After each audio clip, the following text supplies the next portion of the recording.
Hello there, everyone. Welcome back to some more Let's Play Ogre Battle 64. In the last episode, we had purchased the bolt of silk that we needed from Dardanelles in the Crossroads in order to bring it to the Tene Plains and have it crafted into a silk dress, which we will need for the princess class.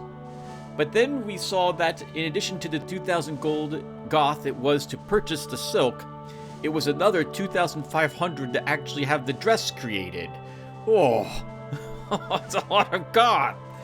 Man, it's more expensive to make that dress than it is to outfit a paladin. 2 paladins, actually, fully, with bolder gear and blessed weapons. It must be something else, that dress. In any case, we decided not to do it. We then eventually came over here to Gules Hills, where we engaged the Brigade of Radiant Cross and secured an area, or the pass, for us to come up here to Fair Heights. We are adventuring towards Capitrium, as you can see it listed right there in script.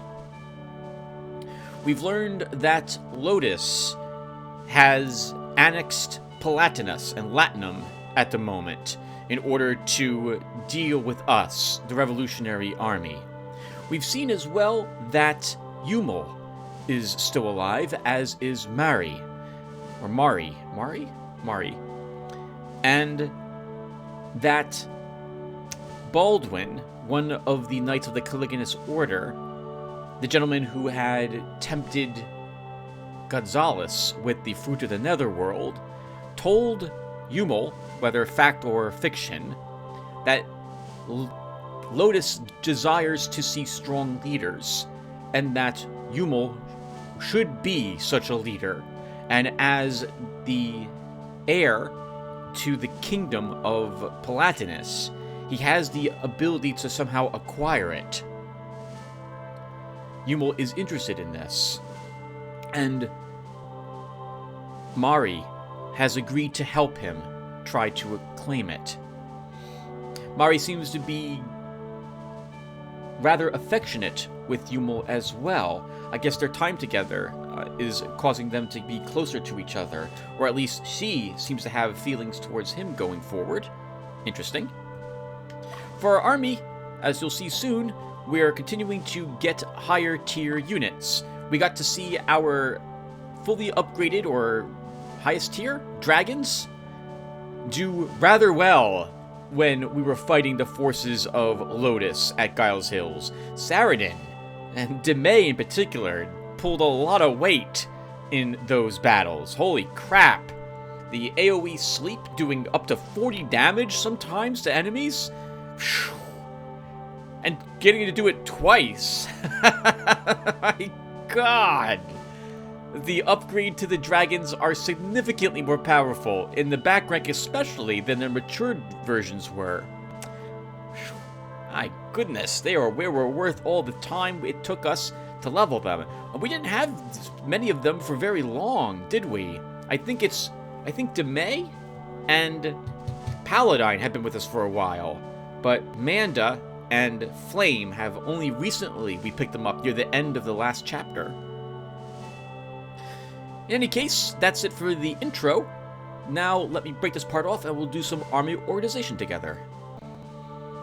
Alright guys, so let's go ahead and begin doing that.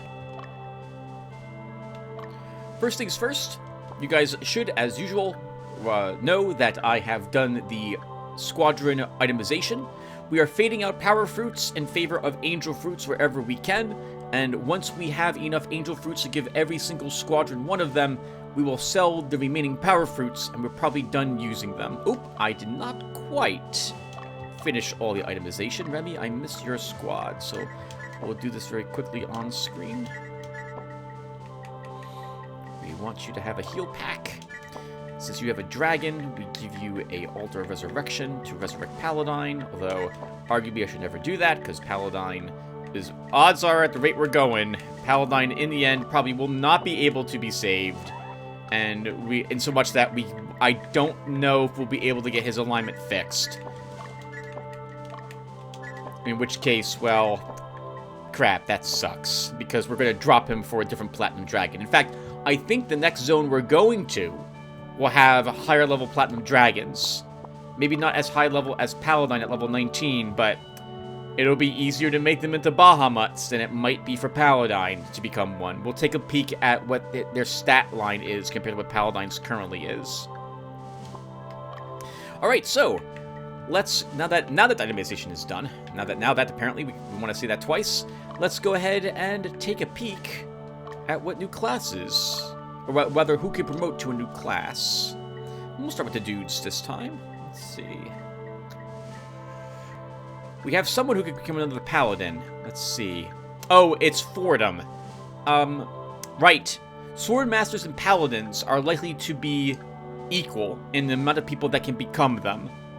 Swordmasters need more dex than paladins. Paladins need more vitality than swordmasters, if I recall correctly. But eventually, you'll be able to interchange those two. So no one new can become a paladin then. But maybe someone can become a swordmaster.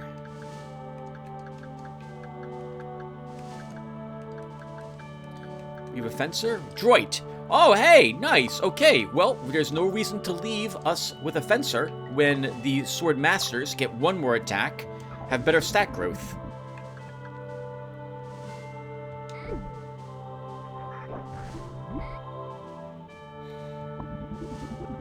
Cool. Alright, let's make sure Droit has the equipment I want him to have.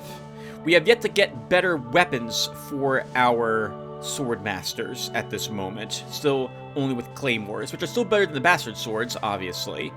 But we'll get better two-handed swords later on for them. Terror armor can be worn by them. Okay. At the cost that they lose dex and they lose ment. But they gain a point of resistance, and they gain a point of defense. I think it's worth giving them it. How about helmets? We are fine. I may want to actually purchase a bunch of Hanya masks if I ever find out who's selling these, so we can give these to all of our sword masters, since it improves their ment and agility. So once again, everyone, in case you don't remember, strength is damage dealt it's damage dealt with, I think, every type of attack. Vitality is hit points. Intelligence is damage dealt with magic attacks. Mentality is resistance attempts. Agility is dodge. And I think maybe block. And dex is your crit, if I recall correctly. I think dex and or strength determines your ability to hit the enemy. God, I hope I'm getting that right. That's how I understand it, at least. I can go ahead and use that qualifier to say if I'm wrong. Aha! I guess I don't care. No, I do care very much. Oh, right. Roland. I'm still not sure what to do with you. We'll leave you as a berserker currently, thanks to the Axe of the Worm. Okay, no new Beastmasters. We only have still one Enchanter. 4 Ninja Masters, but Clifford is one of those Ninja Masters. We know Grumbly is another one. Ultra could become a Ninja Master, but why would I do that? Ultra has to be a Berserker, frontline fighter type. So there he is. No new Archmages. Okay. And for the girls? Please tell me I have a Dragon Master now with Astrid. No new Dianas. A Freya. We have a new Freya? Aegis can become a Freya. Probably just barely can become one with the alignment she has. But she can. 320 for the Boulder Armor. But we're probably not having her keep that Thunder Spear. Because the Boulder Spear does... Oh, they're the same on the front line. Alright, then the Thunder Spear does lightning damage, and the Boulder Spear does physical. So actually, we should keep her with the Thunder Flare. Sorry, the Thunder Spear. Which reminds me then, that Penelope may actually want Not the Boulder Spear, because she's not in the back casting spells. Which the Thunder Spear is worse for. That doesn't make any sense to me. Let's give her back her Thunder Spear so she does lightning damage, as opposed to physical.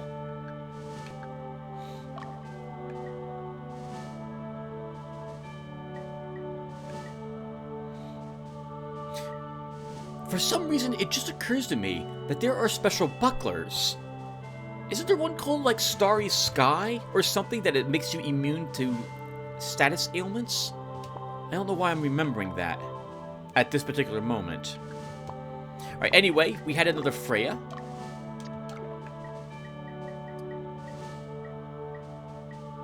We have a Siren. Oh, that's interesting. Elijah can become, or Elijah can become a Siren. If I make her a Siren, which I'm not adverse to doing, then I would want Charlotte to become the witch for this group temporarily. So I think we're going to do that.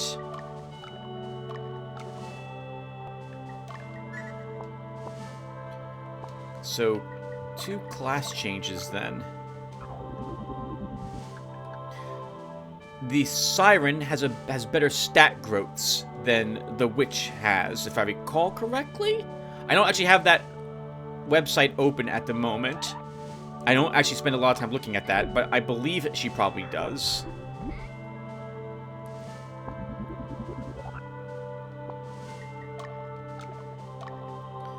We can give her the Kirikian we picked up, and we'll give her a Book of Water. And then we change Charlotte.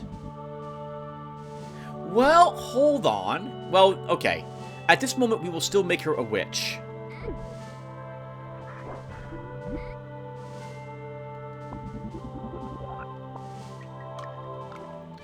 But she could combine her spells with Elijah to incapacitate people, even though she is not a witch, because they'll have combined magic together. So it's tempting to make her a... Well, actually, we can't make her... Well, to leave her as a sorceress, she would still combine magic. It would just be a weaker form of the upgraded spell.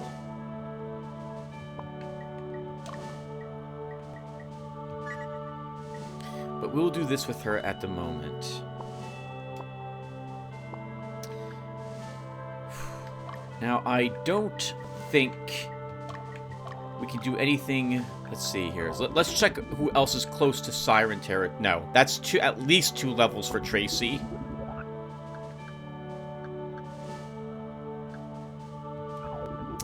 Gemrock is probably too much to hope. You need 2 more Scrolls of Wisdom to become a priest.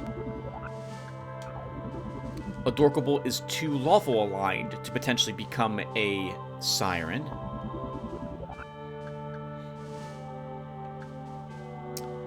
Hanzo needs a little vitality if I wanted him to become a paladin, so 1 more level for him. I'm guessing Julie and... who else is in this group? Shannon. Both of them are probably 2 levels away from Sirens.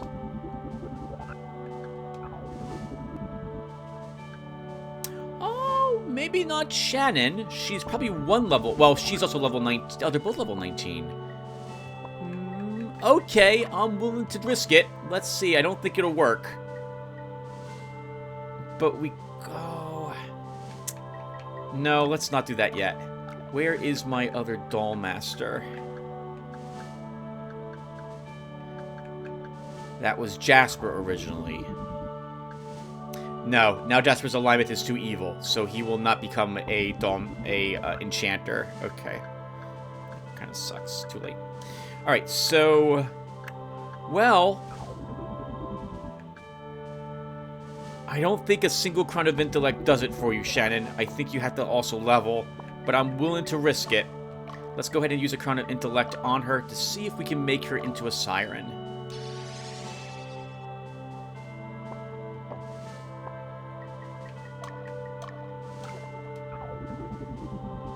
Holy crap! Everyone, yet again, I would like to tout the virtues of using these items to help you get just enough of what you need to promote your classes.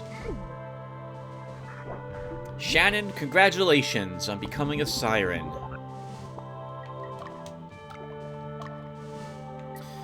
So you were using Earth. We should keep you using Earth. You get back your Kirikian. Fur coat upgrades your damage.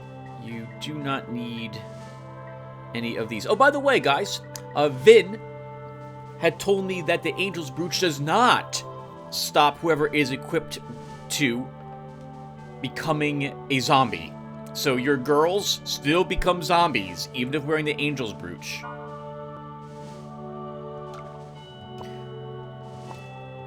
I wonder if anyone ever discovered what it's used for. I feel like we should probably equip it to Katretta at this point. But her healing goes down too. You know what though? I'm gonna do it. We can make up for it by giving her a blood-stained robe to counteract the Angel Brooch. Okay. So with Shannon now a siren, I think we're not quite done. Let's look at our items. It's time to do some more inventory management.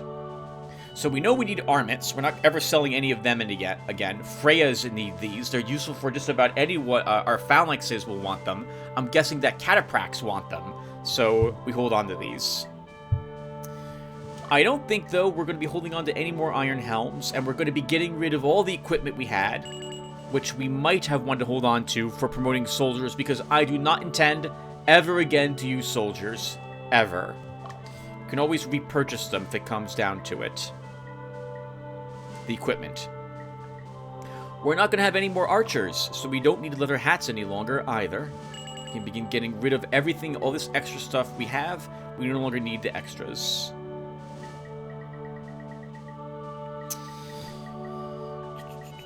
Bandanas. I guess we can sell those too.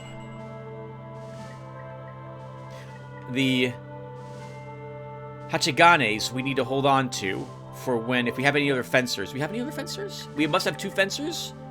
I see 2 Jingases, so they're either equipped on people, or we have 2 other fencers. I don't know who they were, who they be, though. Actually, I don't think we have any more fencers. I think they're all sword masters now.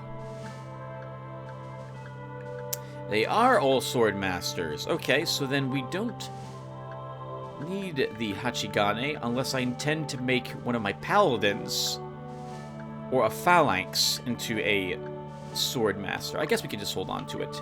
It's $5, Tim. Don't make a big deal out of it. Okay. Balder swords, do we need these? I don't think we do. We can sell 2 of these. We don't need bastard swords anymore. We don't intend to have any fencers. So, and sword masters are now taking their place. We're not going to use any more fighters. We're not going to use any more Amazons. We don't want any more beast tamers.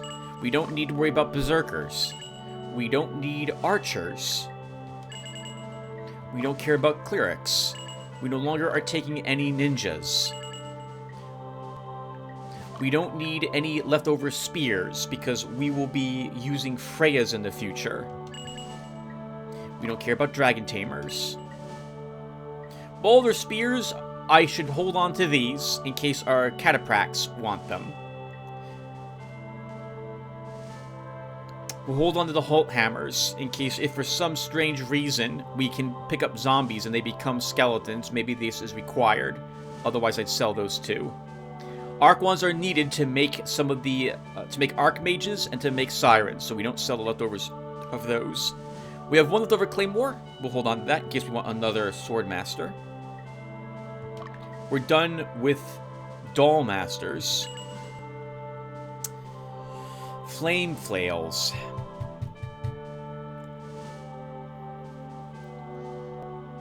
We'll hold on to these 2.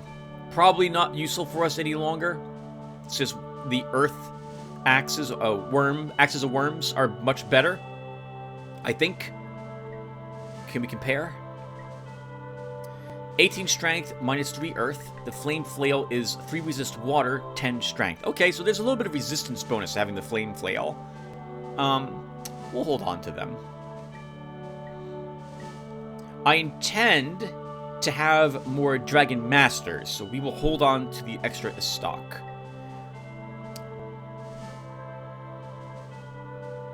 I can't think of a reason to hold on to 3 extra Axes of the Worm. We'll sell 1. Alder Claws are required for our ninjas. Yitavals are needed for Diana's. I think we have 2 more archers, Aline and Lydell, who are looking to become Diana's. We'll hold on to what we have. We don't need Boulder Clubs. We'll sell 2 of them.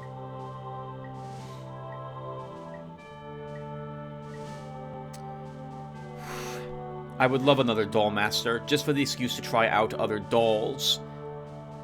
Or, sorry, Enchanter. But the odds of us getting one of them is going to be tricky. We'll sell one fool. We will never have another Black Knight, ever. The only way we're going to have another Black Knight is if we Love and Peace one. We don't need this extra Satan's Bull Nova.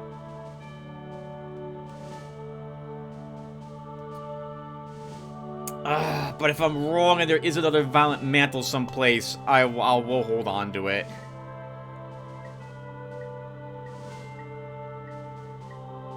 Two battle fans. Can you actually have a second princess? I don't think that's possible. We'll hold on to both of them in case I'm wrong, but I'm pretty sure I'm not. Unless, like, super, like, we're talking like the last stage late game, you can pick up another silk dress. We have 2 stone swords, okay. Oh, these also add vitality. Vitality, strength, 4 resist wind, and -1 resist earth. Do we have any paladins who are earth related? Are earth affinity? I don't think we do.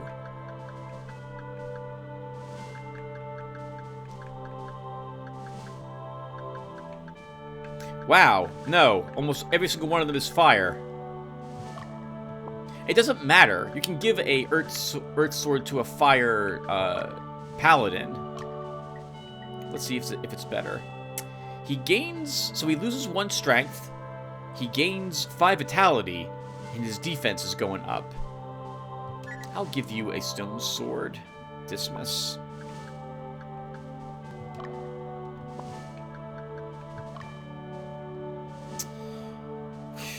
I should have one of our paladins use a blessed sword. They're not a bad weapon. It's how we deal with undead. Okay, we'll just hold on to our other sword.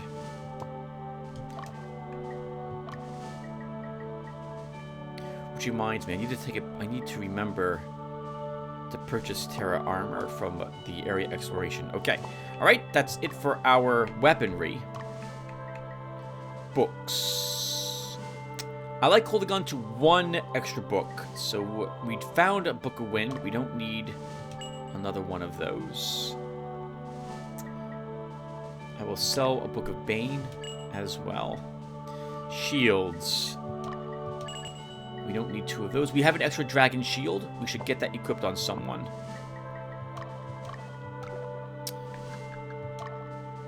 Oh, Hanzo. We can give this to you.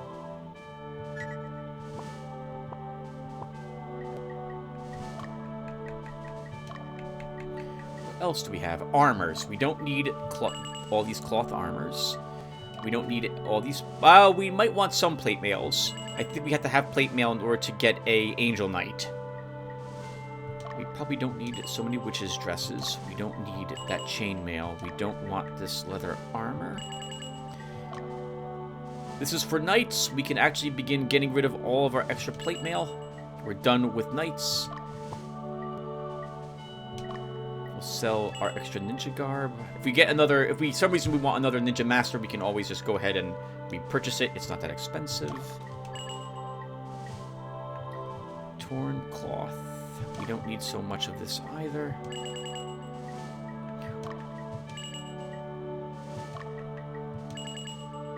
All the robes are going away. We have an extra robe of the wise. We should see if someone wants that.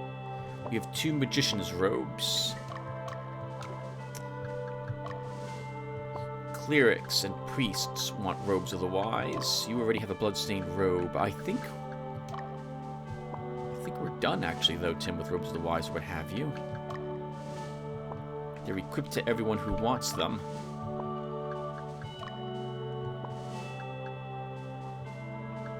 Yeah, that's it. Huh. Okay, we'll still hold on to it. It's too good of an item and required for a priest. So we'll actually need that 3rd robe of the wise when we make Gemrock into a priest. So, actually, no, she's already wearing one. So we have an extra. We'll just hold on to it. We probably don't need these magician robes, though, unless we get another enchanter, which I think this is a requirement for. I'm just going to sell one.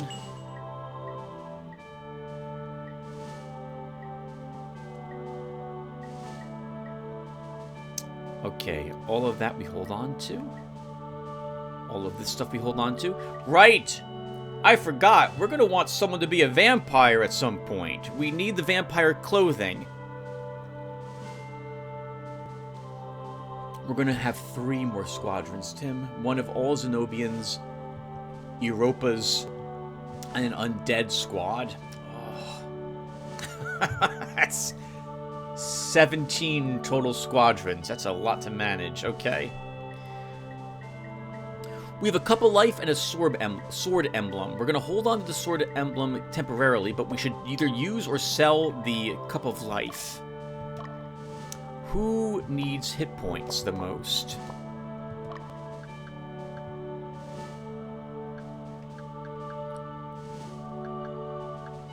It should be a frontliner. Penelope. Penelope is a leader for her group. She doesn't have the best defense, and she could use more hit points. Alternatively, a sword master or even a dragon tamer on the front rank could use it.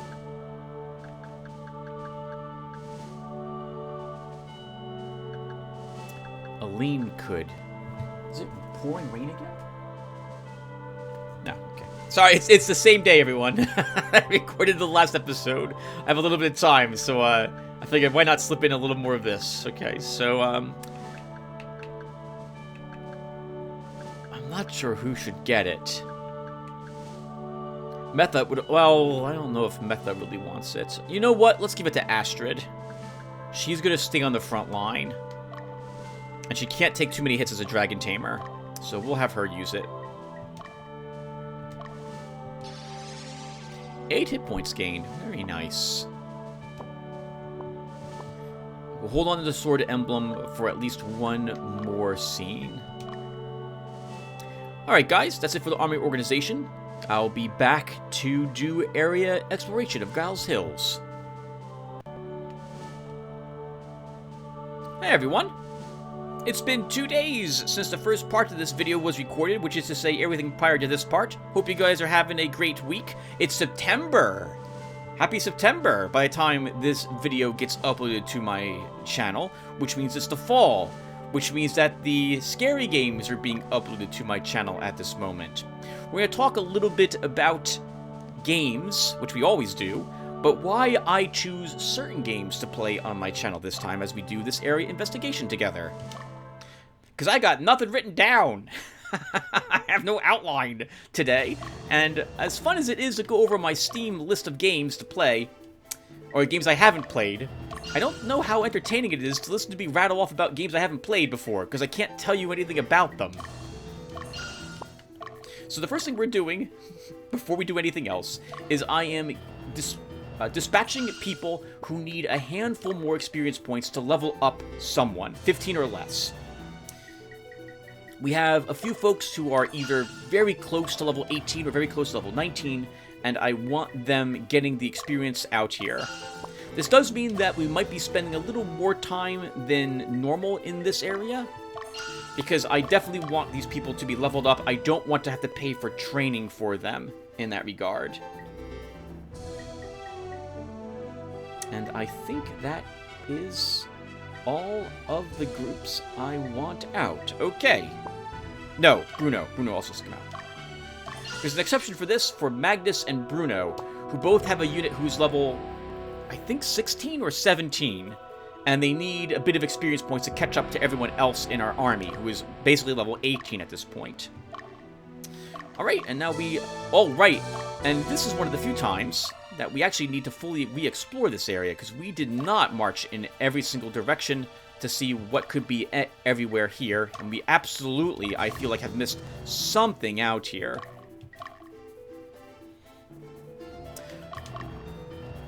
Alright, so let's get let's also stop in and talk with Hugo. The townspeople have informed us that Cerberuses and mature dragons inhabit the area. It's actually just called Cerberus. That's the multiplayer version of them.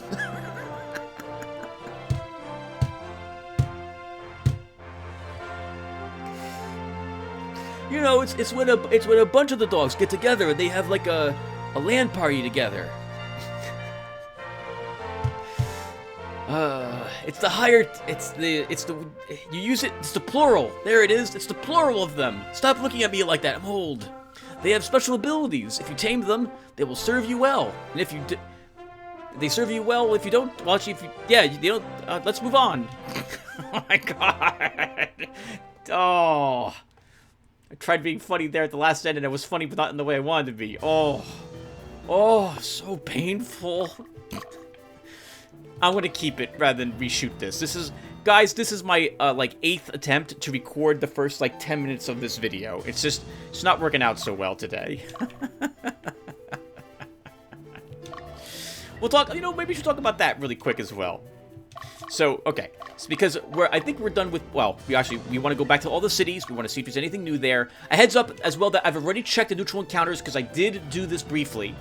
About 10 minutes of it. Magus had an encounter with a Thunder Dragon. I was super excited to get like a level 17 or 18 Thunder Dragon, but the dragon's only level 16. I don't want a level 16 creature in my army at this point because I would feel obligated to sit here and level it.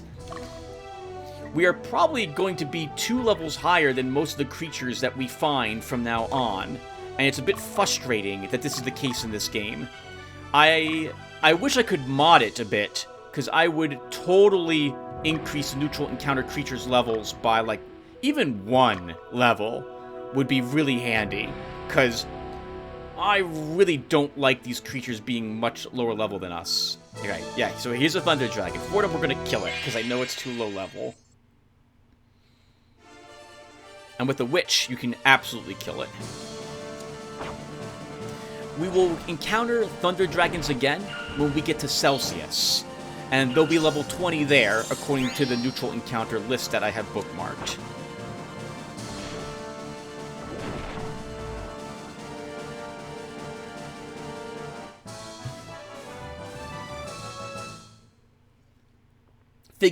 It figures that it's Gemrock who doesn't get the alignment up. I may swap Gemrock and Adorkables.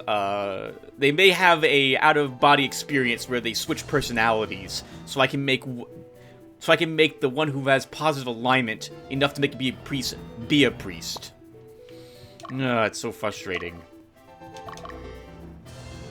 Okay, Astrid, you have the Earth Dragon in your army.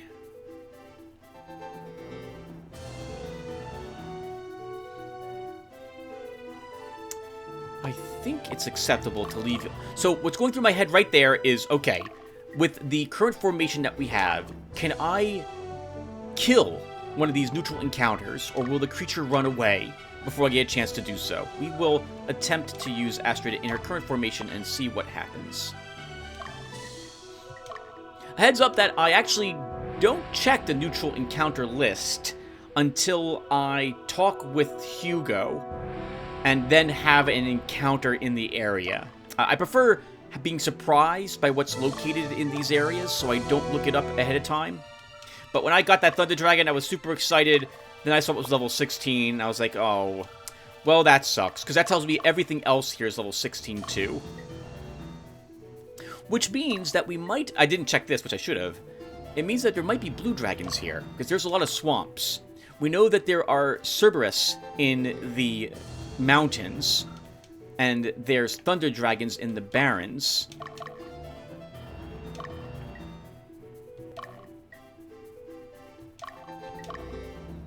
Which hints that there would be blue dragons in the swamps. I guess we'll just charge you go all the way over here, Belduke. There's probably also still Hawkmen patrolling the roads around in these parts. We are going to want, like, once again, we're going to have additional people as free folks. Actually, I think we get a free person in the next episode. So maybe... I mean, next episode. In the scene we're about to go to. So maybe I should get these... No, because I'm going to want to level them.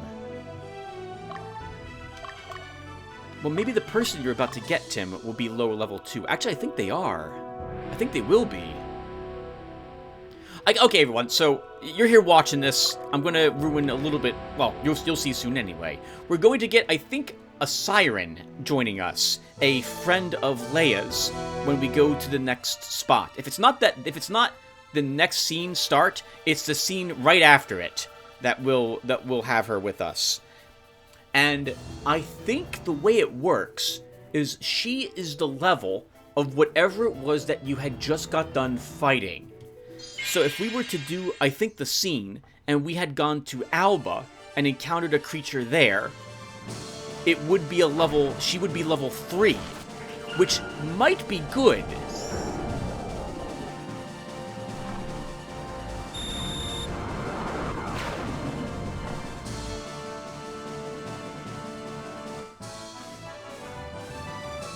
Saradin needed 12 experience, I have written down here. Did we gain 11? Are you now just 1 experience away from leveling up stuff, Saradin? Heal Seed. Saradin, let me check it real quick. Oh, yeah. D-May needs 1 more experience now to level up. Okay. So, right. So for the levels of this character...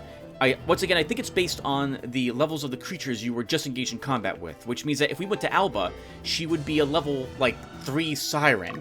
This is both terrifying because she can take no hits against anything that she encounters at the moment, and fantastic because she would level up once per combat for, the several combats in a row, and her stat growth is much better as a Siren than it would be if we leveled her normally.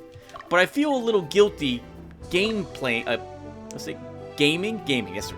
system that way. So I don't intend to do it. We will actually do some training and try to make her around the level as the rest of us are.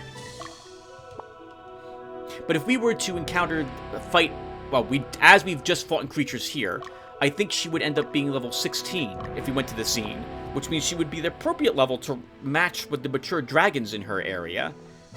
And I could afterwards fight a bunch with these characters to get them to level 19, which is where everyone else will be. But I'll feel compelled to do that on screen. And I totally did not enter that city over there. I just completely ignored it. So we're going to go over there with Magnus now. Maybe Bruno? Oh, there's no one over here at all. Alright, no, Bruno. You're going to have to check out the swamp. Let's see. Let's have you do this. Clifford. Actually, Clifford, you're close to the city. We'll have you go down here. Alright, guys. So, video games.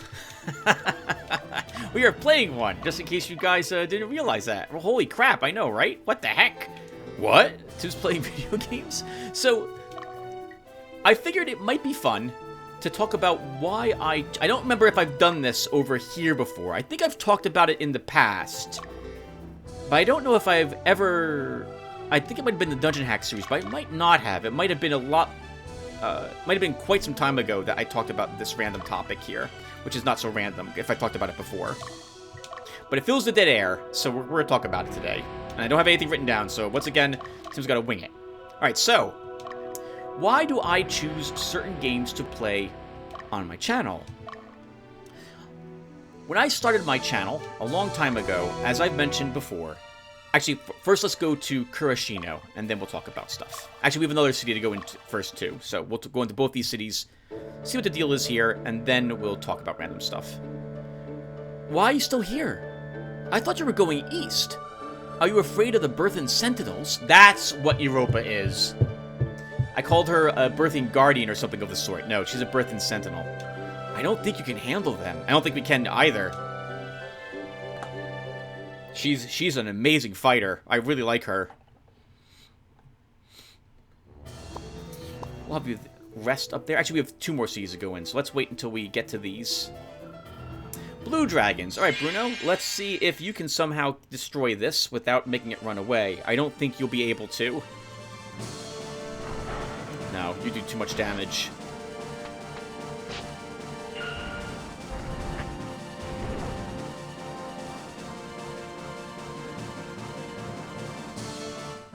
Okay, so it's back to Gina in the back rank, and we hope that she's able to get off the mesmerize, because that's the only way that Bruno's killing anything out here. It's not because he's too weak, it's because he's not strong enough to one-round the creatures, unless he gets, like, a lucky crit. Even then, I think he'd probably need 2 crits to kill one of these creatures. Fordham, let's go into Muji.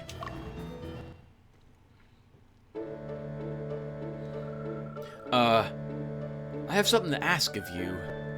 My daughter works in the Volmus mine, but I lost contact with her when Alba was liberated.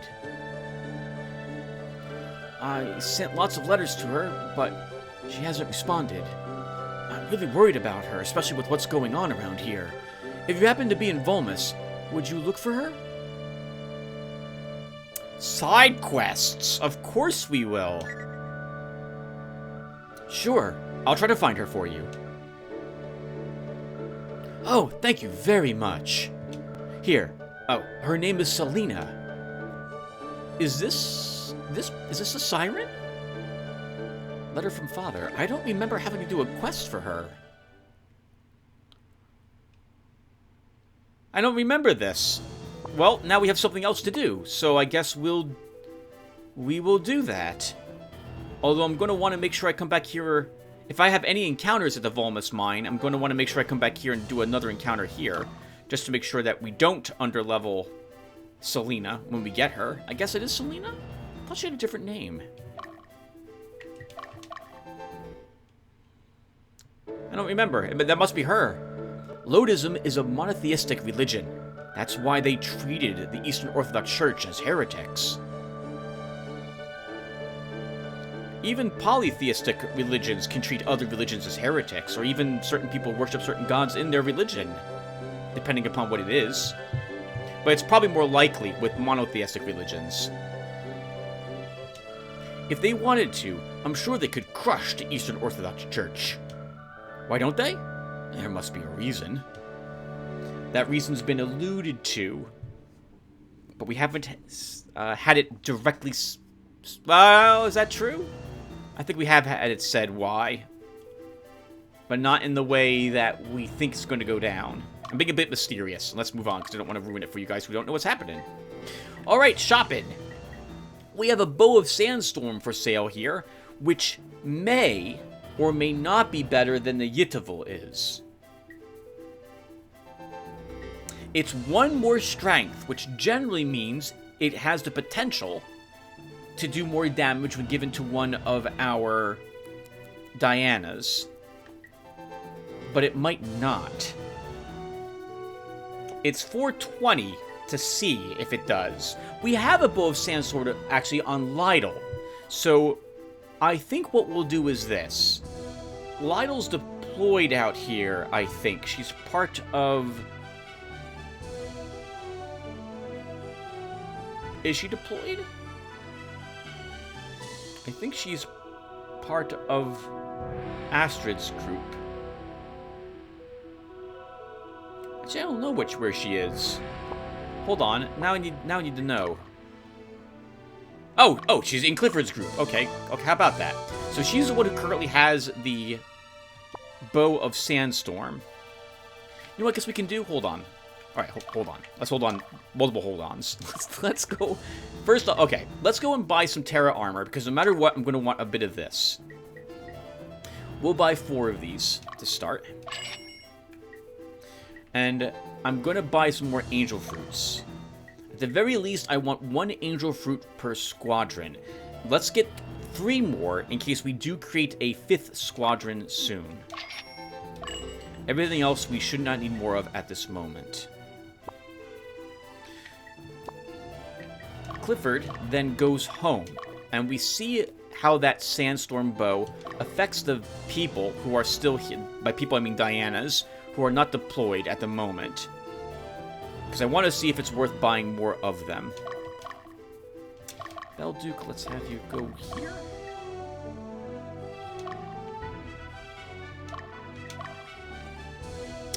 Okay, and I guess now we can start talking about random stuff. So, as you guys may or may not know, one of the reasons why I started a YouTube channel back in 2007 or so, back when it more or less first came out, I just missed the partner program, I think is what it was.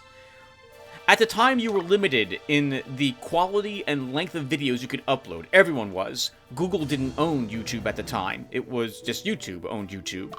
And Google bought it from them at some time later, and they made everyone combine their Google accounts with their YouTube accounts. Unless you already had a YouTube account. They tried to make you do it, but they didn't. People didn't want to give up their handles and the viewership and that they had already. And their names. I am one of the few people I know who is using their original YouTube handle from 2007, which is not married to my Google account, which itself I would like to get rid of at some point. I really need less Google in my life. That's a different topic. So, in any case, I made this channel because I had been recording video games years before. Oh, there's blue dragons in the forest as well. Interesting. I don't know if you... I think you make it run, Astrid.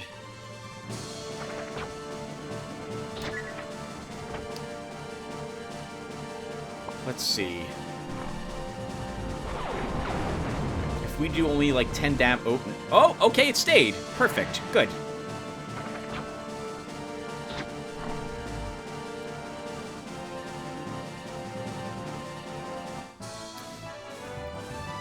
That was all Astrid needed in terms of experience points, and I don't like seeing her gain alignment down. Why did you gain alignment down?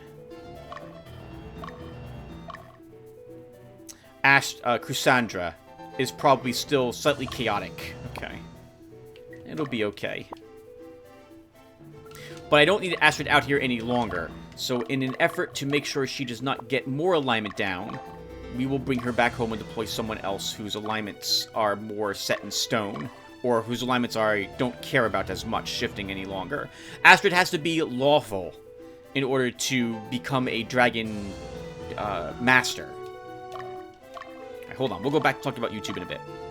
This was the wrong thing to do. I know, Hugo, I know all about the dragons and the plurals of Cerberuses and what have you. Alright, so let's go ahead and retreat. Okay, so...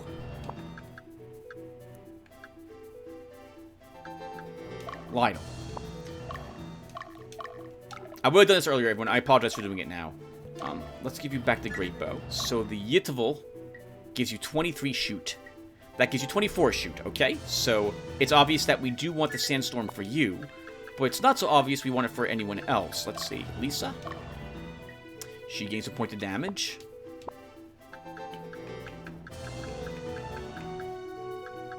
Is she the only... She might be the only Diana who's not deployed. Nope. Petra does not get a point of damage.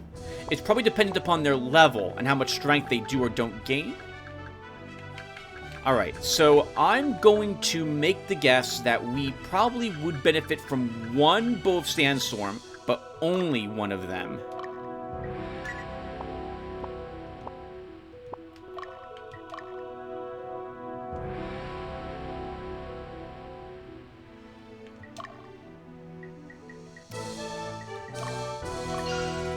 Clifford, you'll just rest here for a bit. We'll have you go and purchase one of those bows. I've been recording video games for years before YouTube even existed. I'd had fraps for a little bit before then, and before then I was using just VHS tapes. Yes, that was way back when. A friend of mine had got me involved in it during high school, when he was recording games on his Sega system back then. Holy crap. Ibuku was his name. I wonder how he's doing these days. I haven't talked with him since high school. It's been a long, long time. Hopefully he's doing well. Oh, actually, let's just... There probably isn't anything on the mountaintop. Let's have you go down here first, and then back up here. And when I was watching my Let's Plays, I found that I preferred watching games played a certain way. I didn't want to talk over the cutscenes. I wanted to watch every one of them. And I wanted the games to be somewhat difficult when I was playing them. I either needed to show myself dominating the game, or I needed to show myself... I wanted to watch a struggle of sorts. And there was no talking. No talking. I dislike talking when I first started this whole process.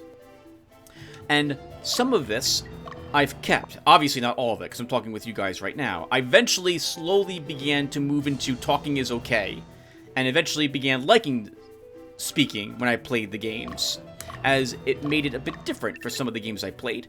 And I found that I liked listening to me talk during the games which had a bunch of text in them, where it wasn't voice acted, which was most of the games back then. Alright, hold on. We're gonna have Fordham go into Castle Etchel.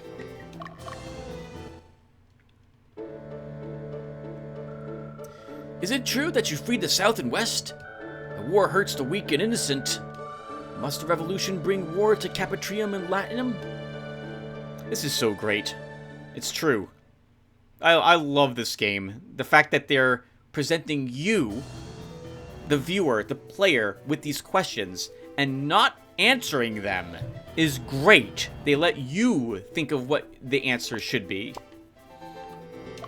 as opposed to just beating it into you. So what they want the answer to be. So frustrating, some of what happens today.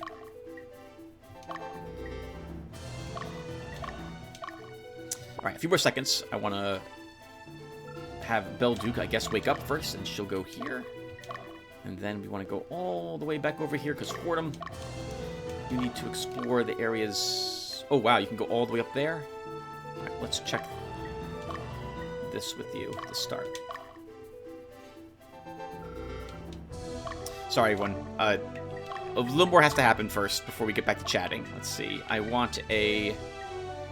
Oh! Okay, well, hold on. We can do some of this now.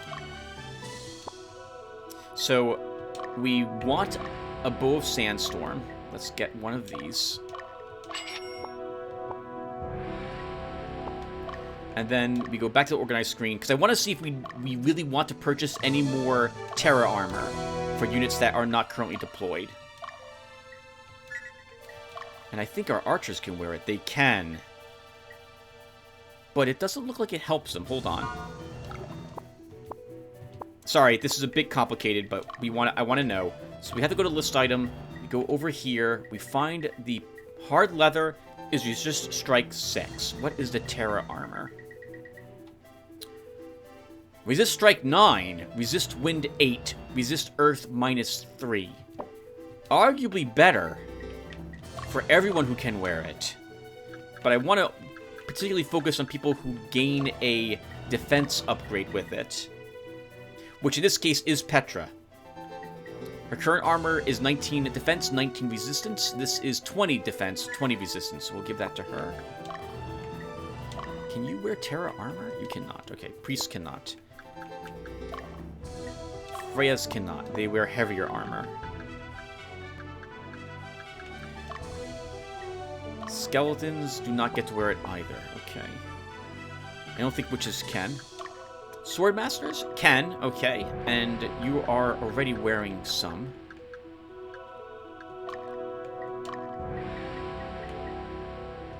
Conic loses a bit of Sonic Boom, but I don't care. I don't ever plan to have them use Sonic Boom. Which is already wearing that armor.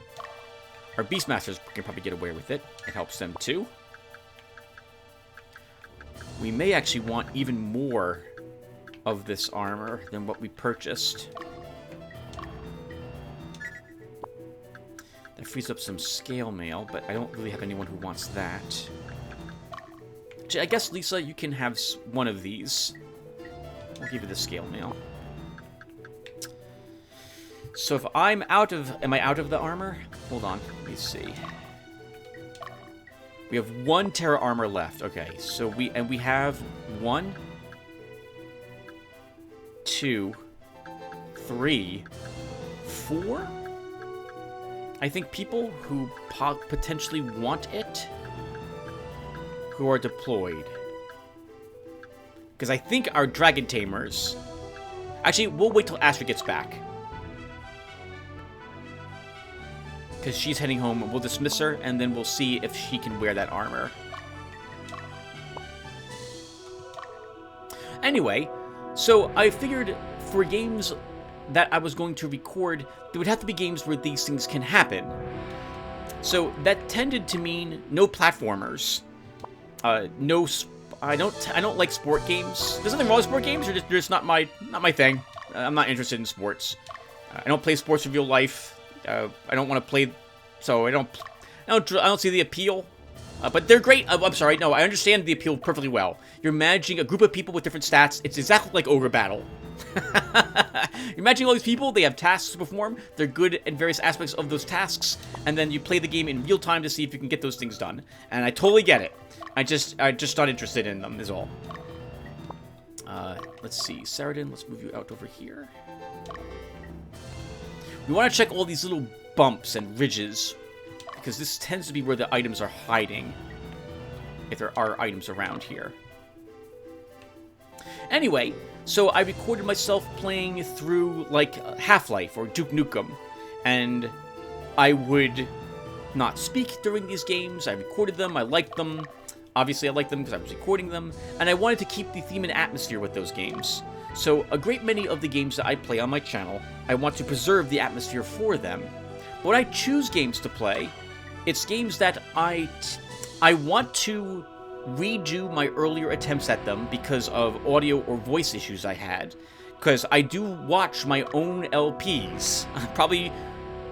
I wonder how many other Let's Players watch their Let's Plays. I'm guessing probably not many of them. They probably upload, post... like, they record, post, and then that's it. That's it. They'll never go back and watch their videos that they recorded.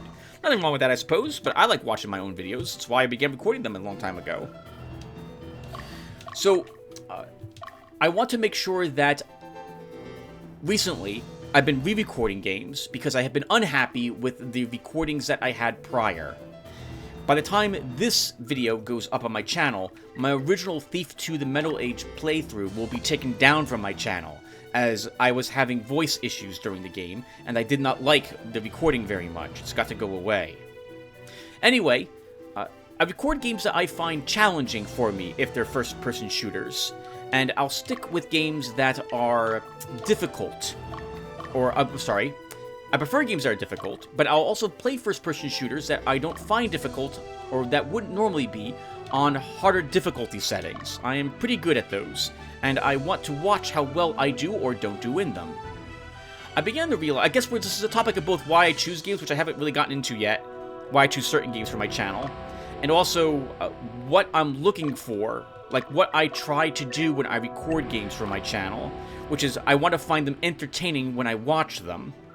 And I have certain tastes, and so these tastes are the things I want to see whenever I watch someone else's videos or my own. I know I'm weird, because I don't think many other people have the tastes I have. Which is what I guess was what I'm talking about next. First, though, First, though, our Dragon Tamer's back. Let's see. So, can Astrid wear Terra armor? She can. And it is better for her. Okay, so that means we want this armor for all our Dragon Tamers. So we want 3 more sets of Terra armor.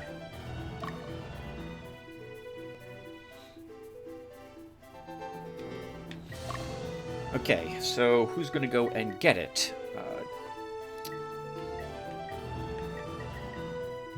We'll have Ultra get it.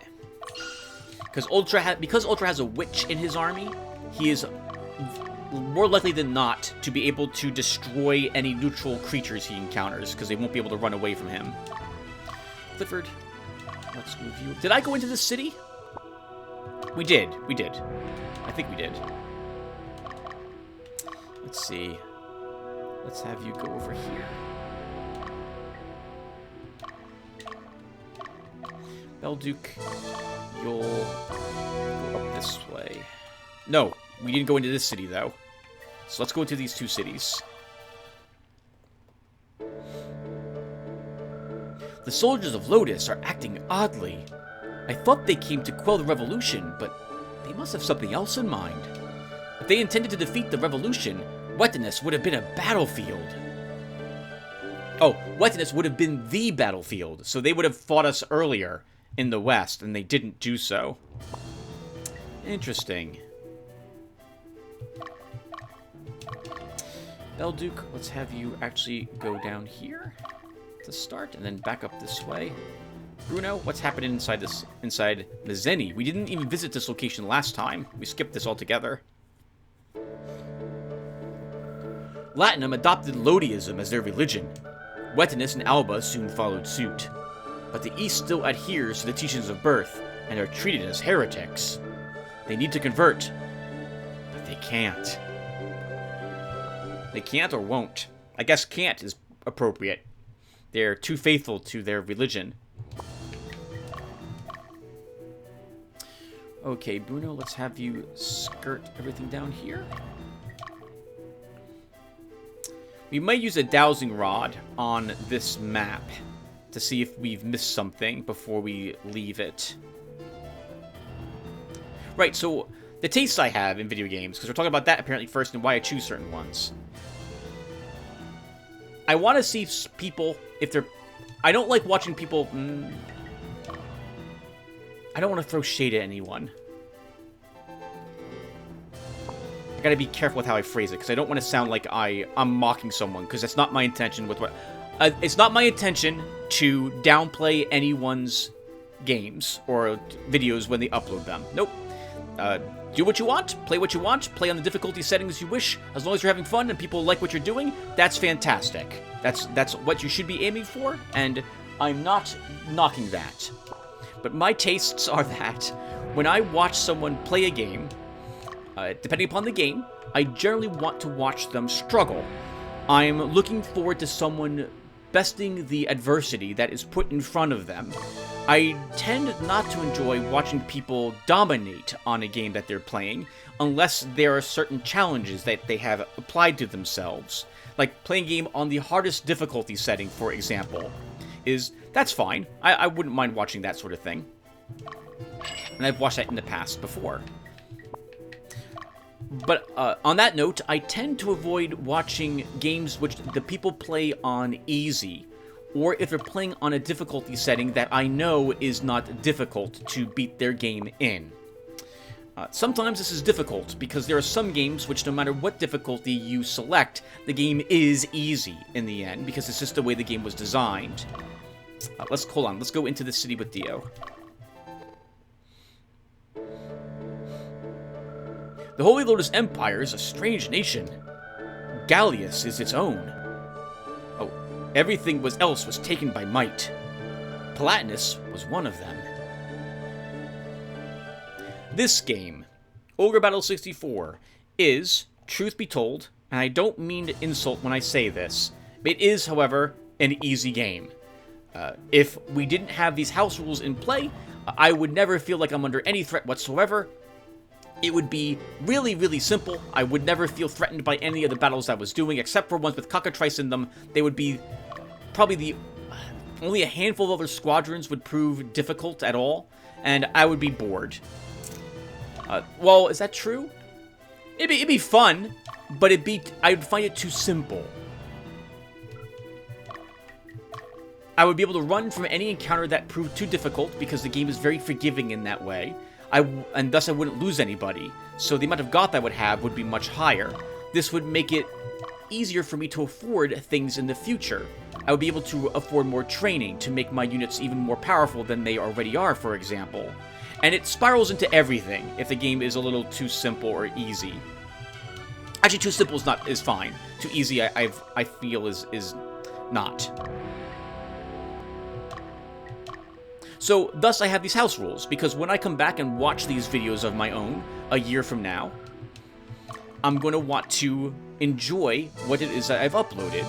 And if I was running from anything that was difficult, my attitude would be, why am I recording this? I know I've won. I've beaten the entire game. The only thing I would be interested in is listening to the story unfold.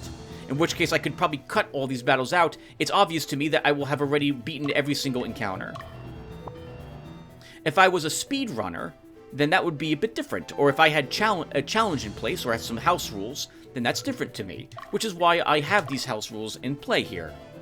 In any case, for some other games, it also is, I feel, too easy. This is not, I don't mean to make this into a game where I talk about how easy some games are. But I'm going to very briefly give you another example. Prey is a first-person game. It's a bit of a horror game, but not real. I didn't really find it a horror game. I found that it was really cool. I like the setting, but it was also incredibly easy. Titanium mail? What is that? Obviously, it's titanium mail. That sounds like that's probably equipable on one of our Freyas. We will want to take a peek at that. Alright, Magnus. I want to get down to Bruno so I can have him rest. There we go. Bruno, you can finally rest in that swamp. And you might as well rest here. Prey's a first-person shooter, and generally, when I play a first-person shooter, I play them on a harder difficulty setting. I think for Prey, because I was having a good deal of difficulty with the early areas, I found it fun. It was very challenging. I was taking a lot of damage, even from single hits. Unfortunately, I realized too late that the game is too easy once you get a few skills under your belt. And, well, darn it, I wanted to be a lot tougher than it had been. I finished the game, I think, on normal.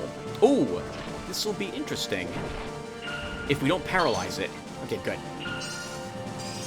Because it could mesmerize us, sorry. And Cerberus is a tricky creature to kill because it has multiple opportunities to run. Hey, good job, Fordham. That was all the experience I wanted you to get out here. 4 people needed to level up, and I needed 34 total experience points to do it. I guess we'll still stick out here with you, though. Oh! Well, now we go back and forth over these mountains, looking for more Cerberuses to kill. That was a Goblet of Destiny, everyone. I don't care about them. I'm not going to use them at all. But I'm going to sell them. And on that note, though, I'm not going to farm them for too long. I just want to explore this area in its totality, and then we're leaving. The creatures here are lower level. I'm already happy with some of the experience points some of my units have gained. Once I think we've explored everything, we can use a dowsing rod, see if there's anything else out here, and then we're done. Anyway, because Prey was too easy, I never felt like I was being challenged. The build I had was human skills only. I didn't take any Typhon abilities. And I remember decimating the Nightmare when it first showed up. It was just, I mean, it was boring. The writing in it was, no, this is not going to turn into a review of Prey. There's a few games, there's been quite a few games of this sort where I thought it'd be tougher than it was. Maybe I have only myself to blame, because, this is a humble brag. I don't mean it to sound as what it's going to sound like, but I am going to say it. I'm pretty good at FPSs. I've mentioned this before. So, now by default, I will play every FPS game on hard difficulty. Even if it proves to be a little too hard, I hopefully will have the option to lower it later in the future. There was one game where it was too hard, but for the wrong reasons. Hard reset. The enemies were a bit bullet spongy and did a little too much damage, I felt. One enemy in particular. I love the difficulty setting otherwise, but they threw me into battles against these, I think they're called gorilla bots? And it was a close area to fight 3 of them in, and I just died there like 20 times in a row. And I was like, you know, this isn't going to happen. This is just too frustrating. I can eventually win this by luck. But I didn't like it very much. And so, in the end, I, thankfully, was playing the game again on normal. And it felt right. The enemies felt like they took the right amount of effort to defeat them. It was still difficult. Had to make the right choices, had to swap to the right weapons, had to make sure you knew what was going on, where it was clear for you to run to. And, thankfully, I had been playing the game on normal after I was playing the game on hard. Basically, I would play a level on hard, then play a game again on normal, and I found it fun enough to watch. Because another thing that's to my tastes is I feel really bad if I'm watching someone, including myself, have what I call a fail collage. A series of attempts to beat something in a row where these attempts fail over and over again. I feel it's important to record your failures on screen, because it shows that the threat of you failing is there. You might fail. You could lose troops or people. You might be detected in Thief and then have to try to get around that issue now that people are more aware of where you're located and so on. I really like that. And I like people who record... I like videos where that's kept on screen.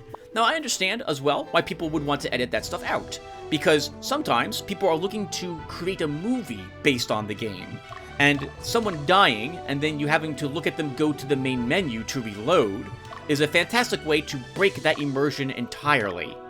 So I get it. I know why people do that sort of thing. But I like the failures on screen. I want to see every one of them, or most of them. Eventually, if there's a point where the guy's is like, hey, I'm dying here like so many times, I think what I'm going to do is, at this point, because I've shown myself failing like 5 times, I'm going to cut this now, and I'll be back when I beat it. Even one time, at least. Like, okay, we failed, now you guys know I failed, I'm going to do this off screen, we'll be back when I win, or something like that. I don't mean, well, I do mean to do this. I'm going to do a small shout out to another channel that I like watching. There's this one gentleman whose channel name is Tenfei. Tenfey. He records Dark Souls and Resident Evil. He records a bunch of other games too for his channel, like the old Final Fantasies, for example, and others. And he keeps most of his deaths on screen. He chats like I do as he plays, and he's very entertaining when he talks. He knows what he's doing as well. And occasionally there'll be a fail collage where he fails like 6 or 7 times, and then he'll say, okay, I'm going to cut this, and I'll be back to show the winning version of it. And he'll do so. And I love that crap, because it shows that you don't know if he's going to win or lose when he gets to an encounter. It's wonderful. I love watching that stuff. Hold on. Now we're talking to a dude. Capitrium and Latium don't deal with each other much. Only the Berthians go there, just for the church.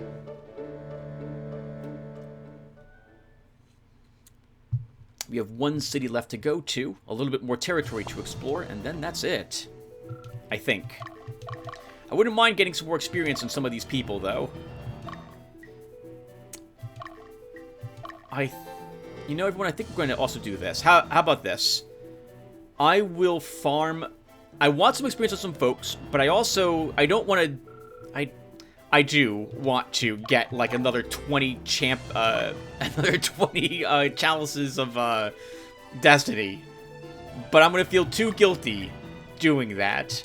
And so I'm not. We're going to... Because once again, when I watched this a year ago, Tim... I know if you're watching this right now, leave a comment, Tim, to myself here. I do that, by the way, to myself occasionally, mocking myself for bad decisions I made. In any case, Tim, you'll be very glad that you didn't do it. So, 2 more at most. 2 more at most. How about this, Tim? 3 more Cerberuses. Whatever they drop, you keep. But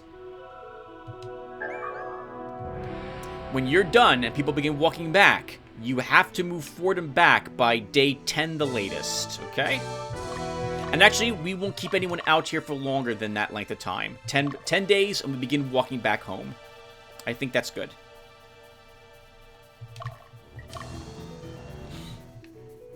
Right, so I find that stuff enjoyable. Once again, it makes it more believable when realistic.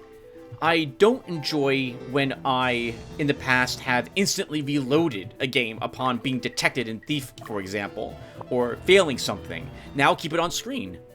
Furthermore, I like that I attempt to deal with the situation as it unfolds, rather than reload or something of the sort. I find it more enjoyable to not watch myself just immediately try for something better.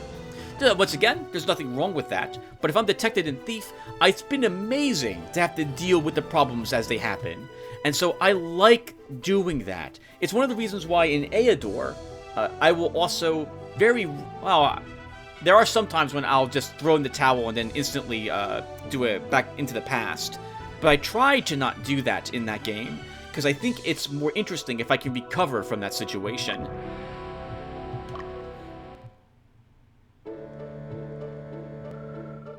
Capitrium is mountainous and under snow most of the year. Few areas are inhabited by humans, so the non-human population is larger. The area is believed to be the birthplace of birth.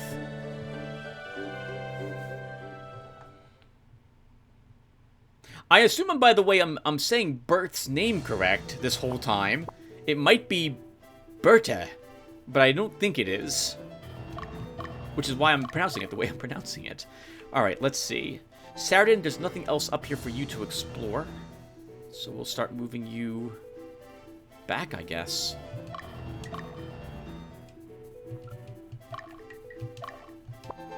Right, Tim, so now we can finally talk about why you choose certain games to record. So, with all I've said, I like playing games that I have not beaten before, but I got some length of time in. This is because I understand the game's mechanics, and you guys don't have to watch me play through the tutorial, or struggle with systems that I might not understand. An example is Underrail. That was a game that I got to the deep caverns in a long time ago, but never completed the game. That's like the final zone of the game. It takes you about 4 to 5 hours, maybe a little longer, to get through that area. And I reached it, but I never completed it, and then I stopped playing the game because other games distracted me. And so, I recorded that game for my channel because I was like, hey, this is a great game. There aren't many people playing it, which is another thing I like doing. I prefer playing games that don't have a lot of other people playing them. We'll talk about that in a bit. So, but in any case, I wanted to beat the game. And when I start a series, especially a long series like Ogre Battle or Aeodor Genesis, or games that have a lot of parts to it that will take a long time to beat, like, for example, another game would be Planescape Torment. I generally am recording it because it takes a long time. There are some people who will want to watch the whole thing, including myself, and if I was to not record it, I do what I always do. I reach a certain point in the game, then I stop playing it to play something else, then I remember that game, be like, hey, that was a pretty awesome game. I really like the beginning parts, but I don't remember the story so much. I want to experience those beginning parts again, and also remember the story, so I'll play it from the start again, and this time I'll get further. And I don't get any further, because I play the game for like another 10 hours, I get to the same exact spot, and then once again, I'm like, oh, look at this new shiny game over here I haven't played before. That I've played before, or maybe that I played before for only 10 hours. Got to the same spot, and once again, I'm going to start another game over while I drop the other game at exactly the same spot I left it the first time. So recording games is a way that I try to ensure that I finish them, because I do not like when I don't finish a series for my channel. That's why I'm recording Ogre Battle 64 with you guys. I've never beaten this game, It's a long game. I already have it on the Wii, and like I think I mentioned that like maybe 10 years ago, I played the game for a little bit out on the Wii. Maybe I got through the prologue, but that was it. And so, I know that would happen again if I was to not record this game from my channel. That you guys are watching it, and that I have some of you interested in it. Like, you guys are leaving me comments, you guys are giving me the thumbs up. Thank you, by the way, for that. I really do appreciate those. Even though I never ask for them, I am always glad to see that people like what I upload and interact with me even a little bit. Once again, I'm not asking for that. And please don't feel compelled to do so. I'm really appreciative when it happens, but don't feel like you need to. I still will finish the games I play, even if they're not popular. An example being Thief 2. I just got done with Thief 2 Metal Age. It was not a popular video series for my channel. I don't care. I'm glad to have finished it. And I know that at least like 3 people watched it. Thank you for those of you who did. Once again, I'm not asking you guys to go over there and watch it. Please don't do so. If it's not your cup of tea, that's perfectly fine. Not every game's going to be everyone's cup of tea, and the way I play games can be different depending upon the game. Because another reason I play games is because of the atmosphere of these games. So, having played games, as I was talking about before, for Underrail and other games like Planescape Torment, I've played the game a bit. I understand the rules that I'm playing the game with. I know the mechanics of how most of it works. Here, in Ogre Battle, I know about the alignment system. I know about the liberation versus capturing, and how that is the chief determination of what your Chaos Frame is. I know about tiering up, and how it works, about needing the correct alignment, and how creatures level up, and so on. I've gotten to the very end of the game. I think I was 2 or 3 stages away from the end. I know what happens, and I'm not going to tell you guys because I want it to be a surprise in case you guys don't know what occurs. In any case, though, having all this knowledge is super helpful because I know that, first off, the most important thing when I pick a game, hopefully, is I like the game. There's been a few games that I've played on my channel where I thought I liked it, and then as the game continued on, I did not like it. Sometimes, that's because of bugs. Aeodor Genesis was one of those. I am so glad that the recent patch that came out this year for it, or late last year, fixed the hyper-leveling glitch. Because that was a game I loved, and then really did not love when the game had that problem. Other times, this occurs because the gameplay has a bunch of grinding that I did not expect that I would have to do in it. Or the game is so easy that I'm finding it just mind-numbingly boring to play it. What's a version of these two things I can say? Most of these games haven't made it to my channel, though, so I can't really... I don't want to badmouth games. I guess I can. There's nothing wrong with giving your opinion on a video game that you didn't like, Tim, for crying out loud. No, I won't. There's been, well, okay, I will. Let's do 2. So Halcyon 6 is a game where it was very grindy, or it could be. I felt the game was unbalanced with some of how the encounters worked. It was a game that fought itself for the rules it had in play, with the way you applied debuffs and then consumed them. It was buggy as well, with some of the glitches preventing me from actually making any progress in the game. I had one time I had to send the save file to the devs to fix it. So it's just, I didn't like it. And that's a shame, because I could tell the devs really put a lot of work into it. Just wasn't my thing. I'd played enough of it during beta, because I was an early backer on it on Kickstarter, that I felt like I understood enough about how the game systems worked, and I think I'll like it, assuming they fixed the bugs in it. But they didn't.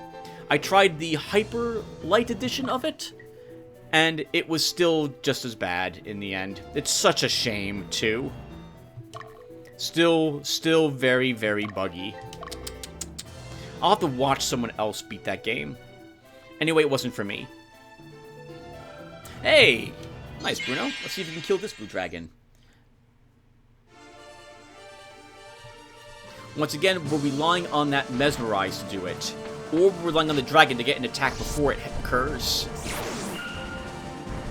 It can't wake up after its attack either? Good, okay. We did it.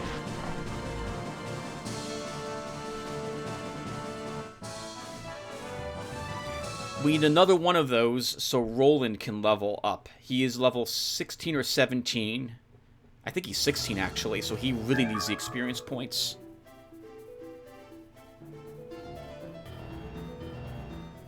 Right, so the game has to be what I feel is... how to describe this part? When I play a game, I don't care very much about the graphics of the game. It can't be ASCII, which is unfortunate, because I've heard tremendous things about Dwarf Forge, and... Is that right? Am I getting the name of that right? No, Dwarf Fortress. Dwarf Fortress. I've played Dwarf Fortress before, but it's been easily 10 plus years since I last fired it up. And I don't think the game had... It must have had game palettes back then. That's the wrong term for it. But I wouldn't play that game for my channel. The game is an open world, open-ended type of game, and I tend not to want to play those for my channel. They probably would be good, because it would encourage me to finish it, for example. But other games like that sort are like Don't Starve. Games where there's no end to it. There is an end in Don't Starve, though. Right, Tim? God, I don't like that, though. I don't like what you have to do to get the ending in Don't Starve. I've seen what you have to do, and it's not what I want to do.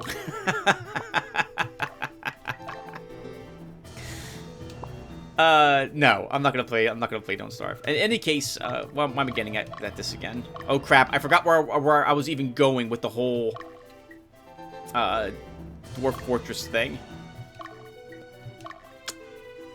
Crap, I'm sorry guys, I forgot. I'm trying to think of what I was mentioning, why it's not gonna make it to my channel, but okay, well I guess I'll try to focus on that. It's a great game. I really like watching people play it, but it's not a game I would be able to tolerate myself playing. There's a lot of systems that I don't understand very well, and while I realize I could have a lot of help from folks watching me play the game to tell me about the systems, I would spend a great deal of time instead reading the wiki to help me out instead of playing other games, or I had to pull up the wiki while I play it, and that's just too much.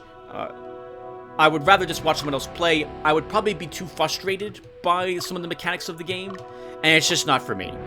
So, but that's an example of a game where it's not a game I will watch myself play, but it's a game I love watching other people play. Not every game is for me, which is another important thing to mention. I may love a game or hate a game, and it doesn't, but that may not mean it's right for my channel or not. I like Occult Chronicles, but it's got problems, but I still play it every year. In fact, it's the first video of it, at least the first one's been up now on my channel, right? If this is September, because the first one of those is going up September 1st on my channel.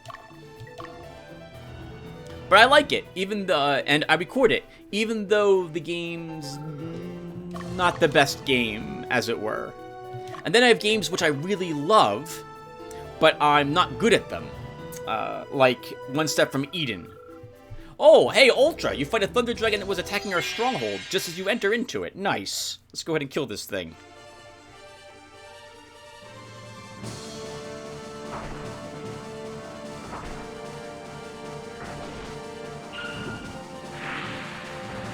Oh my god.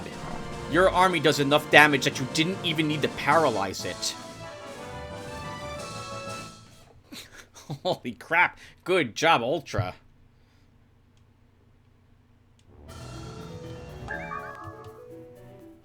And a delicious heal seed. Alright, Ultra, you are done. Day 10. Okay, so Fordham, we didn't kill any other Cerberus with you. We'll let you finish your back and forth, and then we're pulling you back home. That one Chalice of Destiny is going to be so handy that we got it, because that will make up for the cost that we paid when we bought all of those extra Terra armors. I want to create the silk dress in this episode, so we're going to do that as well. Oh, right, we also need to double back and talk with someone at the Volmus mine, apparently, so we'll do that too. Oh, Dio, you don't need to rest there. You can get back home. Or at the very least, you can get here.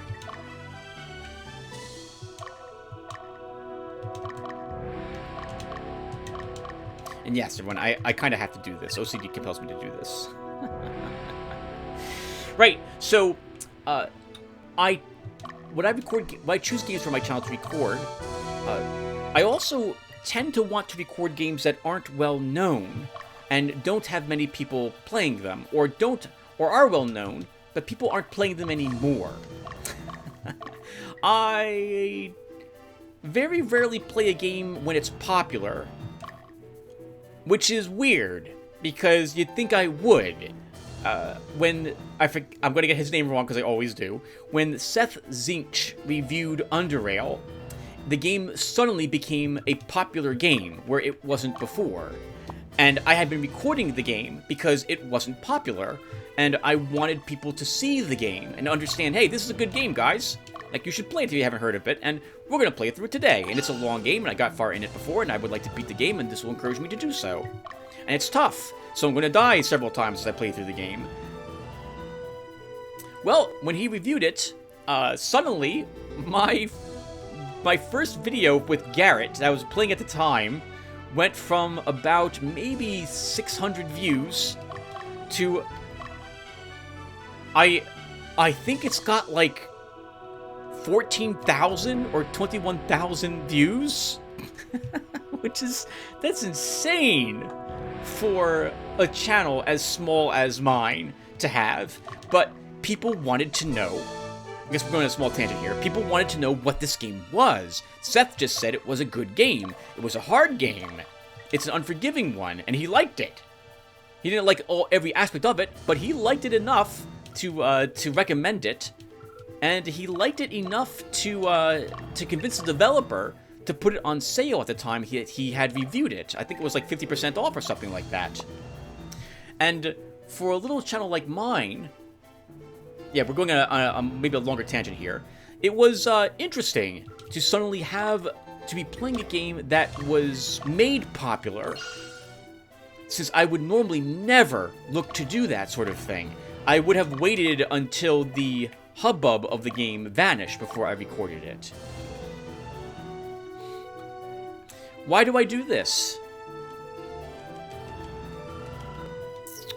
Why do I do it? Why do I not record games when they're popular?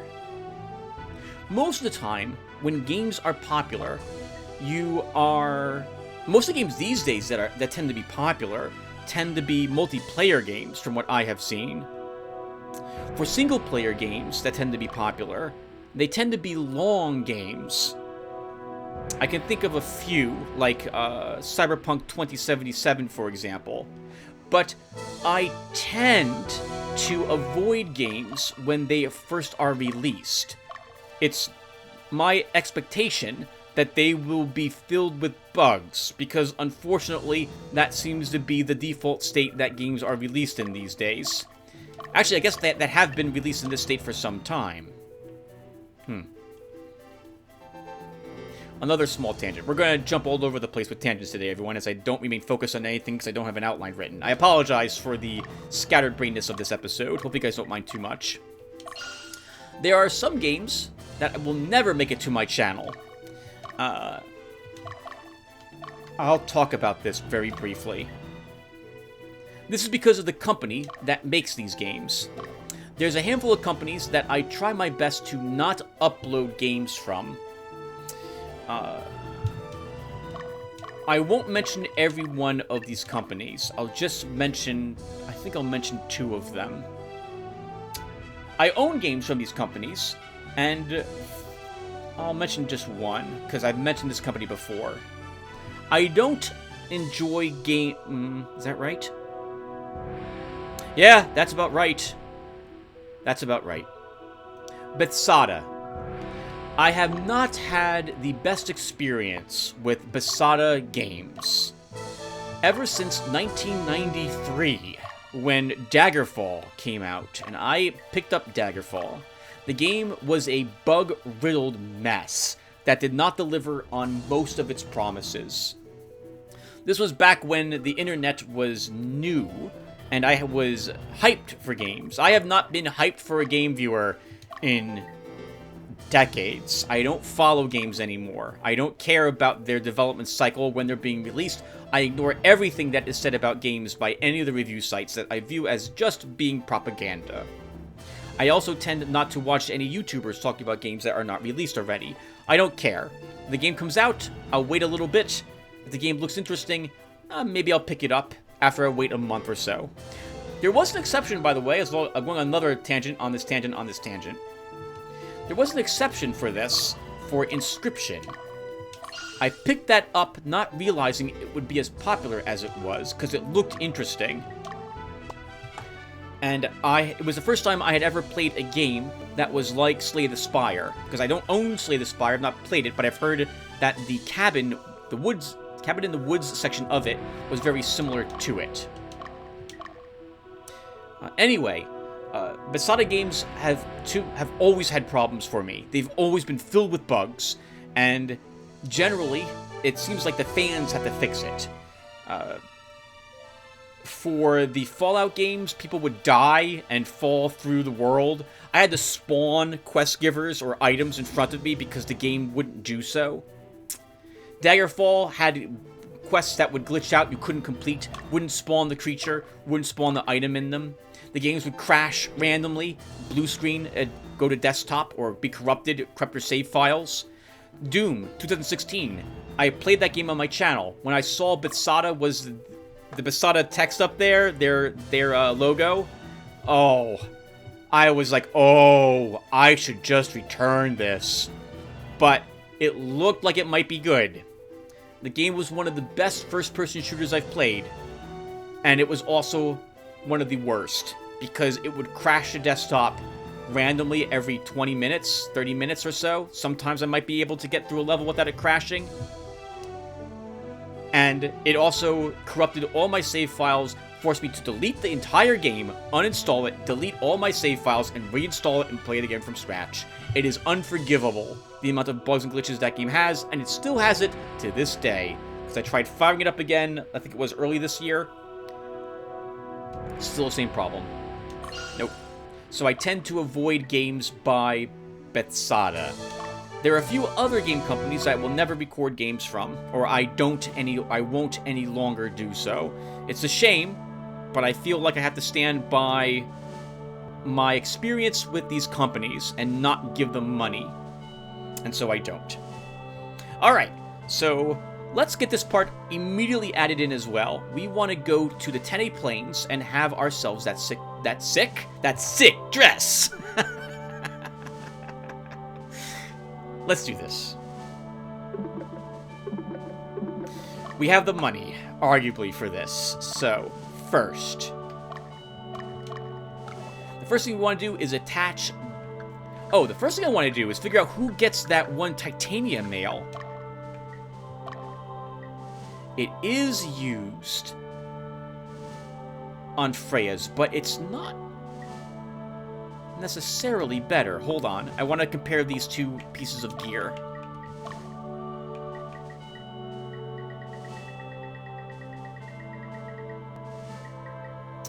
"15 resist strike, 10 resist fire, minus 4 resist water. 4 agility, 13 resist strike." Interesting. I think we will keep her with the whale mail. But we should totally give this other suit to someone different. So let's give this to Aline. Oh, Aline, I forgot I made you... Oh, you need the level. I forgot I made you a Valkyrie. We'll do that with you. Heather, you're fine. Okay, so now we have some Terra armor that needs to go on a few folks. It'll be better than the scale mail that we have for, I think, all of them.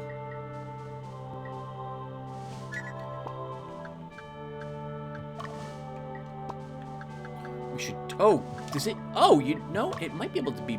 It can be worn by Roland, but it doesn't look like it's... I think it is better.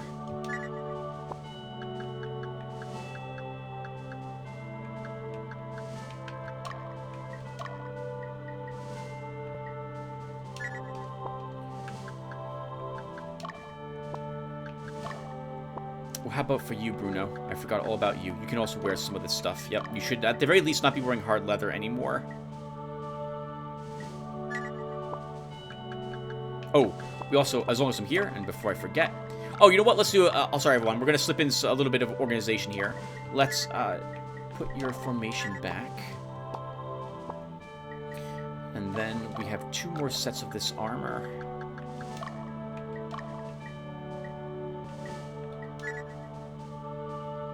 We have 3 more scale mails left now. We are out of the other.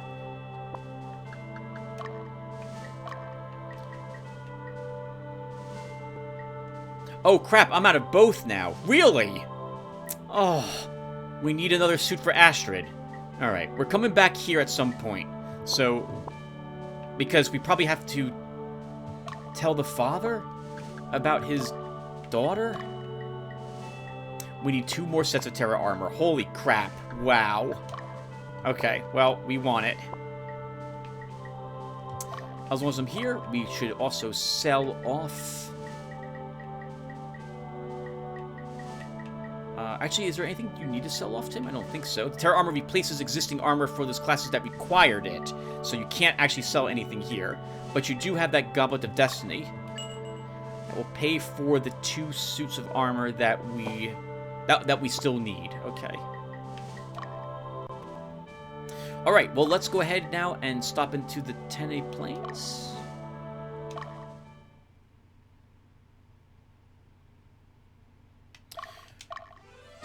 Okay, and Gio?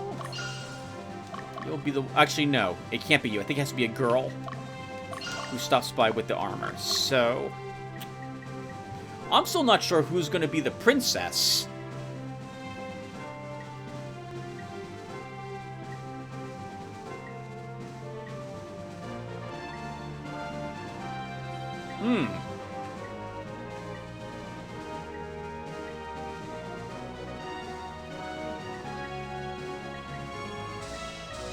Well, Astrid can deliver the mail.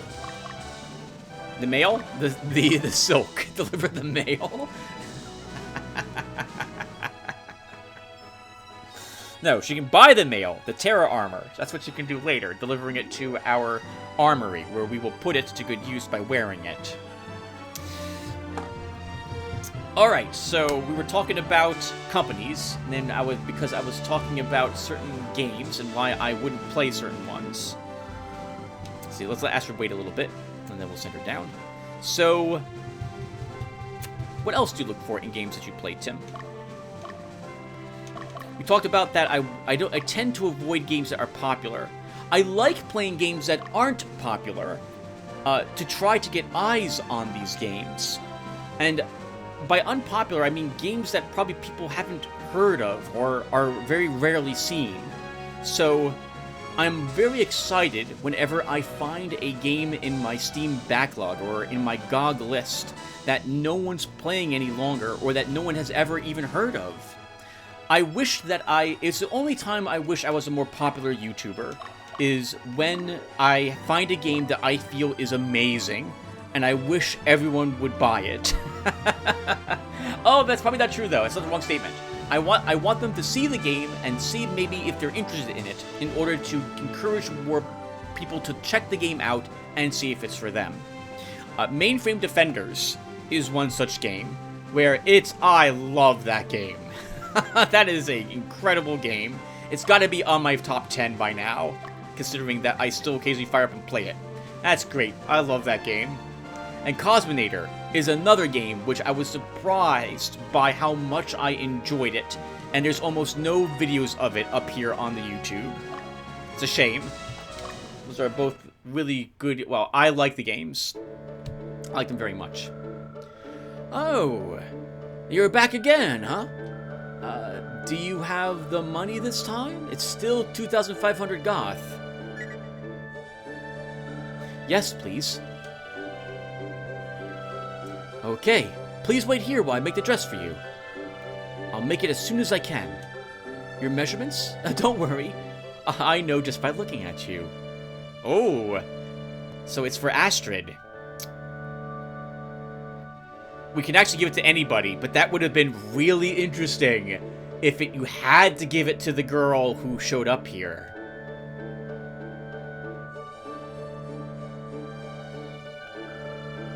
How do you like it? It's beautiful, isn't it? It's specially made to make you look like a princess.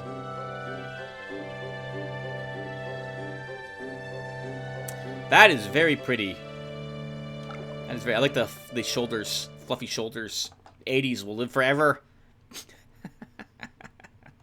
They won't. I know they won't. All right, so we're done here. We're just going to immediately end. And as long as we're still chatting, let's go to the Volmus Mine, guys. And we're looking to go to the Volmus Mine itself, I believe, to find the girl for the father, who I guess is the siren and friend of Leia's. Oh, first though, who can Astrid even wear that dress? I don't think she's able to.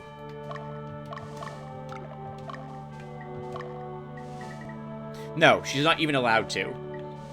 It's too precious to be worn by someone on the front lines.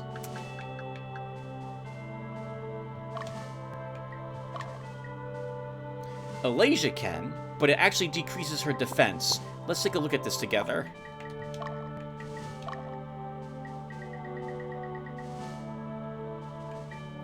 I forgot about the decoy cap, okay. That's a shame. It's too late. Alright, so let's go. I'm thinking I should have given that to Bruno to kill the Cerberuses, but I didn't know they dropped Chalices of Destiny. Pure white dress that only a noble, pure-hearted woman is permitted to wear. 5 int, 3 resist strike, 2 resist holy, 5 resist dark. Required to make a princess. By the way, did we unlock her? Did we unlock any other classes? We should check. Oh, we did! But not a princess, a cataphract. Trimus can become a cataphract.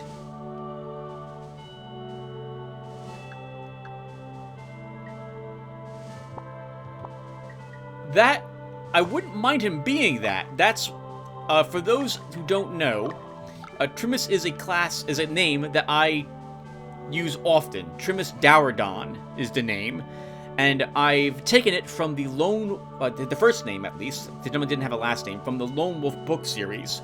It's the name I use for one of the gods in my 2nd edition. No one cares, but I'm going to say this anyway. The 2nd edition campaign setting that I used, the world that I flushed out, and he is the god of defense.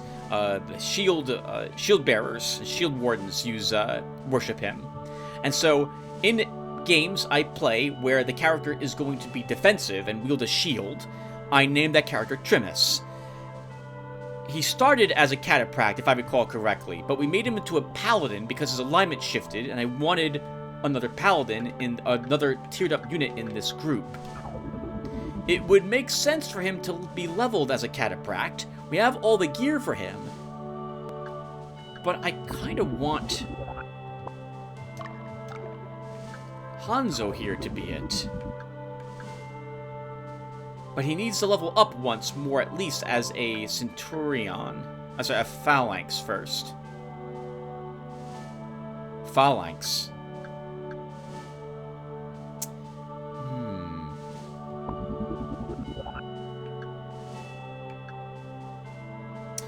I would want Hanzo to level. Okay. Here's what we're going to do. We will attempt to level Hanzo. we're going to end up going back to where we just came from, and off screen, I'm going to run around with Fordham, and we'll do some battles there to level him up to level 19, and see if he can become a paladin or a catapract, and we'll change him to whatever one he can be. Okay, oh, and I got so distracted by having a catapract, which I so very rarely ever get. And once again, I'm talking as if I play this game all the time. It's been 20 years since I played the game. I always had issues getting catapracts because most of my troops that are defensive are lawful aligned, because they tend to be in groups that have priests, because they're part of my attrition armies. So, thus, they're too good, and you can't be a catapract if you're good. I don't understand who makes these rules. This is the way it is. Right, do we have a princess? We do not. Okay. So, we either don't have the stats for her, or we're missing a piece of gear that she needs. We have a battle fan, which only she can wield, and the dress. So I'm guessing there's a third piece. I really should just look this up. I might look this up before we go back to wherever we just were. Where were we? I don't remember. Fordham, since you were the one who met the gentleman, you'll be the one to deliver it to the mine. Off we go. And since we're recording this on screen, because why wouldn't we? Watch me walk down here. Let's go back to talking about stuff. So,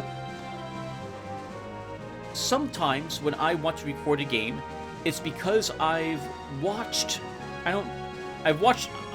gonna say it. I've watched other people play games that I was in the mood to watch, but they aren't playing the game the way that I would want to have watched, as it were. For example, and I don't mean this in a negative way, but I tend not to watch streamers stream games. I do watch them occasionally, but I prefer Let's Plays. I'll talk about this maybe later, but there is I feel, a large difference between a streamer and a Let's Player. In fact, hold on, I'm going to break this part up in case I accidentally say something I'm going to regret. 1 second. Okay. I don't think I will, because I'm not that type of person, but I want to make sure I phrase things very carefully here. Streaming is very popular at this point, and streaming looks incredible. It's got aspects to it that I have always wanted to do, because it lets the person playing the game play the game live to a effectively live audience. They have the chat, and they get to talk with you people as they play at the same time. And that's something I've always wanted. I like trying to make my Let's Plays Let's Plays. I've got you guys named here, after those viewers who wanted to be in the army, for example. I love that crap. I've been trying to do this crap for decades. I don't know if it's still on it, but in my Anachronox series, for example, there's one section of that game where you get to choose one of 3 companions to go with you on a side quest. And I played through the game with all 3 of those characters, so that this way, you could choose which character you would have taken, viewer, if you watched that video. And I had a hidden annotation by each of the characters that you were able to select, where I suggested, hey, go ahead and click on one of those characters, and you'll be taken to the video where you'll see me select that character as a companion that I'll take with me through the adventure. But then YouTube got rid of annotations. So I don't know if they're even still on the video. But I try to make my videos have some dialogue between me and you, where you can impact how I play the game in some way. When I first saw Twitch interactions, where people could vote for things to occur in the game, I was pretty impressed. That's fantastic. I love that idea. let's go in here first, and then we'll talk a little bit more about other things. The girl you're looking for used to work here, but she left. Girls these days are so swift to jump on any opportunity. You liberated Wetidus, right? She went to Mount Ithaca and found work in a tavern, where she could make more money. She should have thought about the consequences of going to unsettled area alone. What if something happens to her? Her safety must be more important than money. Oh no!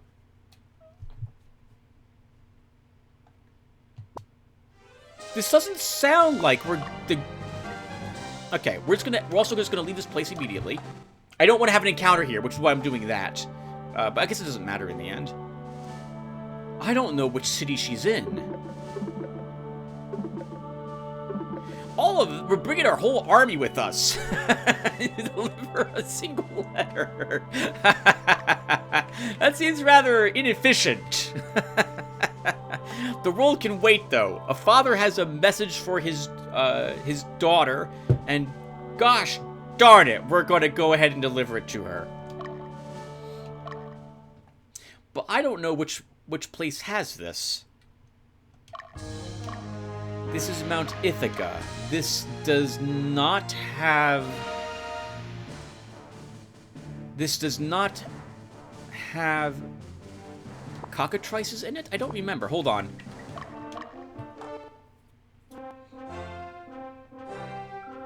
The townspeople have informed us that fairies, gremlins, and griffins still inhabit this area.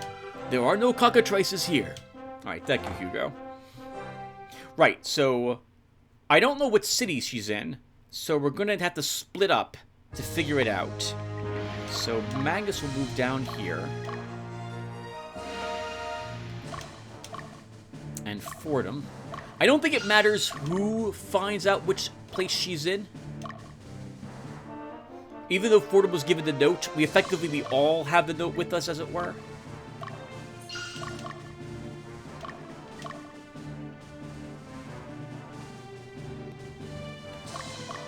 Man, it has been a while since we've been here.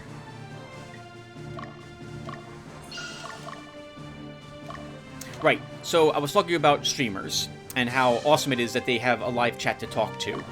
So, but the thing about streaming a game compared to doing a Let's Play on it is, in fact, that live viewership. I like being able to interact with folks when it doesn't detract or distract from the game. So, at this point, for example, in Ogre Battle 64, or during most of the time that we are playing the game, it would be fun to interact with you guys. We could chat about the combats, chat about random stuff as we play through the game together, and so on. But the bad part about streaming, well, the part I find a bit awkward about streaming is, especially when systems like Twitch are in play, is that you have sound effects being played or things being shown on screen, depending upon the streamer, like emotes or something. And this will happen during important, serious cutscenes, for example. And it's awkward because it detracts from the game. 1 second. Oh, is this her?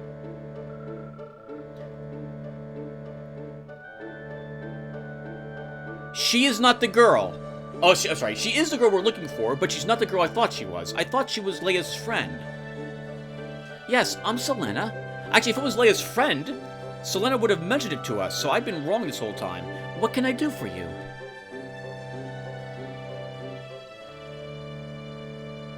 Oh, I think we get an item from this. I'm sorry about all the trouble. I was just trying to help my father, but it seems that I've made him worry. I would like to thank you somehow. Oh, here. Please, take this.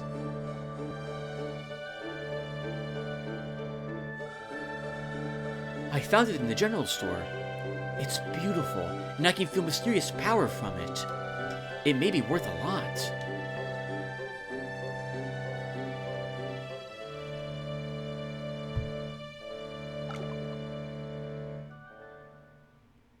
Wow.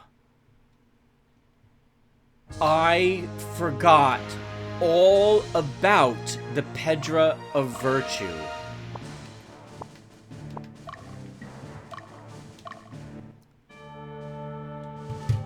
Wow.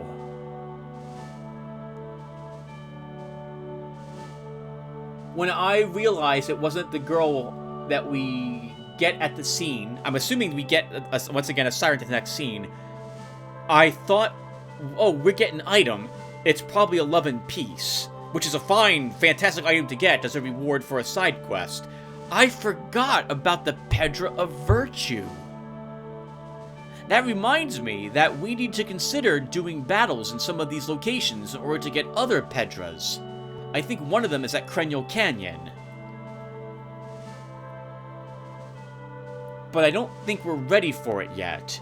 We don't have the money to endlessly train at these locations, which it requires. So we'll look to do that later.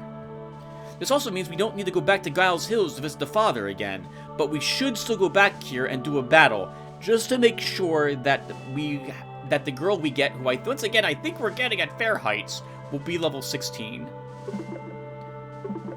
And I guess viewer will chat a little bit more after all about more YouTube stuff, so we'll record a little bit more of this on screen.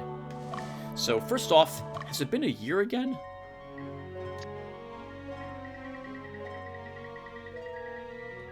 It's now the next year, 254. Okay, I only am looking at this because of the birthday. We don't want to miss our birthday, but it just turned another new year.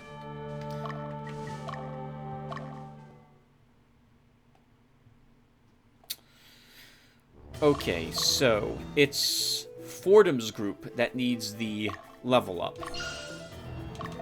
And he can kill Cerberus's, and should, for that experience points. But he both gets the experience points that we want him to have, and there's a chance he gets a chalice for doing so. So we'll send him up there.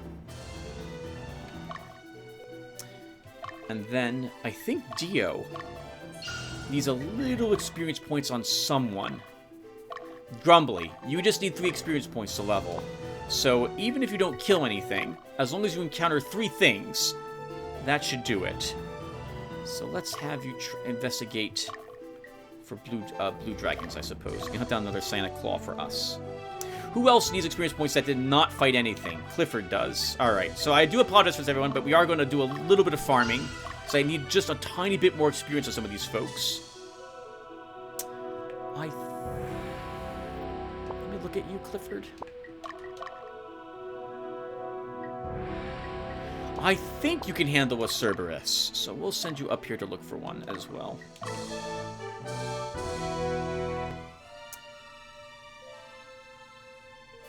Belduke, you did not fight anything, did you, Belduke? You did not, and you need 12 experience points as well, which is effectively a Cerberus or a dragon.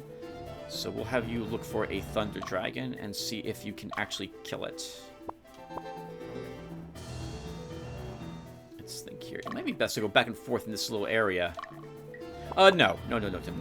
Well, maybe it will be. Let's do that. And one more person. Oh, Magnus needs a lot of experience points still. I think we'll have to just train him in the end. That's what we'll do. Bruno could use some more. He needs one more battle.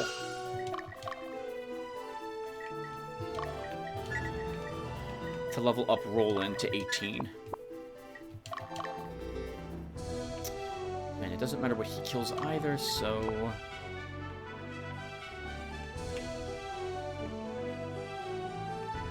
I don't want him to go too far. I guess we'll look for blue dragons, Bruno, with you.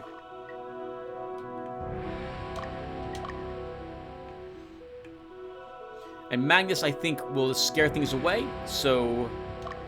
I don't think we have the DPS to down something in a single go, so he'll just stay home. Alright, we can talk more about streaming versus YouTubing and stuff like that at the moment, which apparently is what I'll be talking about. So, the most... How can I describe this? Oh, actually, it's very easy if I stop to think about it for half a second. There's a big difference between streamers and YouTubers, which might not be apparent if you haven't watched very much of both. YouTubers. That's not the wrong term. Let's Players is the correct term. So, when folks stream a game, the streamer is what you are there for. The game is the background. When it comes to Let's Players, the game is what you're there for. The Let's Player is the background. I feel that's mostly accurate. There are some times, like right now, for example, where the chatting is what's, I think, most entertaining. It'd be pretty darn boring if I was just walking back and forth here, looking for battles without doing any talking, because holy crap, that's a lot of nothing. that is ongoing. But generally, when I'm playing a game, or when I'm watching a Let's Play, it's because I want to watch the game and hear someone's thoughts as they play it. But when I watch a streamer, I'm watching for their interactions with chat, for example, or their live reactions to people as they are talking with them. I don't know another way. I'm describing it poorly. And Roland's just leveled. Perfect. So we're done killing blue dragons with you, Bruno. I think. Hold on. Want to make sure, Bruno, Roland is 17? 18. Okay, good. Okay. Let's rest you, and then we'll pull you back home. So,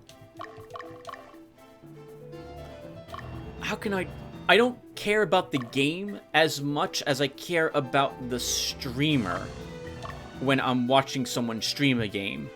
But I tend to be... I'm in the mood for that occasionally if it's a game that I don't care to watch, if that makes sense. I'm mostly there for the background noise of someone chatting or talking, which I assume some of you guys are for when I play certain games as well. Like, probably none of you, or very few of you, if any of you, are sitting down here and watching the entire area investigation going on here, right? You're probably, and I think I've mentioned this before, you probably have this on in the background as you're doing something else. Like, maybe you're doing dishes or work around the house, you're outside mowing the lawn, or you're driving from place to place, and you have this on your cell phone, and you're pumping it through your car speakers as you're doing it, or stuff like that. Like, I assume you guys are doing that, because that's what I do. See, I don't do that in my car with my cell phone, because I don't have a smartphone capable of doing anything of that sort. But I know folks do that. And when I'm playing games that I don't want to record that are grindy, because I'm busy compressing down video or something of the sort, like let's say I'm playing Grim Dawn, I'll have on something in the background, because I'm running around killing things. It's pretty easy. The game's pretty mindless. Actually, it's not that easy, but it's a pretty mindless game. I still like it. And I have something on in the background while I play to really pass the time, because that's what I do. I don't understand sometimes why I do the things I do, but I like playing games while listening to other people chat about different games. So there you have it. I don't understand it, but I like it. And I know lots of other people like it.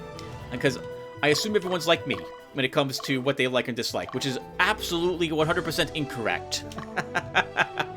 All sorts of folks like watching stuff that is completely different, and playing games for different reasons, and playing different games, and folks like games that I don't like, and folks hate games that I do like, and all sorts of stuff like that. Anyway, because I mostly, when I sit down to watch something, I'm going to watch a game.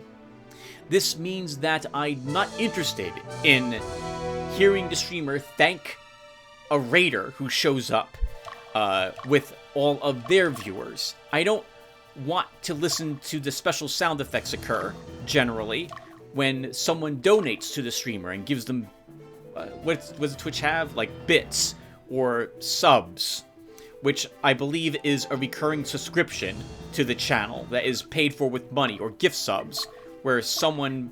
I'm talking out loud this way because I'm trying to convince myself that what I know is correct. Dia, why are you back here? You gotta stay out here and kill blue dragons. Don't come back home. Oh, nice. And we do get a Cerberus with Fordham. This is perfect. This is what we want. Hopefully we can actually kill it as well.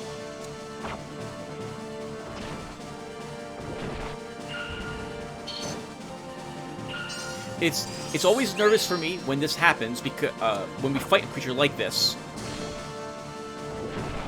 with this particular group, when we paralyze, but our cleric still needs to act.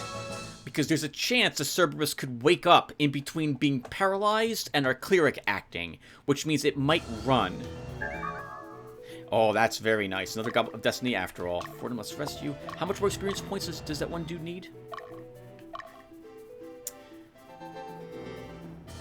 Oh, he needs 3 more battles, guys. I'm sorry. Yeah, oh, and I forgot to put on the decoy hat. Oh.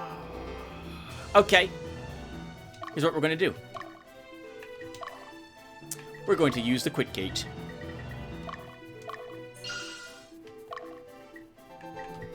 Why? Because we just got a Goblet of Destiny. And so I won't feel as bad about farming them a little bit because we get less money. Because I'll be selling it right now. And it gives me an excuse that I'm down a quick gate, so I'll want to purchase another one. So in other words, of this 598 bucks, or however much these are worth, how much is this worth? 637. 150 of it is spent, will be spent for another quit gate. Oh, Tim, stop. You didn't come back here to sell it. You came back here as well, by the way. Well, I didn't come back here to sell it, but we also came back here specifically to equip the decoy cap on someone. So I guess that will be Fordham. Ooh. That lowers your defenses. It'll lower anyone's defenses. Can we put that on Adorkable? Your intelligence goes down, though. I guess, Fordham, we will give it to you. You are leading the group, after all. You look ridiculous. Give it to you anyway. And then we dispatch them. And then, Fordham, you're moving back out to that same locale to fight more Cerberuses. Right!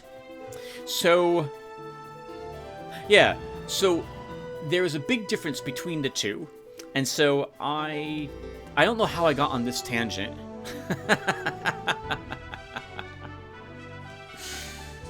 Why am I talking about this in particular?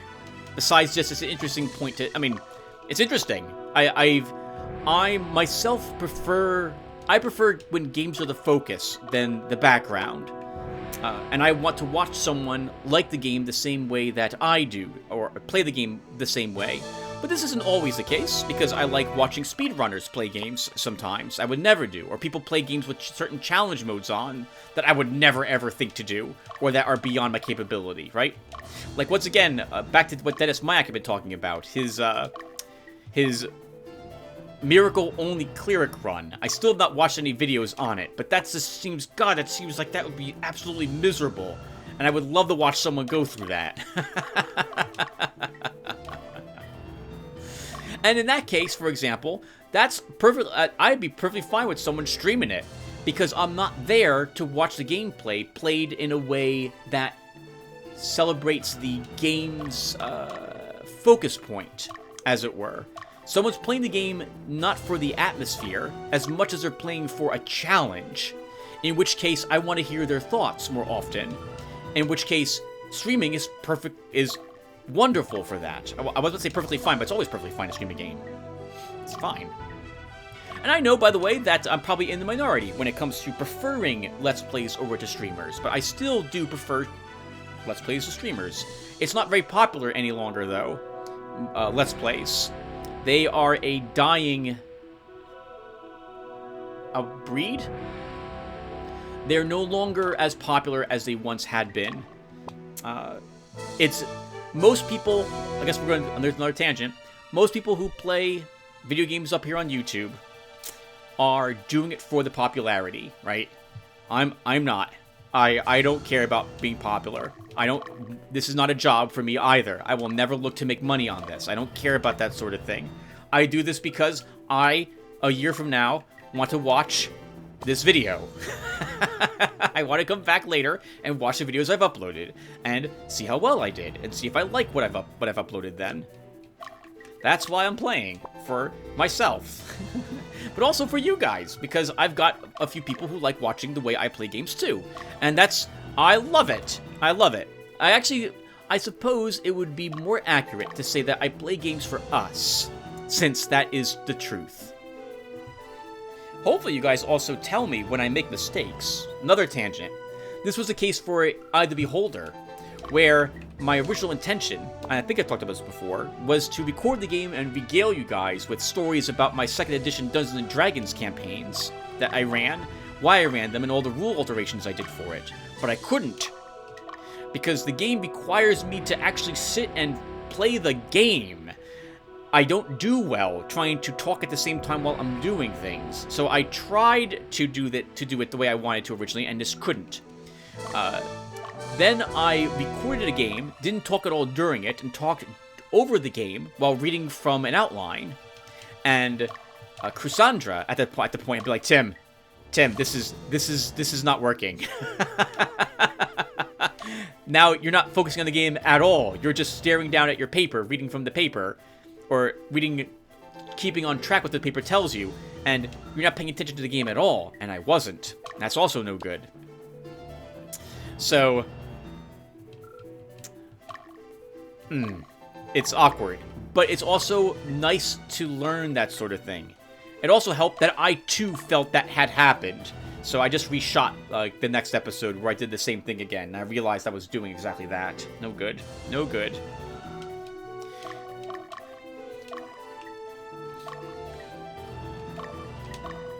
Guys, I think we'll play for like another 8... I'll record another 8 minutes, and then I will do the rest of this actually off-screen.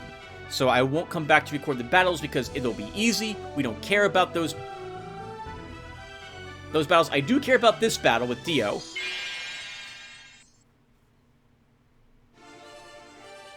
We might kill it before it gets to act. It depends upon if our Sorceress and Siren paralyze it with lava flow. Holy crap! They did! That was amazing! I've never seen that one before. And Grumbly, now you've leveled up. Perfect. Man, what the heck? What was... So, they make a sun appear? It sets an area alight that causes a volcano to materialize within it, and then it erupts, flooding that area of the battlefield with lava. And it paralyzes. A part of me would like to see a different skill instead, but that's so useful. I think we'll keep them with their current spells affinities at this moment. So I can look at that again. Okay, initial reaction to that is, that's a bit silly. I would have liked it a lot better if it looked... It's not bad, but I would have liked it instead if it was the same thing as the Molten Orb, where the ground tears open and the volcano sprouts from it, rather than a summoning a volcano. But I mean, it's magic, so I don't have to like it. It can look like whatever it wants to look like.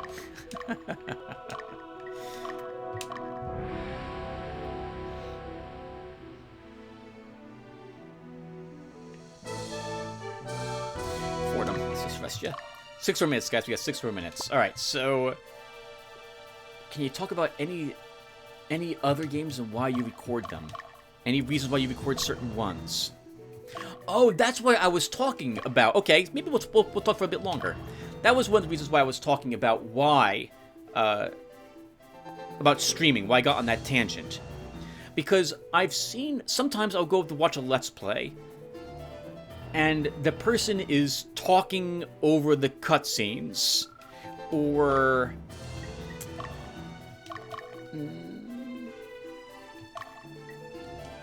they're doing something that I find distracting and potentially ruining the atmosphere. Now, this is fine. Once again, this is perfectly fine. You can do that sort of thing. I don't like watching that sort of thing depending upon the type of game it is and the type of person who is doing the game. If I'm watching a streamer, once again, it's because I don't care about the game. Effectively, I want to watch the person. But generally, I want to watch the game. And so, in some instances, many times these days, Let's Players have a chat that they're talking with as well. Even if you don't see them on the screen, or the chat, you can hear them talking to their chat. Streaming, once again, is a lot more popular than doing Let's Plays are. And so, during scary parts of, like, Darkwood, someone may be talking with their chat about stuff. And I would have wanted them to be reacting to what they are seeing on screen instead. This, by the way, is guaranteeing that Trimus will never be a cataphract, because his alignment's gone up enough now that we cannot make him such. So hopefully, when whatchamacallit levels Hanzo, he can become a cataphract, because if he can't, that's, well, I don't have any more vitality up, I think, so we'll have to hope he doesn't get any more alignment up later.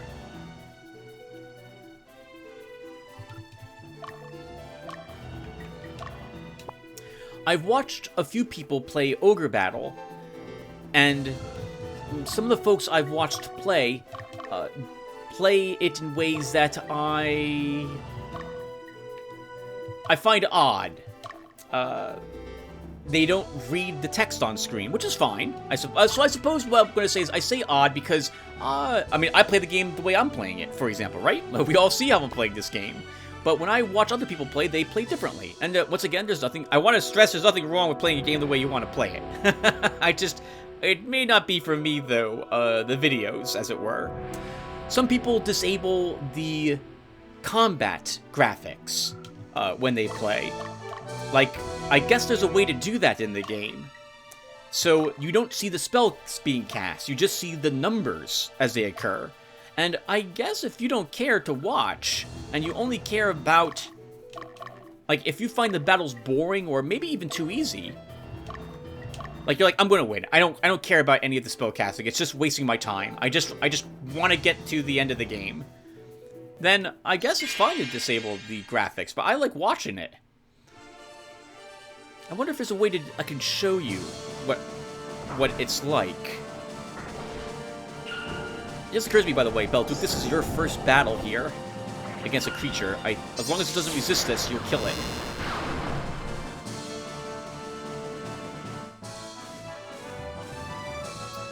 Belduke, I had you down for 12 experience points, and you just earned it. What happened here?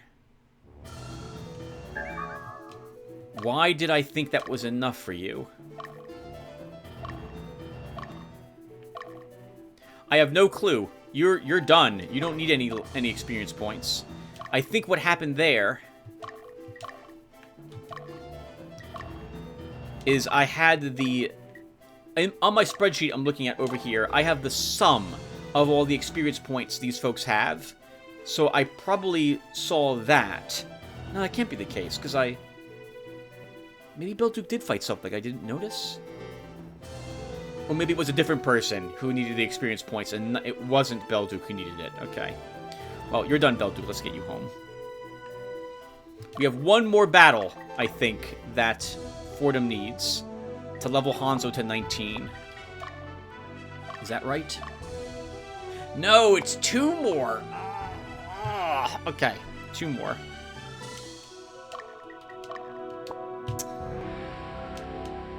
Alright, Tim, well, let's keep talking. Alright, so what are some game examples you can give about games that are not popular that you want to record. Okay, well, Occult Chronicles, for example, and Armageddon Empires. I'm one of the few, if not the only person who has recorded so much of these games. I think I'm the only one who still uploads games for Occult Chronicles, for example. It's not available on Steam. You had to have bought it from Cryptic Comet. This would be back in the mid-2000s, when Steam wasn't the monolithic gaming platform it is today.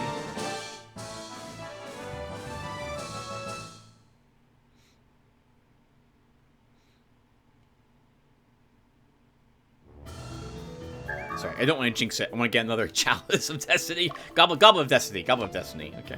Chalice of Lights, Goblets of Destiny. That's what they are. Formal second quest again. What was I just talking about?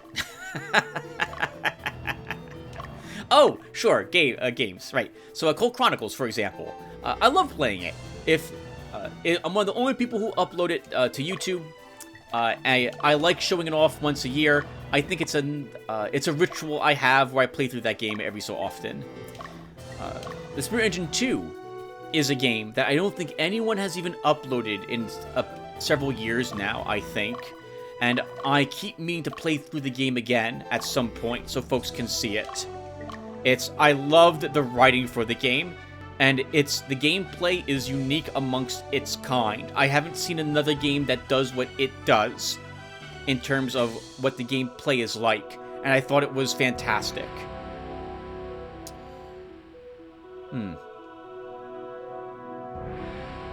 Sorry. I'm thinking about that game now. I always make sure it's installed on every computer I have in case I'm in the mood to play it. Actually, there's several things I do with every new computer. I guess we're going on a tangent, everyone. Here we go, another tangent. Whenever I build a new computer, which I'm intending to do before the end of this year, if things go well, I always put a few things on the new computer immediately upon getting it. Games or emulators and their ROMs that I have managed to acquire over the many years, since it's very difficult to get these any longer. And game installers for the games I picked up from the third-party developer sites that are not available for purchase on GOG or Steam. Occult Chronicles, Solium Infernum, Armageddon Empires are examples of these.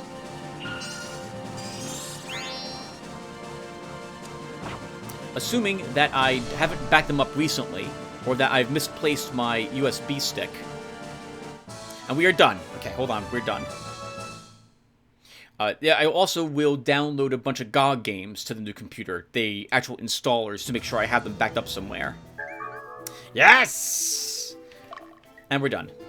I'm immediately going to leave, so that this way we don't have to do another battle. And thankfully, viewer, we're also done chatting. Holy crap, that was a lot of time spent about chatting about nothing in particular. Let's go ahead and head over here and sell some of those goblets. We picked up another goblet, right? We did. I wanted another 2 Terra armors. Crap. Hold on. We gotta go back. There's 2 more I want. This will take just a second. We'll even have Magnus do it.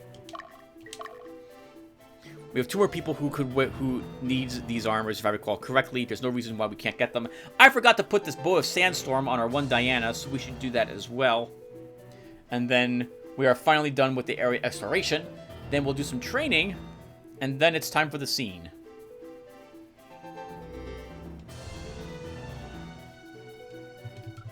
This is not enough time to also begin talking about new topics, so we will have to come up with new things to talk about next time.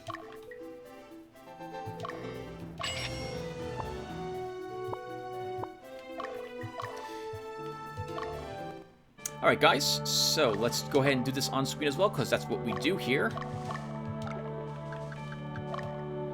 Oh, I did give Lisa the Bow of Sandstorm. Okay, so who still needs the... It's Astrid. Astrid needs the Terra armor. Yeah, nice. 1 resistance, 1 defense. I forgot we gave her a boulder helm. And then 1 more person needs the Terra armor. Who... Oh, it's Cassandra. I feel like there's one other person who needs it too. Did I forget someone? I'm gonna double check really quick. Everyone who I think could use it. Oh no. Okay, no. I'm fine with scale mail. Doesn't have to be Terra armor.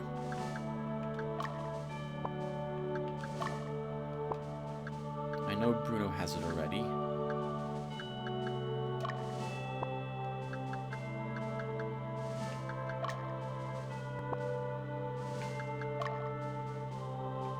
Oh, Bumba. I forgot about...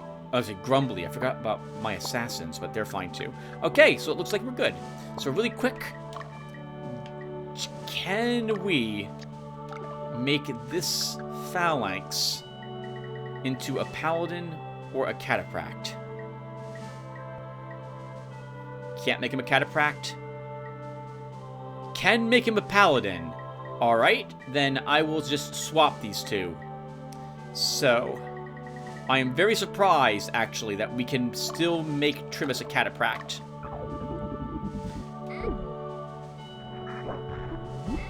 But I will do so.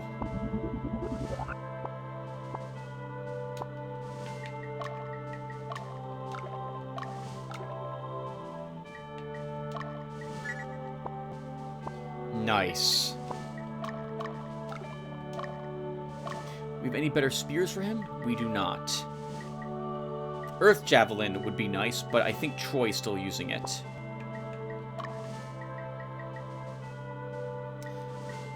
We won't give him the Balder Helm, even though it increases his defense, because we're going to need it for Hanzo. Oh my goodness, my whole right arm just went numb.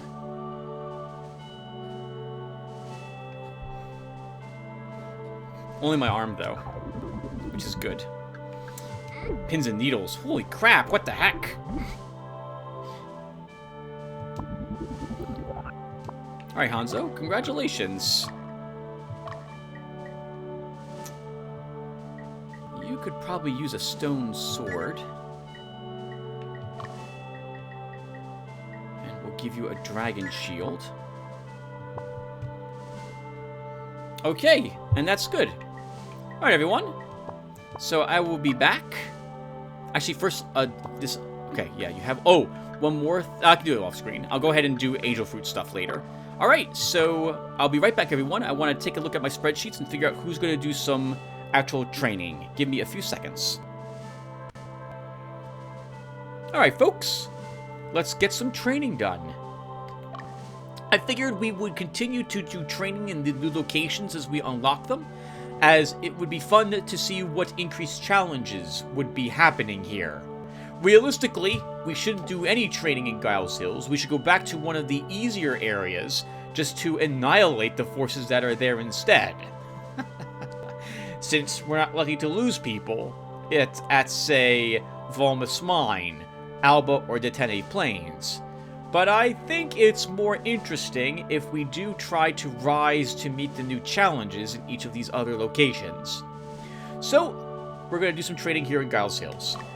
I don't know what's here, obviously, but generally the creatures that we tend to fight are based around the things we encountered here. I don't think we'll be fighting Lotus's troops. I don't think we'll be seeing any Knights Templar here, but I've been wrong before. Let's see what we fight. And I think we'll start with Magnus this time around. We have a Goth limit of 2,100 that I am willing to spend. So if I see this is going to be 800 Goth... Oh, I see right here it's 900 Goth. Never mind. So we're going to be doing 2 trainings only then. I can't afford a third at this location. Well, let's do it. We'll have Magnus start us off. Oh, this is an easy group. I'm happy that you stopped by to train, but do you believe that strength is everything? If so, then don't expect to progress any further. Wow, what the heck? Like, this is an awful... Like, I like this. This is going to be a really easy group to annihilate. But I feel kind of bad for them. This is much later on in the game. Why are we fighting Amazons at this point here?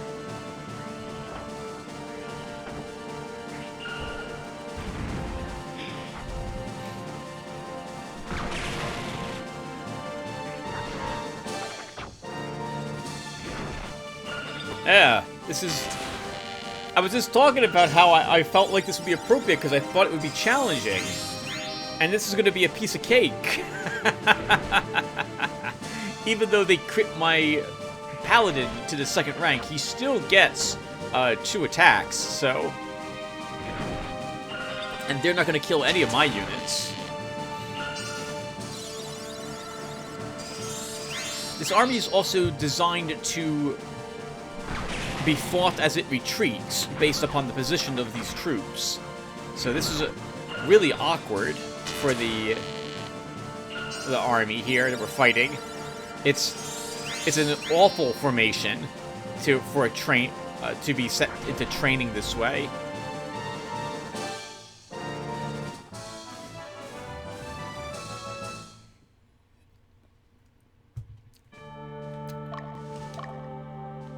Since Eileen leveled, we want to see if she can become a Freya.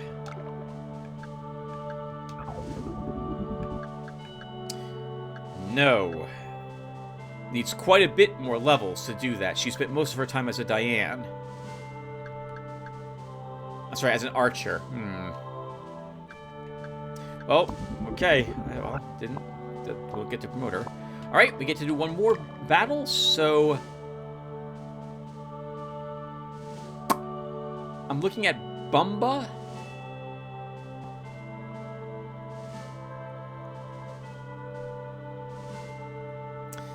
I'm looking at Bumba or Belduke. Ultra could probably use a little bit too. Bumba, though, has a level 17. So why don't we send him in? Holy crap. 1064 Goth to train.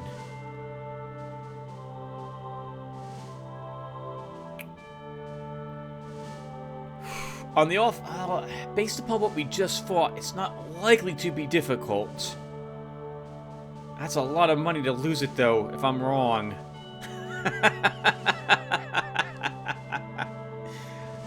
Oh. I only live once. Let's do it for the content. Oh, no.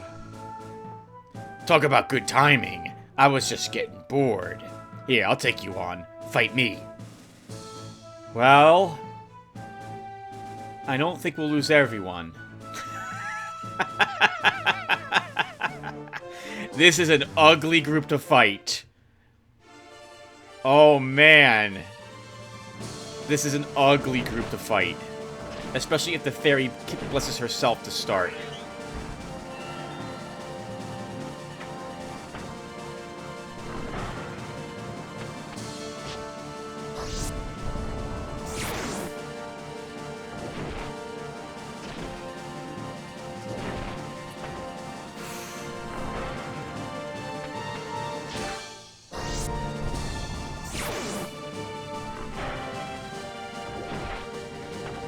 And this is what I want, right? This is what we wanted. We wanted this. This is what we wanted. We wanted this. I don't know if that's true any longer now that we're actually fighting it. Oh, there goes our fairy. I guess the good news is that's more experience points for everyone else, assuming everyone else can live.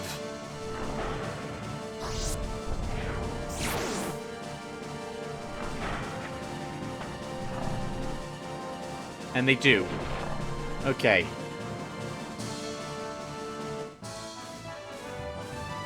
Okay. That wasn't too bad. Although, I thought Glazerrook was level 17. He was level 18, so my spreadsheet's wrong. That sucks. Okay. I was expecting him to level, we could potentially make him into a paladin or a cataphract. But that's not happening now. Darn it. Okay. Alright, well, I still won. So, I'll take 86 experience points or so, however much we earned right there. That's very nice. Lisa leveled up. She needed 69 experience points, so that's good for her. And we lost Aloe, unfortunately, but that will be acceptable. Okay, alright, that wasn't so bad. And now that I'm done with training, let me put another break here, and then we're going to Fair Heights, so a few seconds. Alright, everyone. Let's go ahead and finally head over to Fair Heights.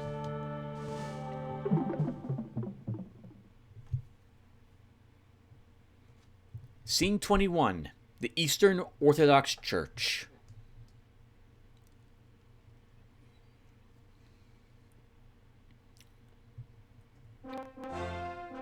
Oh, I'm right. From what I've heard from the scout, the Central Division is waiting for us. The Eastern Orthodox Church has fallen to the Central Division. To Lotus? No, I didn't say that. The followers of Birth would not fall to Lotus that easily. But since Eastern Orthodox isn't resisting, the Central Division has just waltzed into the Eastern region. Well, I guess we are doing the same thing. Yeah, but I don't understand why the Eastern Orthodox isn't fighting back. It is odd indeed. We have no choice but to move onward, though. Now, this is our plan.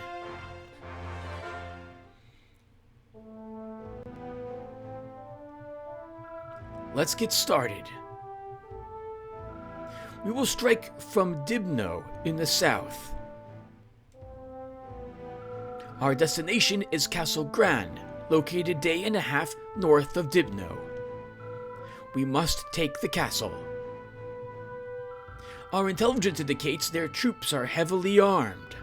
It will take us significant time to break through the defenses. The narrowness of this area will make avoiding them next to impossible. We must clear this area of all enemy troops to reach Castle Gran. This gives them an advantage. We must be prudent and devise a good plan. Every plan we've had together is good, which is eliminate all the bad guys.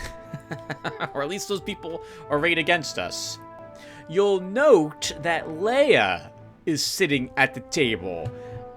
This is probably why I muttered I'm right when we loaded in here, because I am positive we are going to get a new siren in our group, who we didn't have before. This would normally be the first siren I would get, actually. So, once again, I make it sound like I play this game all the time, and the last time I was here, looking at this map, was sometime in 1999 or the year 2000. But I remember how much I struggled to get some of the higher tiered units in this game when I reached this point in it the first time. So I think we're doing pretty well. This will also be a good chance to see what level she is. We did just come out of a training exercise against people who were level 18, so she might be level 18. We'll have to look at her a bit to see what level she is, and then we need to make a decision if we're going to bring her with us in this particular map, because we don't have any space for her amongst my army currently, unless I'm willing to drop something. We'll take a look together when we get back to the army organization. I'm assuming I'm correct. I think we are. We're approaching Celsius up here, which is where Leia comes from. So she may be here just to give us some other advice, and that may be wrong, but I'm pretty sure she's going to mention how excited she is to be part of one of these briefings, and suspect that there's a special task for herself. Let's see if I'm right. Oh, as for the map itself, we gotta follow the road, we gotta follow it all the way north. That's it. There's a single city out to, well, two cities, I guess, out to the west, which we will still want to liberate. We'll explore this area more thoroughly later. In other words, I'm not going to be exploring places that aren't off the beaten path. Not too much. We'll be sticking to it and trying to eliminate all the enemies that we find.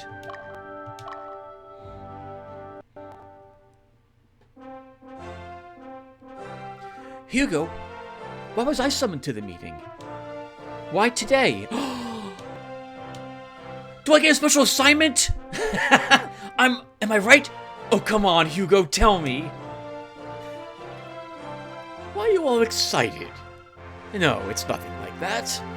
We have a visitor who says she knows you well. She should be here soon. Leia!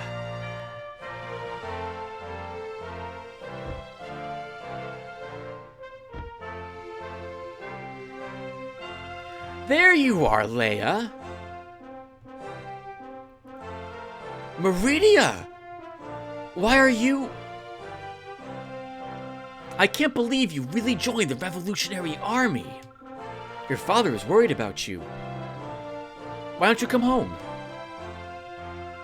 You came all the way here to tell me that? Of course not. I was asked to deliver a message to the Revolutionary Army.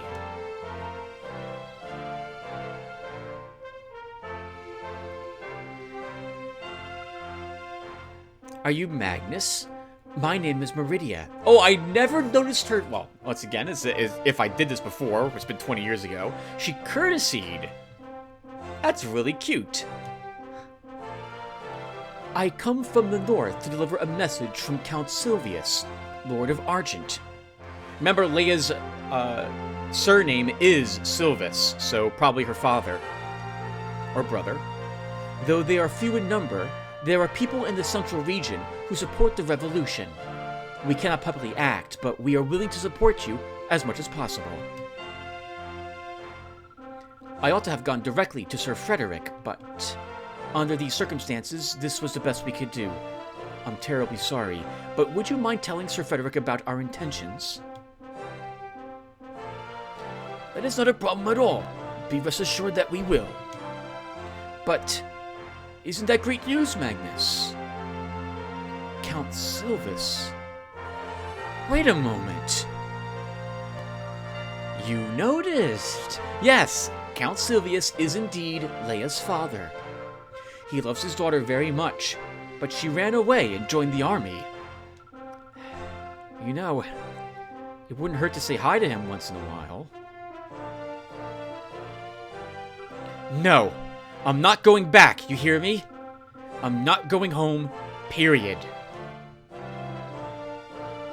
Neither of us figured that you'd listen to us. Then what? Please take good care of Leia, Magnus.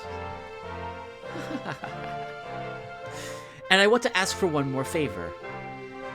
May I join your battalion? I'm kind of worried about Leia, too.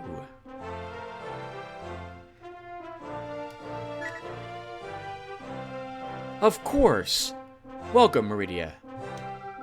Try to get along with Leia, okay? No problem. We've known each other for a long time. I remember her little laughs, too. Oh, that's adorable. Alright.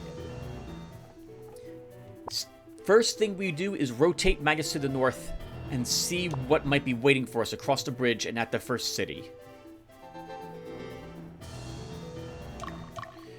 Oh, this is also a shop, apparently. Okay, so let's also do that next.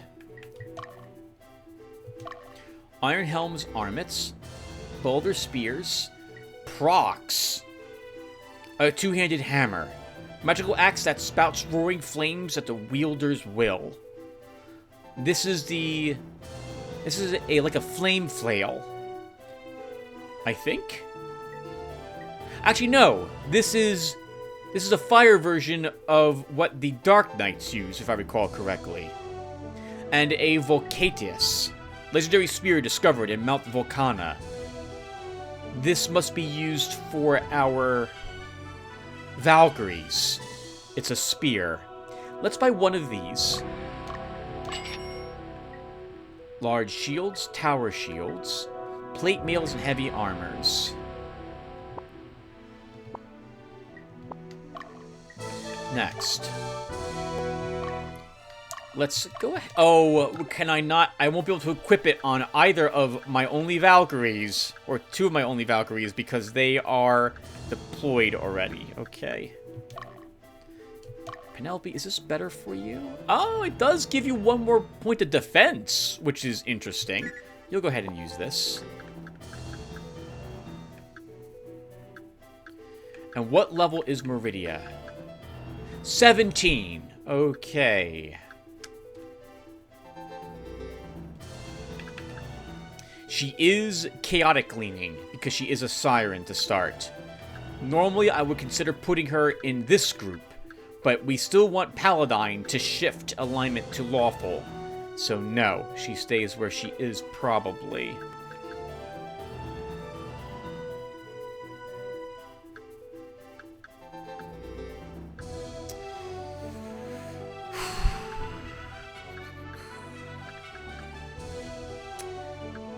There's no really good army for her. I don't have any free... Well...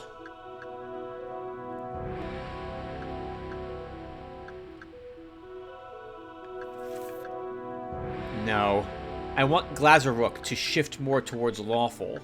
Although that will be difficult with Bumba's group, since Bumba and Aloe are lawful leaning at this point. But putting her here, although I'm really tempted to do it, I think would be a mistake at this point.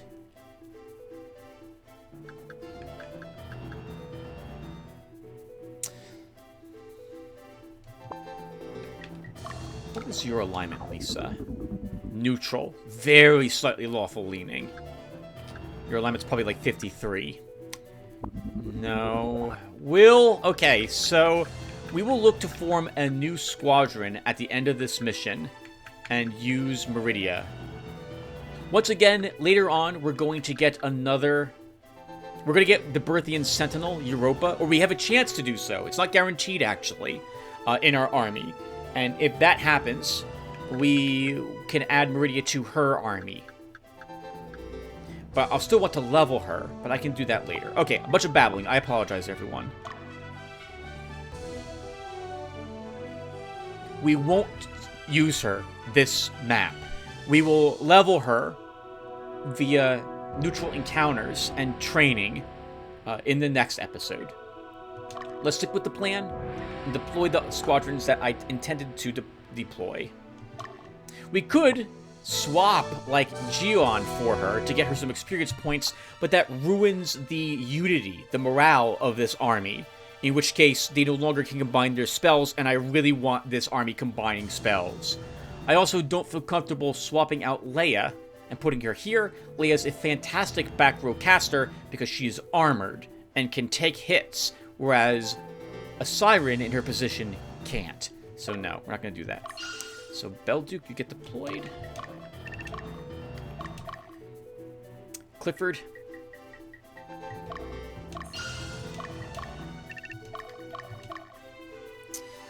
Ultra.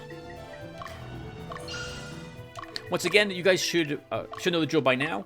When it comes to deploying my armies, I tend to want to gain experience on the armies that have the least amount of it.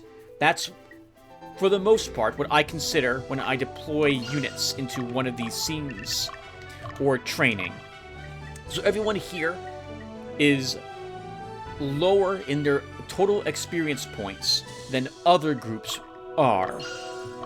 I probably shouldn't do it this way. I should focus on trying to level some of my units to the point where they can tier up. But, well, I don't like having mismatched experience levels in my forces.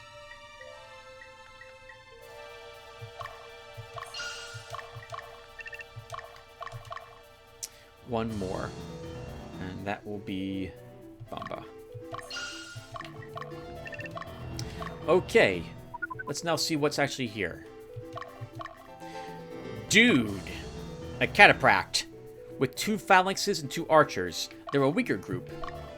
Level 17 on them for the most part too. They're also below our current levels. What morale is the city? 65. So a good leaning group should take it. Bumba probably can actually do that. So Bumba, you will... Oh. Can you do that, Bumba?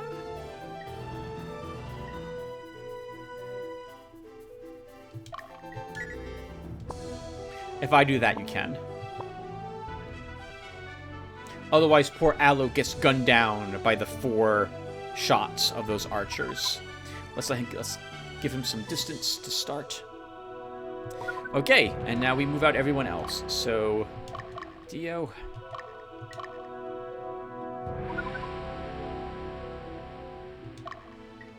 Belduke. By the way, we don't have to use any of these new people that we get. Nothing compels us to do so. But I just feel too guilty not doing so. Hello. Who are you?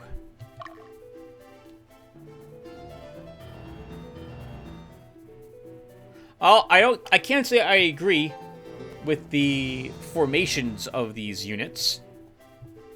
I think all 3 of the Archmages should be in the back, to be perfectly honest. But at least the leader's protected. Bumba should be able to handle that. Electric Shield. Interesting. It's a shame Magnus is deployed.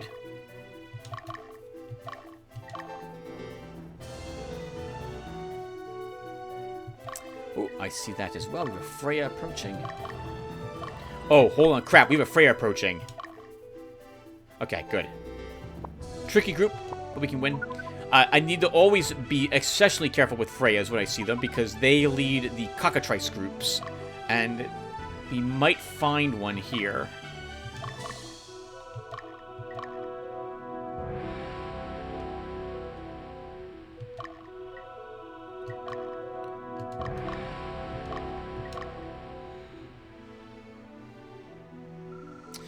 Good luck, Bumba.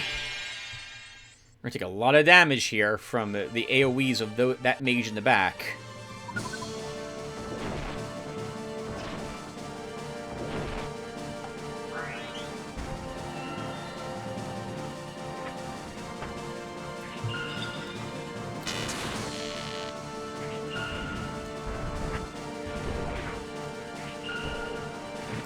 Uh-oh. I wasn't expecting them to focus down... Who is that back there? Lisa.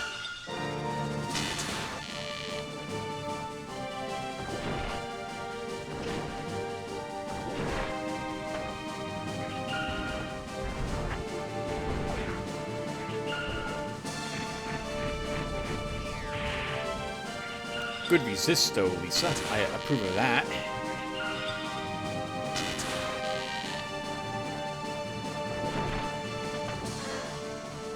Getting 2 kills, also.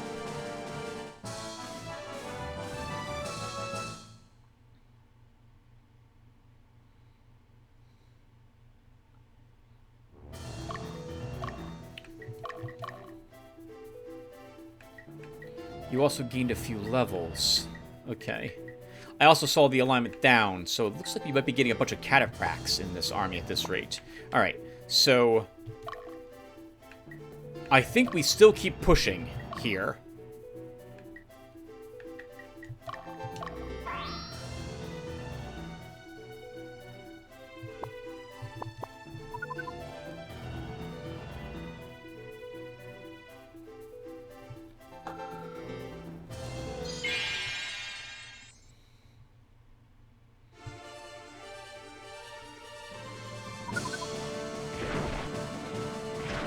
Oh, you know, I didn't think to check the battle strategy for my armies. Actually, I think I did check off screen to make sure I only have 3 that are set to attack leader.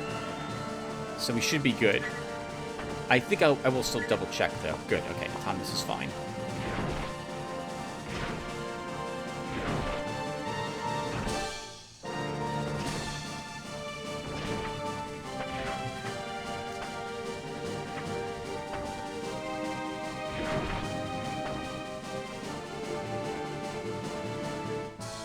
Interesting. Yeah, Bumba's army is going to become a neutral army. I guess it will be... I don't really... She's been with the armies for so long. It's going to be so weird not to have Aloe in this army, but... I think we will leave her out for Miranda.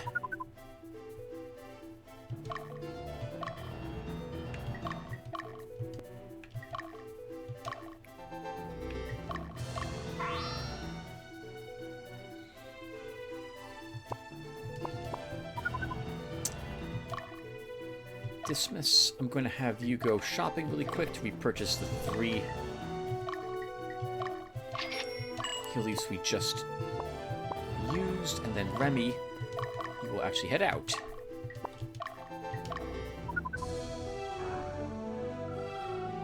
Boli has been liberated.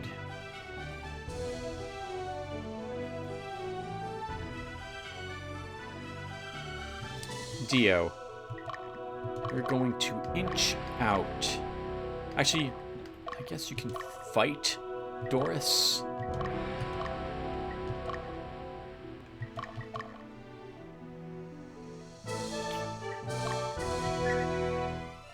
I'm going to try this strategy for a bit, since I'm going to try that we might have multiple people combining their spells together for this fight. Grumbly also is a fantastic unit like Leia, because he works well in the back or front. He's not as fragile as a mage would be, that is just standing in the front, as it were.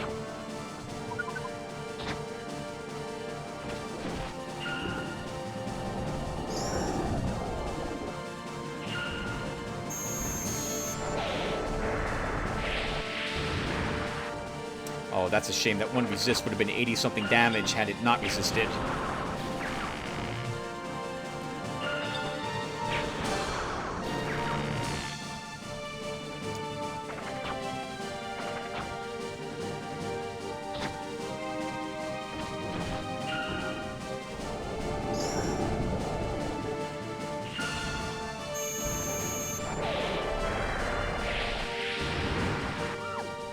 Nice.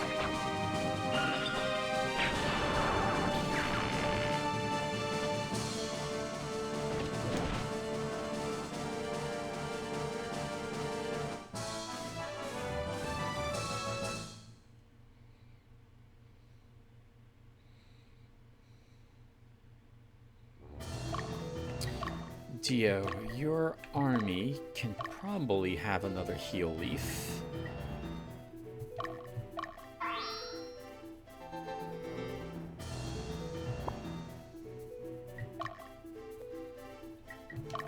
Have another heal. Use a heal leaf.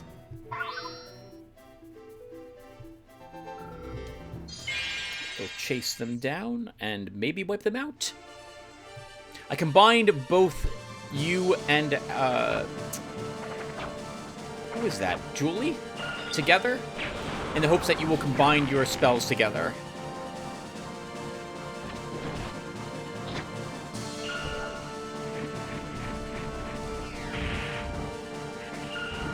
Oh, well that's interesting. Combine with someone different and only target a single person. That's kind of a shame.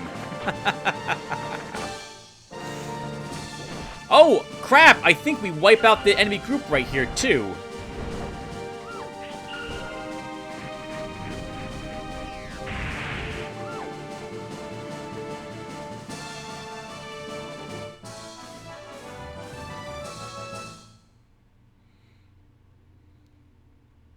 That worked. I like it.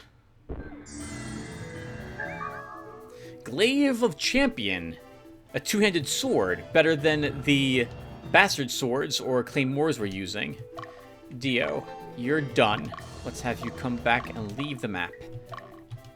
In the meantime, Bumba, let's have you try to...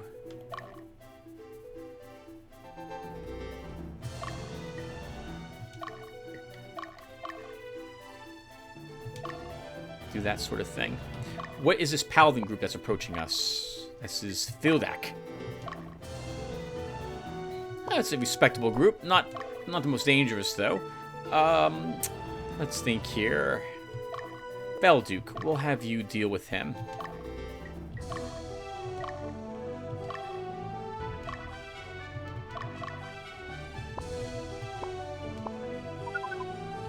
Belduke also... hold on. Bumba, how are you holding up, by the way?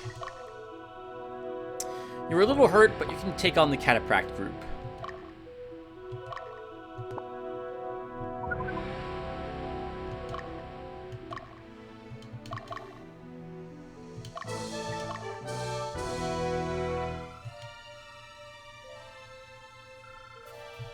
Whole lot of foot traffic going to this city.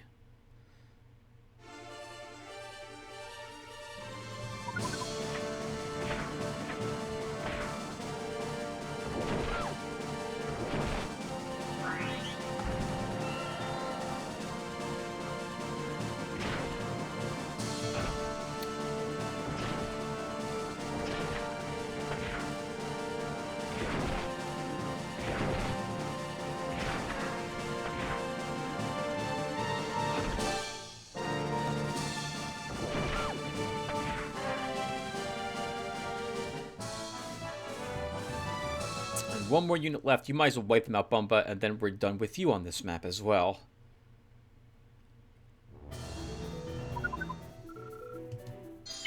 Nice. Nice and easy battles here. We're equal to or slightly higher than the levels of what we're fighting, which is fantastic, all things considered, given that we have 14 squadrons.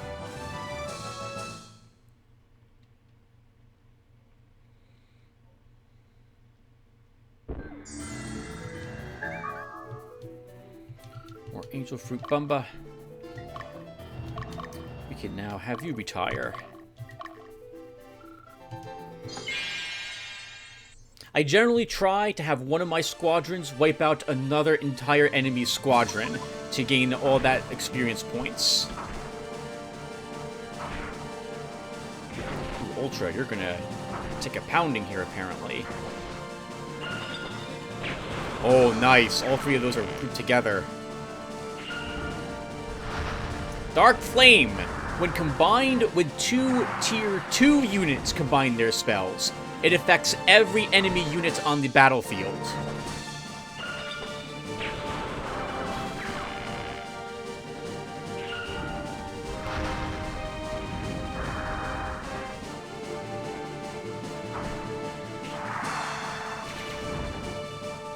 Remember what I said earlier about Bruno and Gina's group? How they were ripping to shreds everything, and how eventually all of our squadrons will be doing that.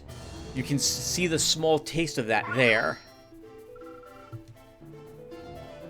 They are unlikely to survive another encounter.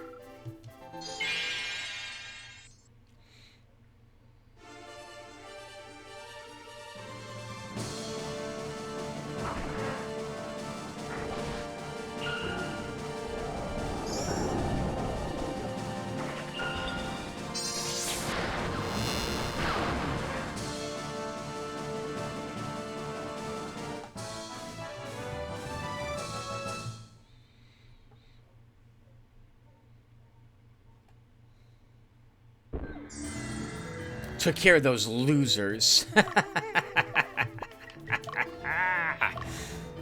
Let's look. Need about another 33 experience points, but I don't feel like we need to use you again. Actually, you know what, Belduke? Catch them. Oh, we have a... maybe you can catch them and wipe out that group. We'll have you try. What do we have here? A raven with a worm and a wyvern. Ultra. You can wipe them out, probably. We'll have you give that a try.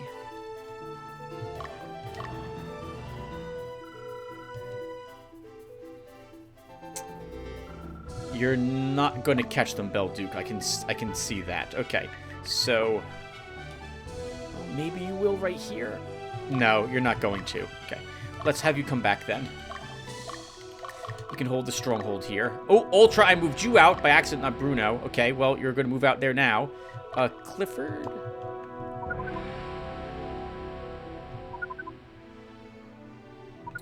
What are we dealing with over here? Velner. Oh, that's a tricky group. Who wants to fight that group?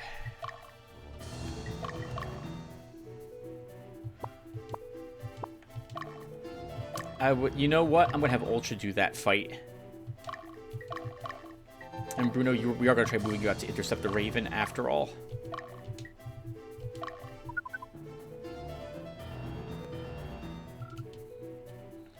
And as for this group... Oh! That's going to be tough. 3 Dragon Masters and a Quetzalcoatl. Quetzalcoatl. I can't pronounce how you say its name. We haven't seen this before. This is the one of the 2 tiered up dragons, 3 tiered up dragons we don't yet possess. This is the Thunder Dragon level up. Its ability, like the others, affects everything on your side of the battlefield, and it applies paralyzation to all of it. We'll have Astrid give that fight a try.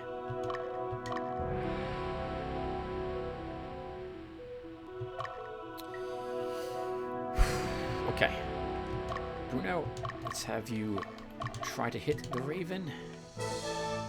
You're not going to do it, are you? You're going to do this weird movement thing where your back is turned to them and you let them hit you there, because that's apparently what you want to do.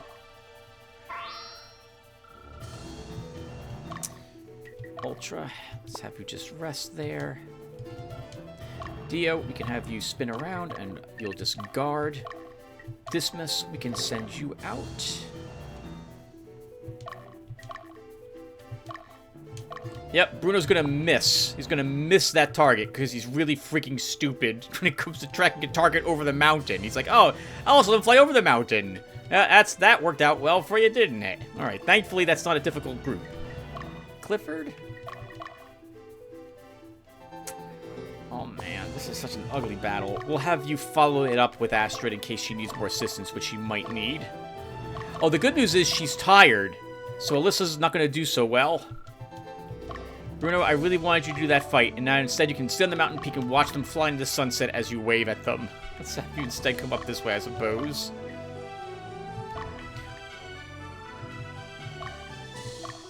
Bumba, we will retreat you. And I suppose we'll take out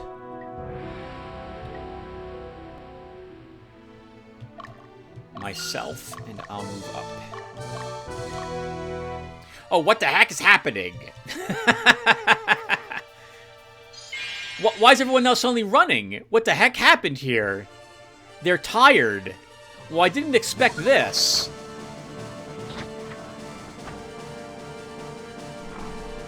I'm glad that happened, but this, I really feels like cheapens this battle that otherwise would have been amazingly bad for us. We might have actually lost 2 people here.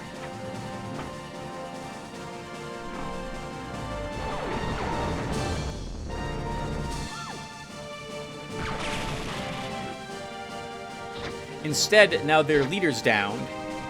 And now this enemy army is going to be annihilated by Astrid. In fact, we don't even need to do this battle. We could have someone else now finish up this squadron. And I guess someone else will. Let's move you back here, Astrid. Bruno, why on earth did this unit turn around? I guess you were closest, and it decided to attack you. Alright, well this works out well then. You'll go ahead and get to fight them after all. Maybe they felt bad that you weren't giving chase any longer and decided to turn around and chase you.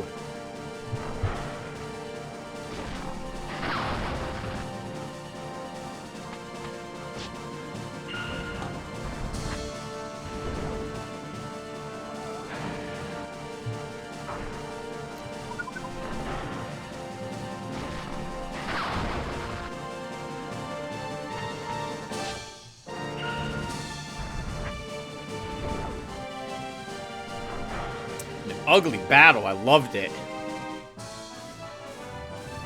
It's a nasty slugfest. The Wyvern does impressive damage as well. 40-something or 50-something per breath attack? That's really awesome. We need to only use one of our heal leaves here.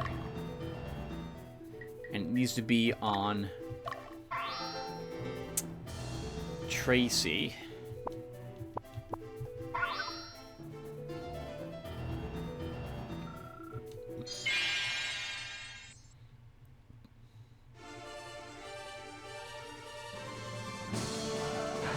Oh, why didn't they heal their worm? Maybe they didn't have time to use a second healing item.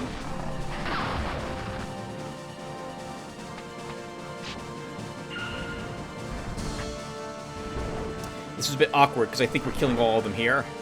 And we did not need all that experience points.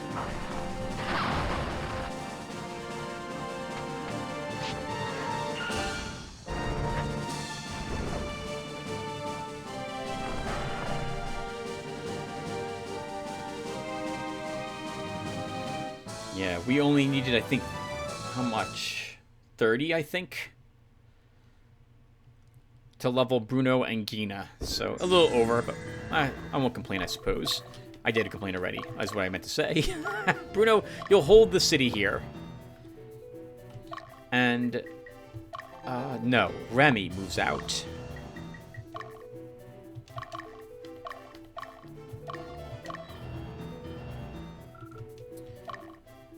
Dismiss, I guess we'll just camp you briefly.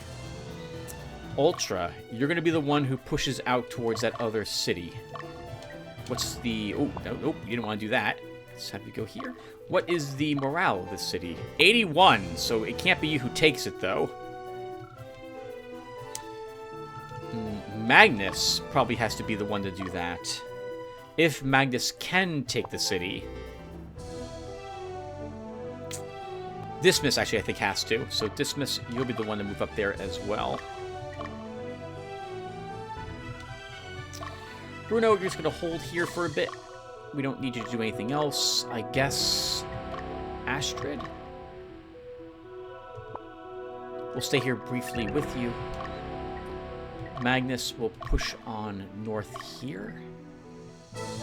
Actually, Magnus, what's your army consist of?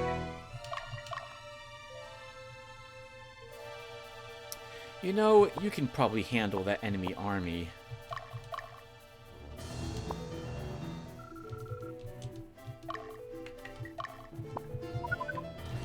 What's its makeup again?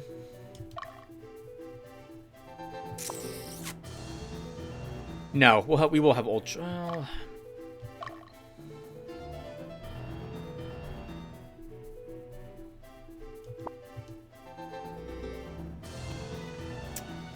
What else do we have over here? So, Spencer, you're healing. You're also down a few units. We can have Remy do that fight. Duke, we know he's just a Centurion with some soldiers, so that's an easy fight. 2 golems and an enchanter, but the enchanter is not protected by those golems, so that will not be a difficult battle. A Freya, okay, a Griffin and a Openicorus, so those are not difficult battles. I think I'll head up there. Remy, yeah, you should fight the you should fight the whatchamacallit, the remnants of the mage group, assuming it moves back down, and we'll have Clifford defeat what's left over of the Dragon Master squad. Magnus, we can move you up in this direction.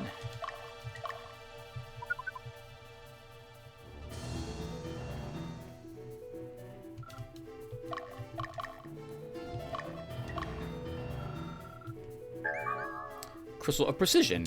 That's plus Dexterity. Could be useful if we have someone who's only lacking a dex, like one of our... Perhaps Lydell might not quite be a... Diana at the end of this.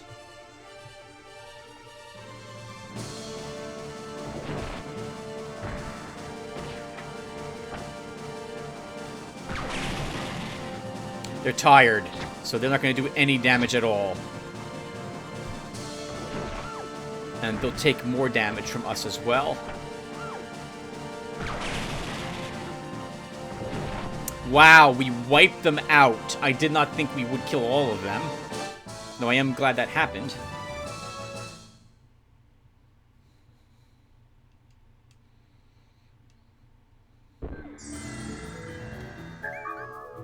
Book of Bane. Clifford, you'll just rest. We'll keep you in the front, though, and you'll do more of those battles up ahead of you.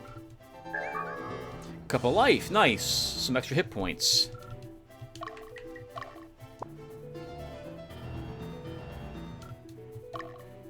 I can just rest there. Dismiss is approaching the city. Astrid, are you still hurt? You are not. Alright, let's move her back out.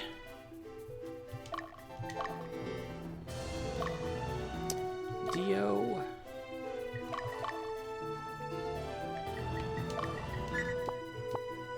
You know, as long as I'm here, let's shop for another heal leaf for your army.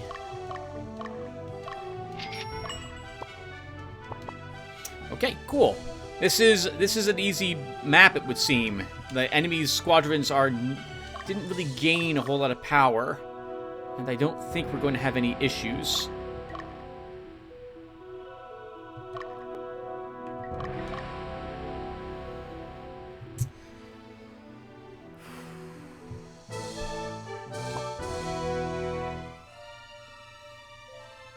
None of these groups are evil. I really want Remy to fight the mage army, so I'm going to wait for them to move out before we push north to that city any longer. I'm assuming that they'll swing south again to attack. They'll move back south again to once again pressure those cities.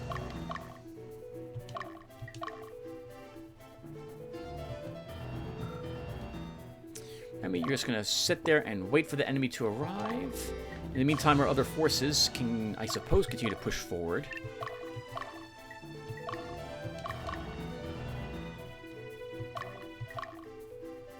And Bruno will have you do this. Ultra, good luck. A nice slugfest for you two.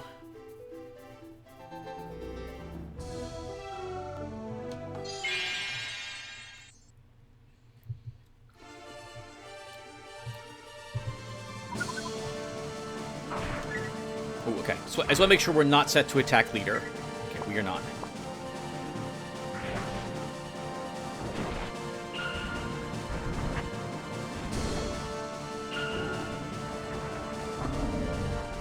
Good blocks, and no significant damage done to, I forget her name there. It's not Shannon. Nice, good paralyze as well.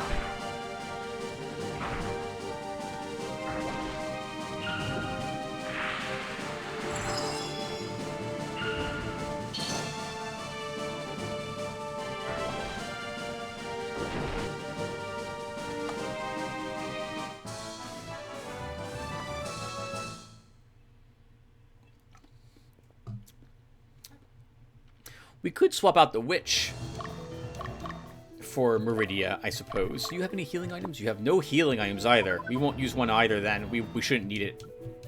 Dismiss. Take the stronghold.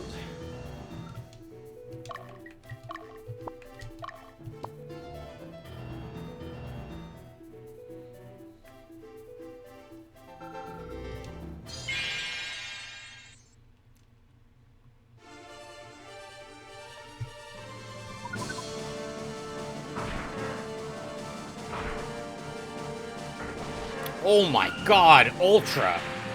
That was a 94 damage crit. I think we're killing all of them here in this round.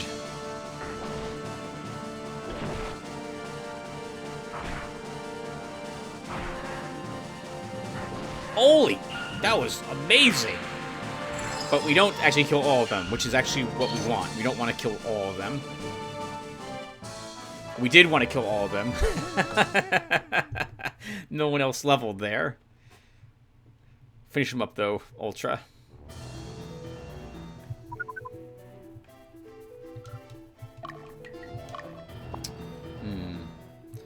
I guess we'll actually push, since I don't see the mage coming out of that area. So let's have you break Camp Magnus, and you'll push into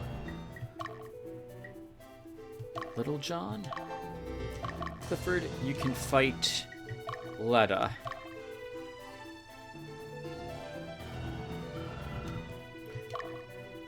Astrid, we can push you. Actually, you should probably be the one to fight Little John. Not Magnus.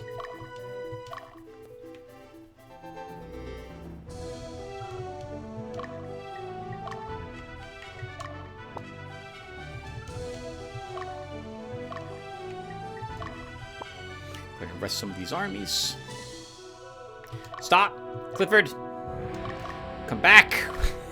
Doesn't it figure the moment I begin moving towards him is when the mage actually leaves the cities? I really want Remy to do that battle, so we're going to have him do it.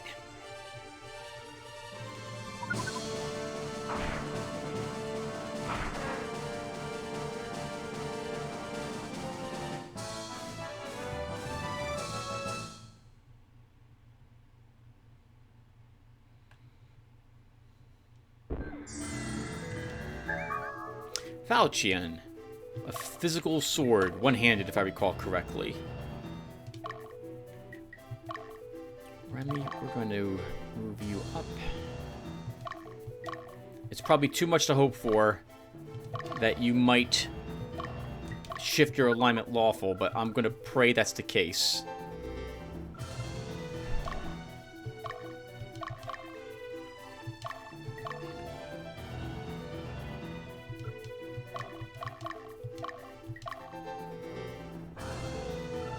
We succeeded in liberating Isne. Speaking of which, by the way, we did not investigate these cities, so I guess we should probably do that as well. So, oh, that's the Witch's Den. Interesting. Belduke, what's happening in here? Sir Karikov came from Latium. He's going to lead the army of Capitrium. He's a butthead, not some great leader. He ain't no Archbishop Orderion. He's a butthead. I guess he wouldn't be.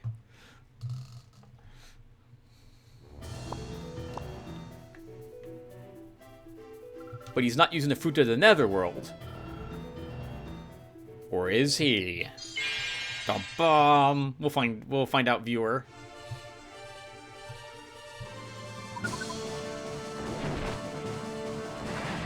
I can't tell if we'll kill any of these. We might.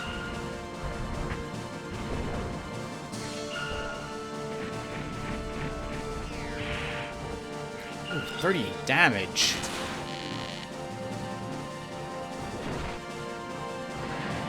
Of course, it won't be Paladin that kills either of them. Of course, why would Paladin get a kill? It would only help us with his alignment a bit.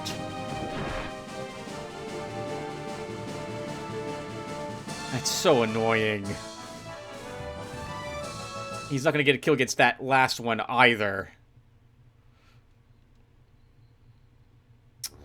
Okay, Remy, so let's move you away. Clifford will have you now re-engage again.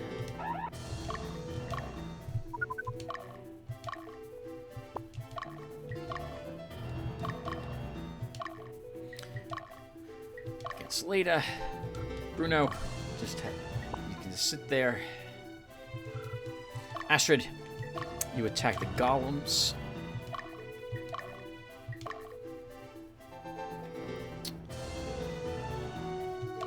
And then I guess Dismas can check out what's happening in Inze. We, the people of Capitrium, have flourished under the teachings of Mother Birth. We repelled Lotus and Latium. But is this the end? How could Archbishop Orderon, the demons of the Netherworld... Oh, Mother Birth, why? Why is this happening to us?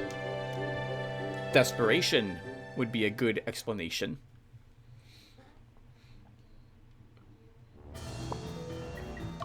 And Dismiss, there's no further battles for you out there. Let's put you down here.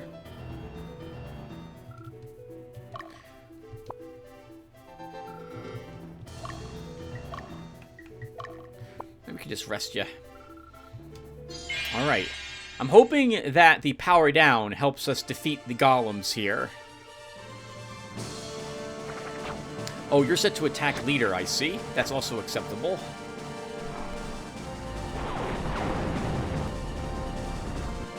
Ooh, only 1 damage. But the power down should... Oh, hey, look at that doll he's got! It's an angel of some sort.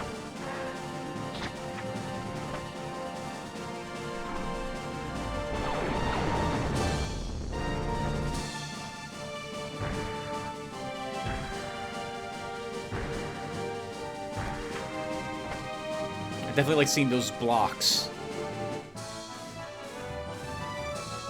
Good job, Astrid. With the leader defeated, we can have a different group take down what's left of that one.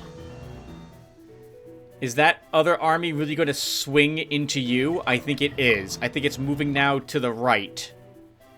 Alright, let's use a heal leaf here.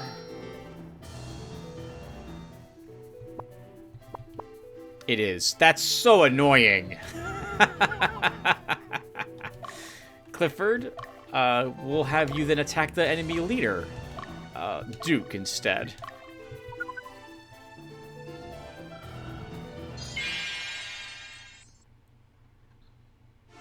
Oh! This isn't going to work out so well. The flying units should actually lift off.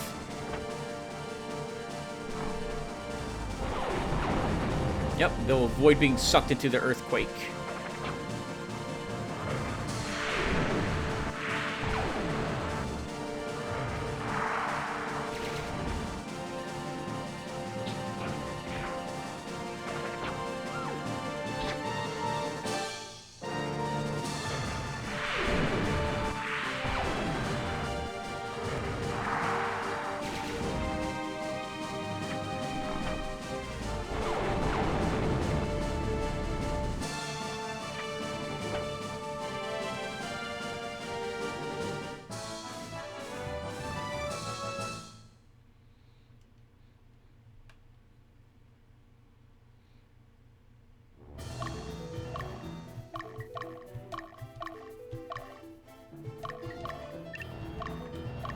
Astrid, how is your army doing experience-wise?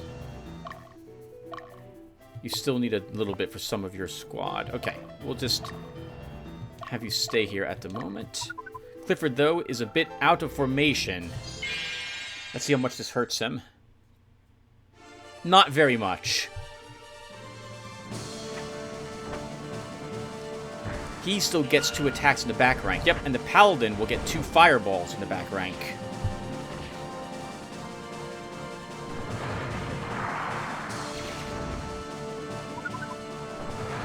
Ooh, but they're attacking not our Golem, which is a bit awkward. Which means that we may not do the damage we need to actually win this fight.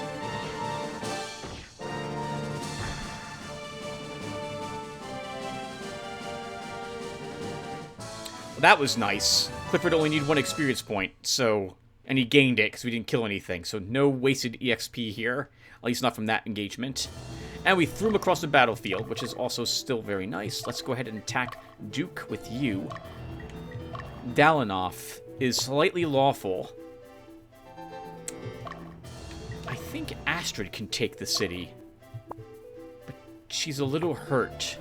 So we're going to move her away. Actually, yeah, we'll move her away because I want actually that battle being done by Clifford. He should be able to also do that fight without needing to heal.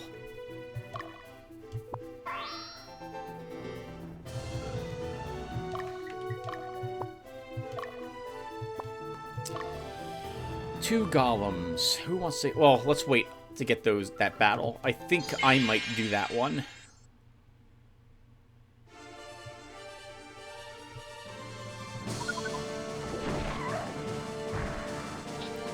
I think that's a female Centurion. No.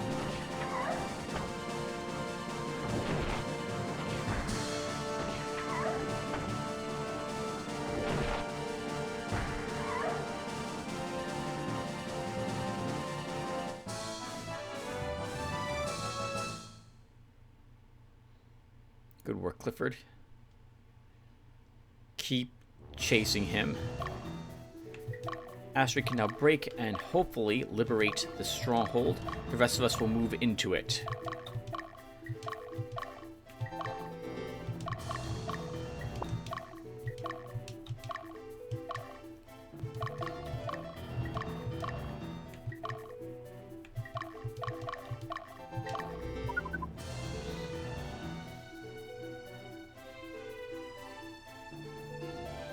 We don't really care if Clifford wipes out. Actually, we want Clifford to wipe out the rest of this.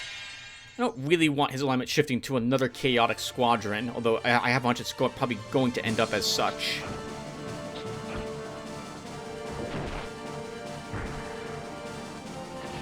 So we're going to also want to keep an eye open for where we can level up, or tier up Bricked a little more.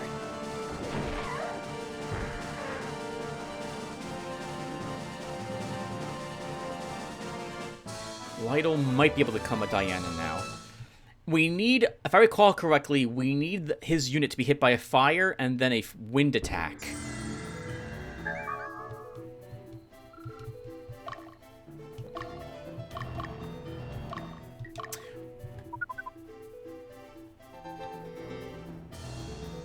No, that would not have been a good battle over to the west to do with him. Daniloth has been liberated. Alright, Astrid is neutral enough to take that city, which is good to know.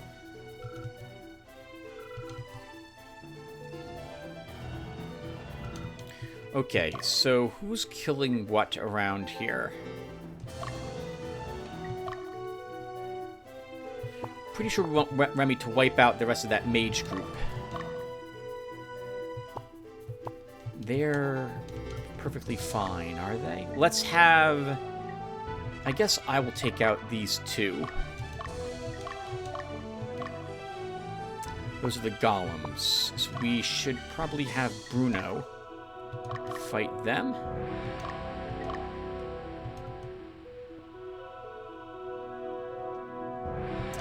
And then Remy can fight the last mage. But I may want to heal our little fairy on the off chance she somehow gets hit twice. There you go, do.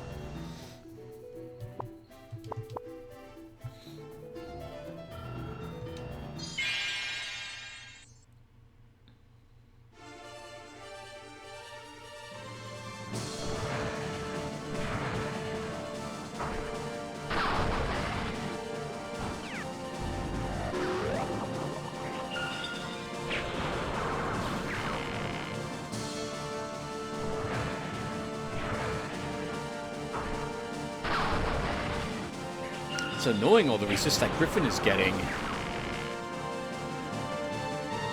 It won't stop us from winning, and I don't think we need to use a heal item yet.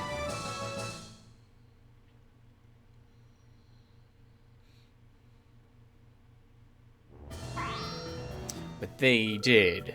I think they healed, though, the Openicorus, in which case it's still dead this round. Our Pumpkinhead will guarantee that. Oh, well, I still think it happens. Yeah, absolutely. Good job, Metha.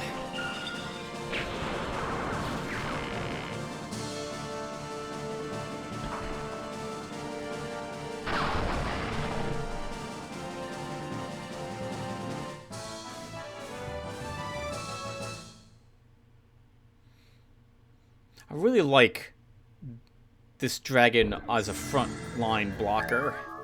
Ring of Eloquence. What on earth is that used for? That sounds amazing. That's not a princess item, is it? Dismiss, good for you for arriving back here.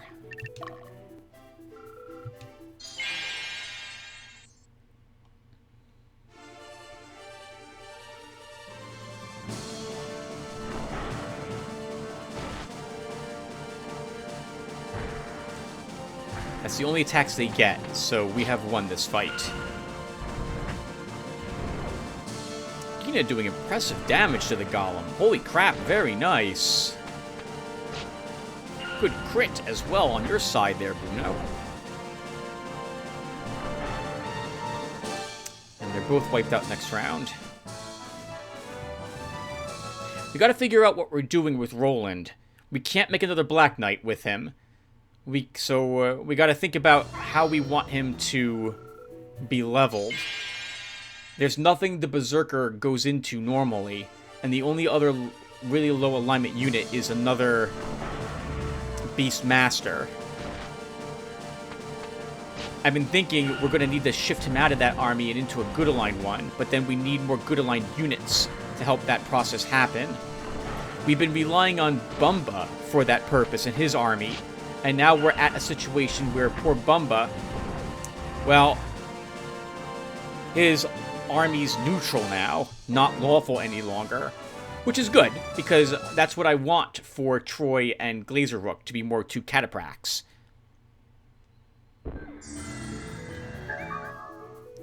Count's Garment. Okay. We have what it takes to make a vampire. So I guess we're going to try to actually create another squadron. The Undead Squadron now. Ultra, let's have you come back here.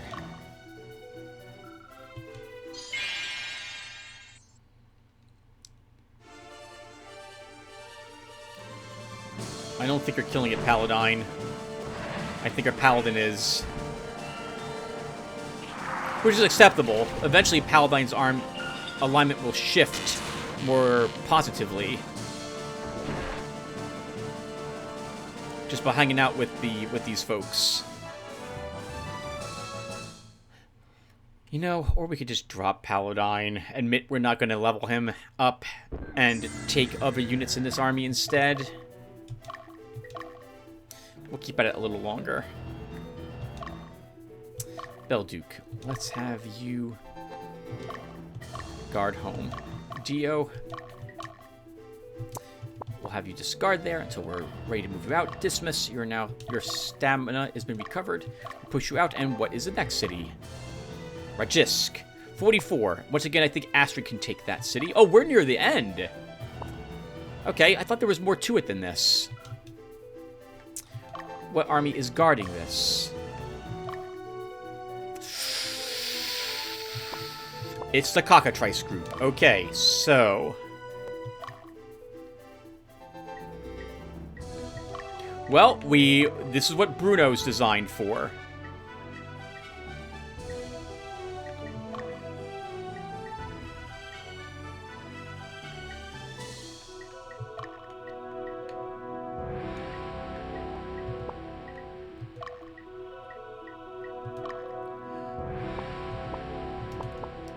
Bruno will recover his stamina, and then he's moving up there to take out that enemy squadron.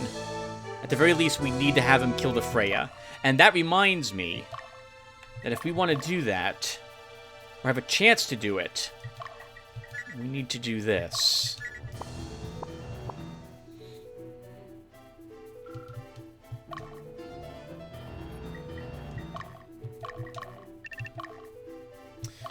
Okay, and Bruno, are you recovered fully? No, but you should be fine. Or, well, you'll be stoned or fine. Let's have you try taking out that Freya. Astrid, you can follow up and take this, liberate the city.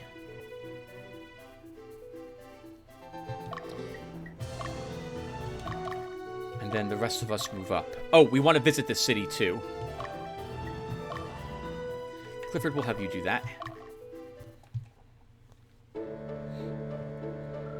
I'm not sure, but I heard the Berthian Sentinels enlisted the help of monsters. Is that something that monks should do? Well, yeah, I guess, right? Birth helped create this world? The monsters helped populate this? Well, then again, I guess it depends upon how the creatures got here. If they're from the netherworld, probably not, if that's what they mean by monsters.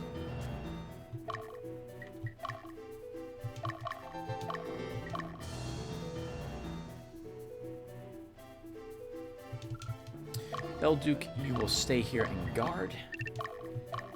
Dio, we can go ahead and have you come back. Retreat.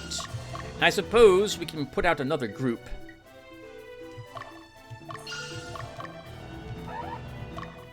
Saradin can head out. Ultra, you'll stay here at the city just in case, for some reason, we have a, which you won't, have a squadron that tries to take the city while we're not looking. Magnus, I'm heading out too.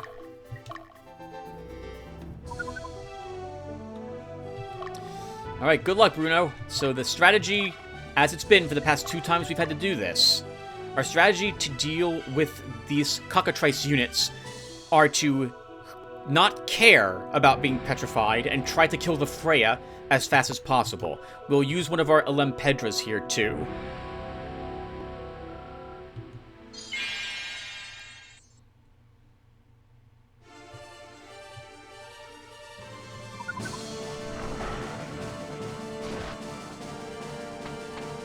Okay, that will guarantee she dies, assuming that we can hit her 2 more times with Gina.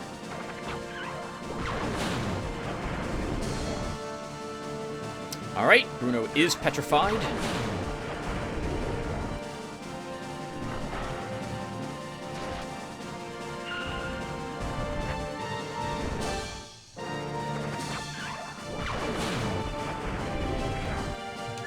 It's a bit awkward, because that means he's not going to earn any experience points at the end of this battle. Sure, let's Elempedra. I don't think we do... Oh, well, that did not really anything to the cockatrice in the back. Thankfully, it didn't matter.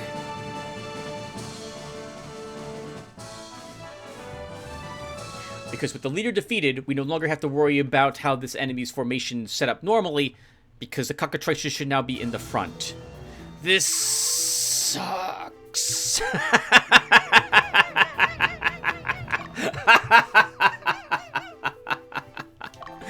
Bruno, I entirely agree with you. I'm so sorry, but this is... Man, this is your job. The good news is we can get you right back up, thanks to all the revive stones we have given your squadron specifically for this purpose. Okay. And there's no reason why we can't use another heal item immediately. You are not being threatened by anything, so as long as we're doing this, let's do this.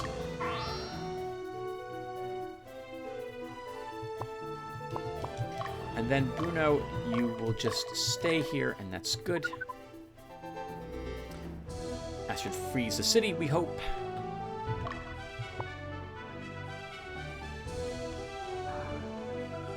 Rajask has been liberated. Excellent work, Bruno. You can now head up, and we can just have you sit there and rest. This just rests as well. Alright, we have only 3 enemies, it looks like, that are left. In a morale 25 city of Elaine. Is that the name of the city?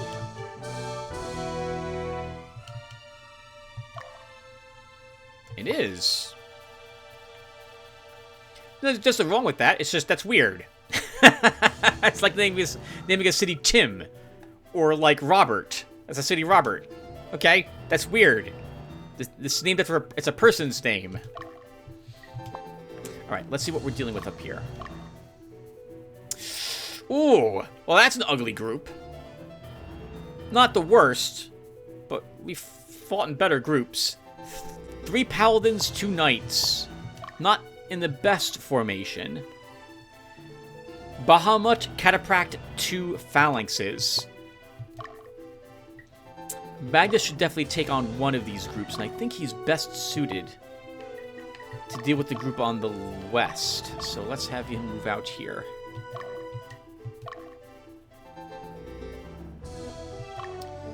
Let's see, Clifford. You can probably handle the... Well, you could handle the Bahamut.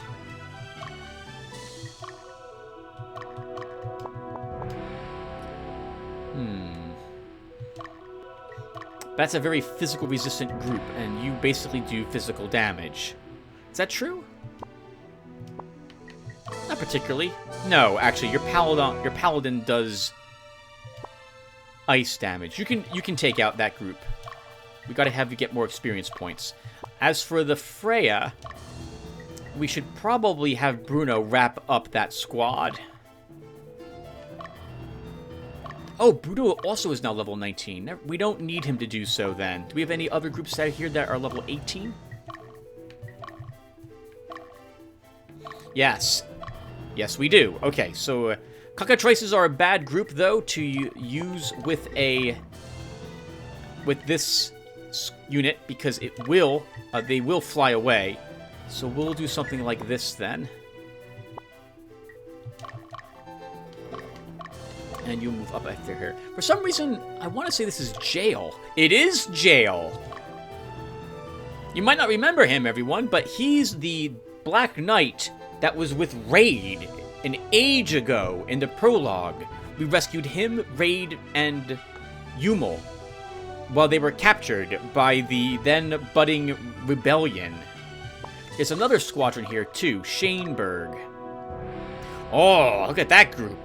3 Cataphracts and 2 Paladins in okay positions. Magnus, we have you wait there. I guess you'll move up just a hair more. Astrid, you'll stay put until we deal with the Cataphract.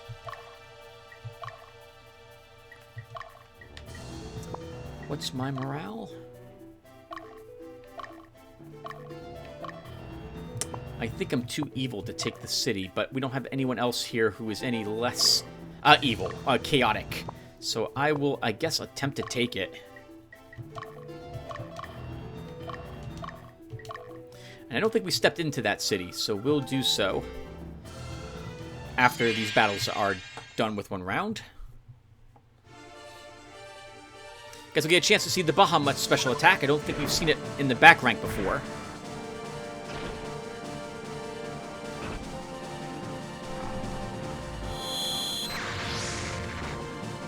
That's it. No status effects with this attack either. The Bahamut does holy damage, though. Which means if you're fighting an undead army, it's a decent thing to have.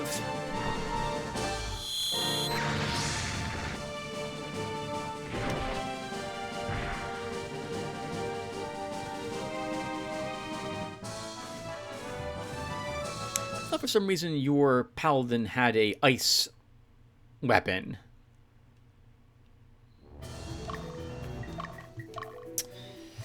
How hurt are we? Not that hurt. Ooh, Raphael got hit for 50% of his life, though.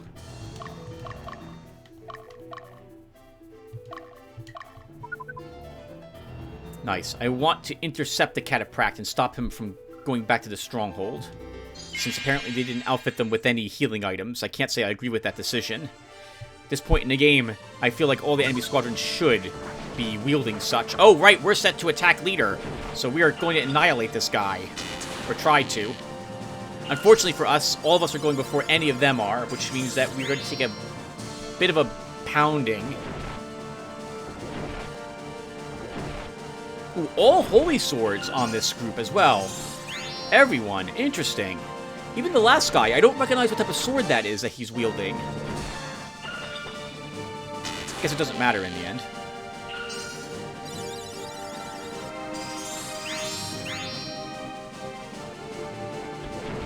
Good guard there, Magnus. It's good. Second guard there, Magnus.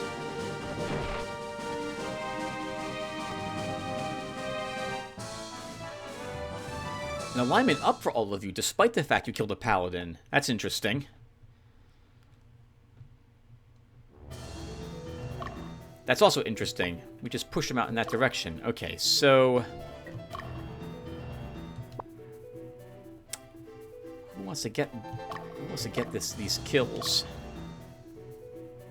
Oh, he was level 20. That's why. Bice is only level 18, so he gained level up because his alignment is too... His level is too lower. Okay. Well, we'll have you keep pushing. You'll keep attacking that squadron, Magnus, now that we push it away.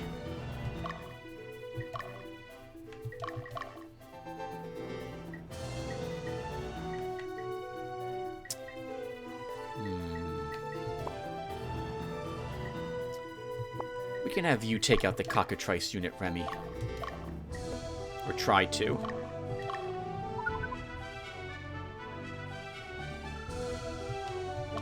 Oh, okay, we have that other group of Cataphracs moving out. That's a bit awkward. Because I really want Clifford to fight this enemy group one more time. And chase after him if possible.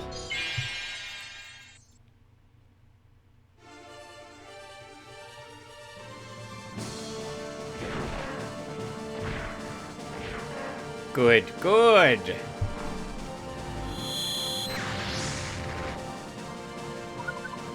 I just realized he's doing 35 holy damage to Clifford.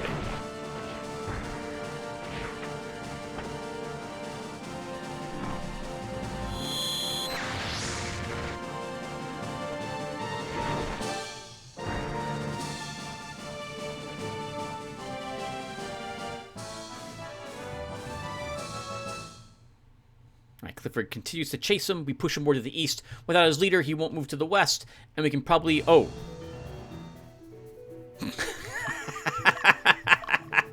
Oh. That wasn't at all what I expected to have happen. Alright, let's use a healing item here on you, Clifford. That's like really super stupidly awkward. Oh, okay. Astrid, we're going to move you up to draw that group towards you. Clifford, oh man. I don't really want you fighting the enemy catapract group. Let's move you away.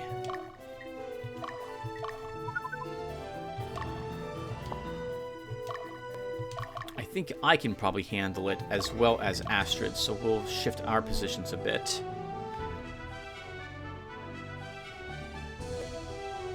Though I think... Yeah, I think I'll... Well, we'll wait till I get a little closer.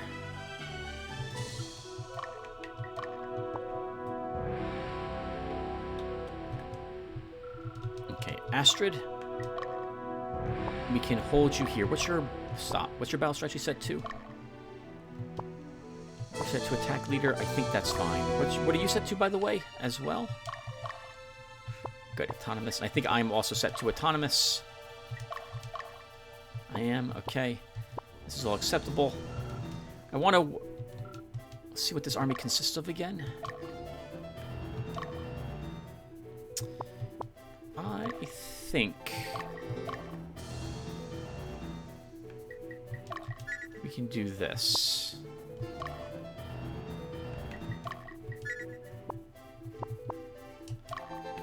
You know what I just realized? We could... No, I can't. I must say I can put him in the back. Well, I can't. I can, but then one of these two will be exposed. No, we'll leave it like this. Remy, I want you attacking them. Oh, stop! Move away, because the catapract is chasing you. Let's let them get a little closer. Very good. Okay, and now we can shift.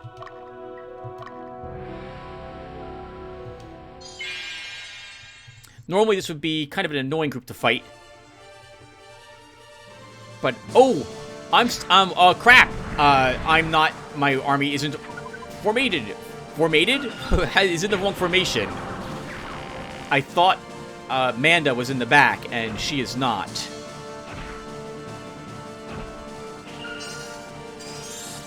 That's really awkward. I'm set up to fight cockatrices.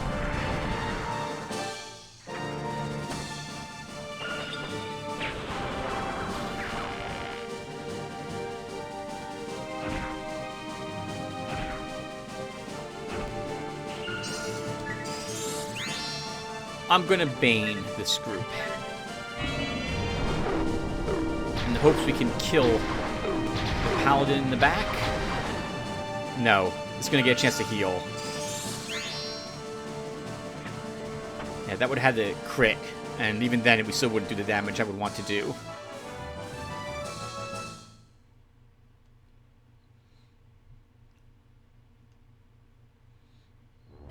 Ooh. And that's super awkward. We threw him in that direction, which is something else I was not expecting. And he's going back to heal. Okay, so that's even worse. So we wasted the Elempedra then. Let's have you go back here, Astrid. I will actually take this... Actually, no. We're going to move you back out again.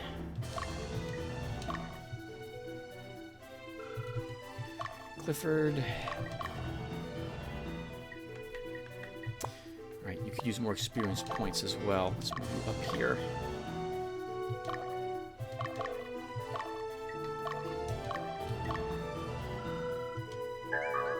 Some angel fruit. Free 200 goth effectively. Won't say no to that.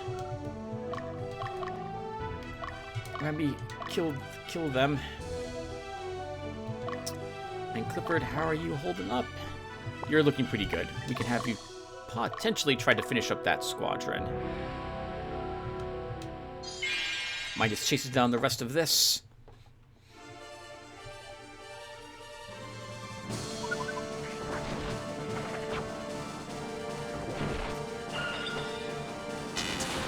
I do like seeing all this alignment up because it gives us 2 more Valkyries. If we can get these 2 girls leveled at least once. They'll probably need 2 more levels, though, to be Valkyried.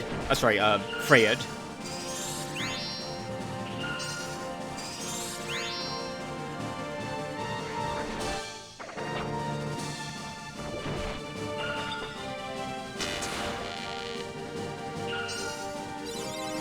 Well, they're not going to kill me, but we're going to struggle to kill them. We don't really do that much more damage. Thankfully, Ansabel's third attack will make up for it slowly, but we'll be here a while, fighting them, chewing them down. Might as well rest you.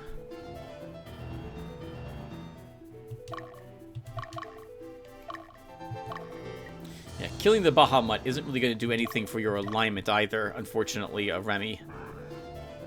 Hey, I liberated Elaine. Okay, let's see what's happening in here. Yep, morale 25. Yep, that's the city. That's morale. Let's actually now go inside the city. The church is the seat of power in Capitrium. Castle Eundel is powerless. Their voice is too weak to be heard. The diplomats from Latinum will eventually side with the church.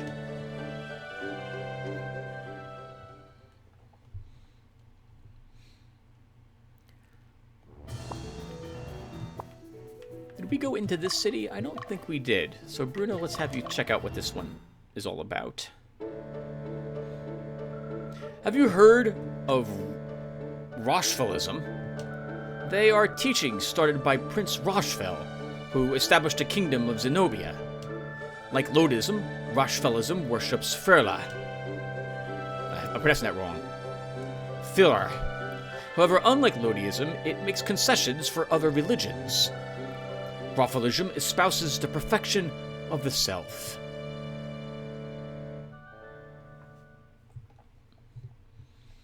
Oh, okay. That tells us a little bit more than about Lodiism. They do not actually... There is no paganism, polytheistic religious teachings. Not that I suspected there was. Held by anyone there, then, likely, who is indeed devout in that religion. For Lodiism.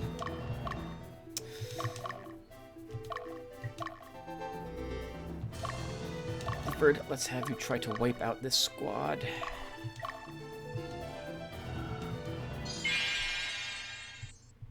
Cockatrices, I think, are slightly chaotic or neutral. As long as we don't crit them twice. Okay, good. We shouldn't have to worry about their petrification.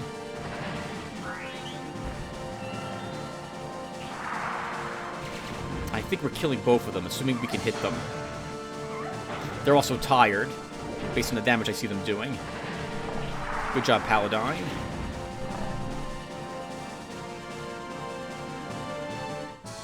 I like seeing Paladine's alignment go up. That's promising.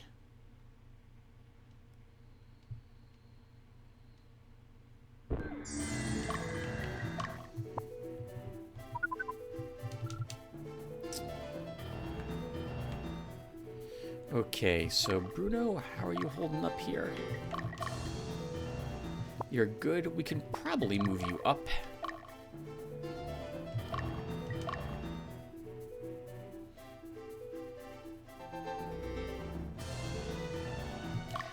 Astrid, we can probably move you up again as well. No, you're still a little hurt. Let's let you fully recover.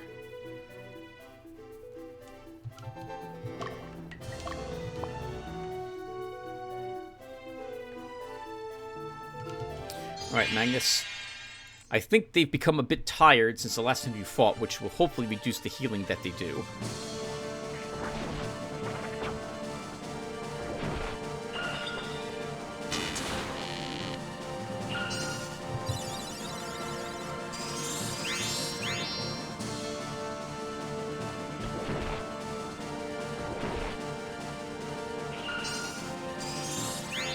Nope. 42 hit points still restored each. Oh. Ansabel does that much damage when he attacks as well, or just about, it looks like, which is good. It's enough to counter one of the heals. But again, we're going to be here a while.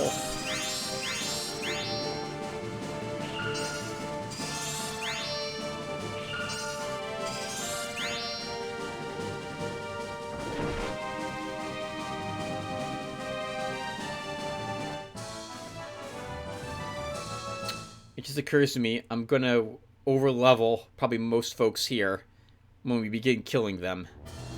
Actually, maybe we'll get lucky enough that we can't kill more than one thanks to the healers, and this will turn out to be one of the best decisions I've done in terms of sending out a unit after another. I think we need 2 of them to die to level up 4 folks. They need 38 experience points. Actually, we'll have to kill 3.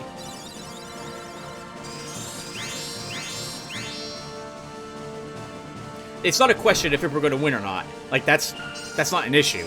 And we can out-damage their healing. It's just a slow process. Crits, though, will always be helpful.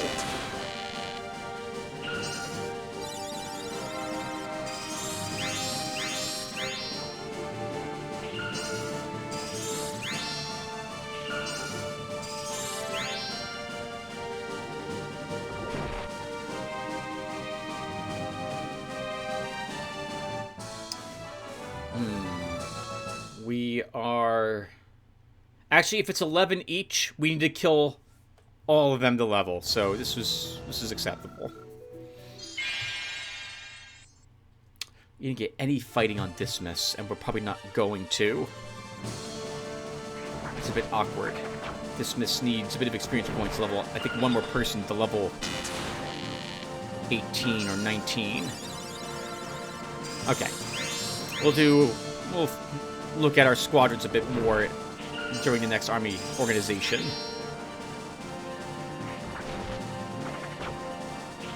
Oh, that sucked. Really? He gets the healing off before we get our second attack? Really? Fine. We'll just get to kill him then. Actually, once again, maybe that was a good thing. Since we will kill him with Ansabel. And did this level us? Yes! Okay, that was the best thing to happen then. We might have killed both of them, which is why I was a little upset there, so...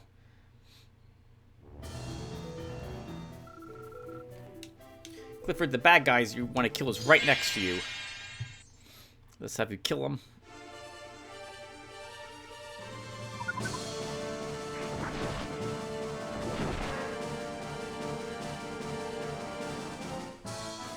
We didn't level Eileen in the end. Interesting. I thought we would have. Bow of Sandstorm. Good thing we didn't buy so many of them in the last area exploration.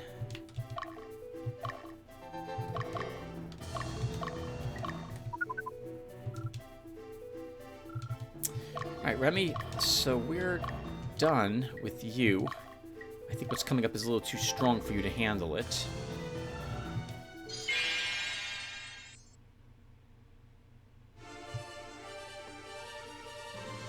Was a little nervous right there that we might not have healed Clifford.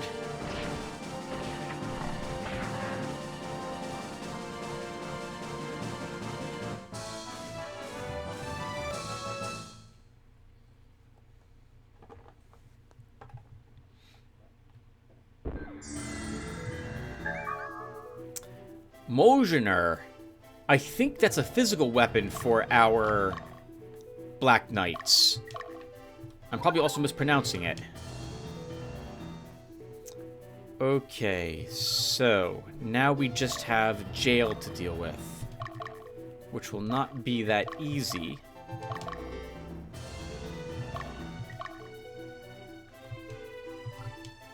Oh, okay, and there's There's wed wagons in the mountains, apparently.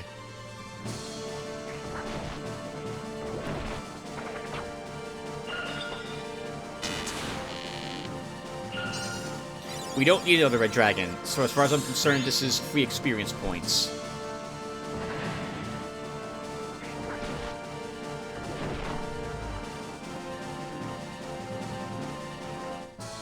Still didn't level Eileen. Come on, Eileen.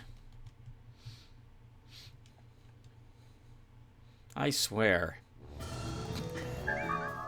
Sort of Fire Drake. Very nice. What level is she? 11 away from a level. Okay.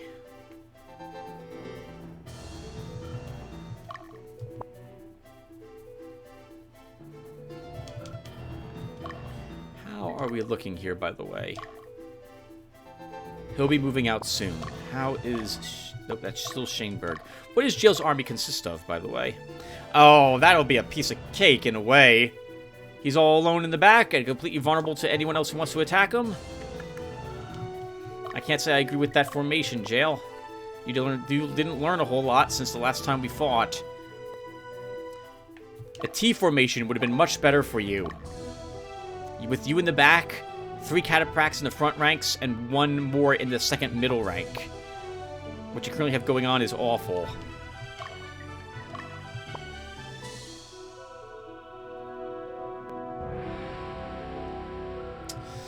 Okay. So... let's do it. Bruno, you can start us.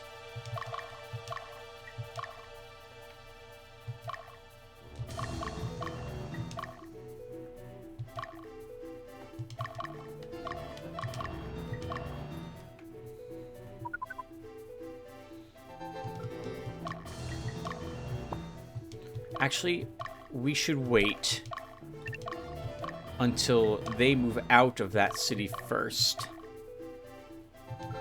before we attack. Or at the very least,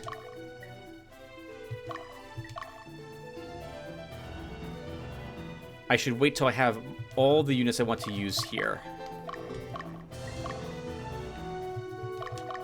I guess Dismiss will move you up after all. I don't think you're going to contribute to this final battle. Oh, Astrid, you're just charging forward. Let's leave you here. Okay, here they come. So Magnus, we can use the power fruit you have, and we won't delay after this enemy reaches us.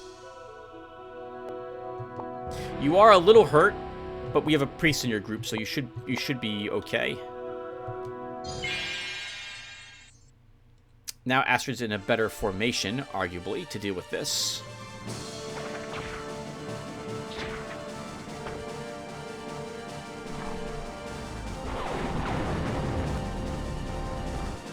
Holy crap, Astrid. That was amazing. You did take a crit, though, which is a bit awkward. But you also dodged, which is very nice. Oh, those heals. That's a shame. Oh, they're going to all go a second time. Okay.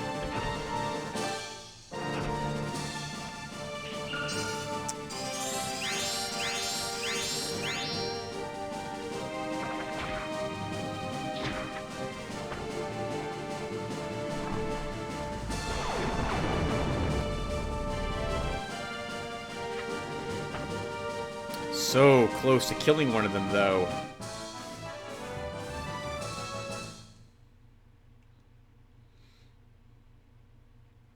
That flings them on the opposite side of the castle. Yep. We're not going to get a chance to kill any of those, unfortunately.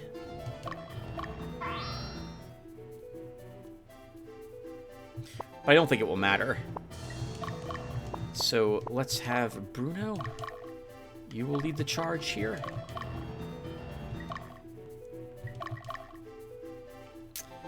Do I dare go second?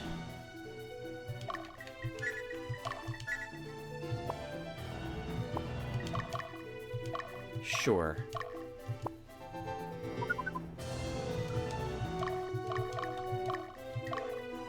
Oh, or first. I guess that's okay. And then Astrid, you'll move up as well. I don't think they survive past Astrid, since she is also set to attack leader. I think they will annihilate Jail.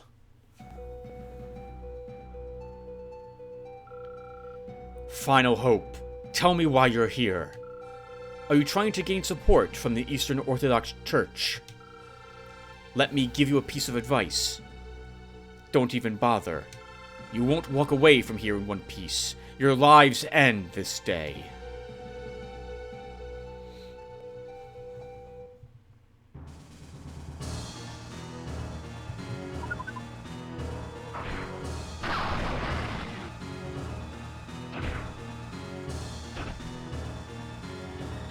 Ice spears. Not the best thing for me to deal with on a red dragon.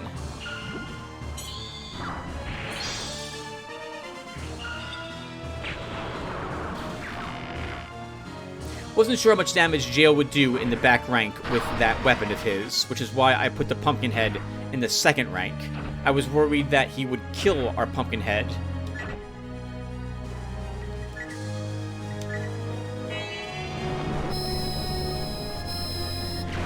I forgot they're flying squirrels. That's a bit silly, spirit squirrels, but whatever, it worked. We got to kill someone with our Pedra of Virtue.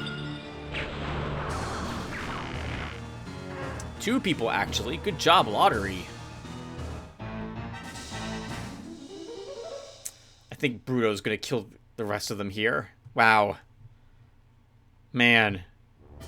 No issues whatsoever in this entire map. Except the cockatrice, and that wasn't that bad.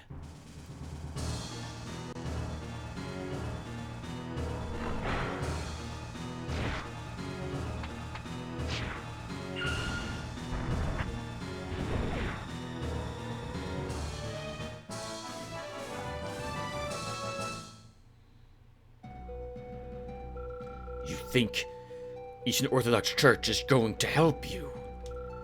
I guess you don't know yet. Both the Eastern region and its church are already under our control. It was a big mistake for us to have left the Final Hope alone for this long. I should have taken care of you long ago.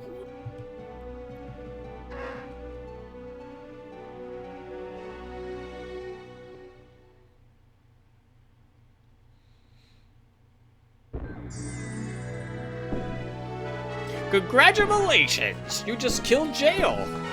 Poor guy. Yeah, you should have done that. Erdebrun.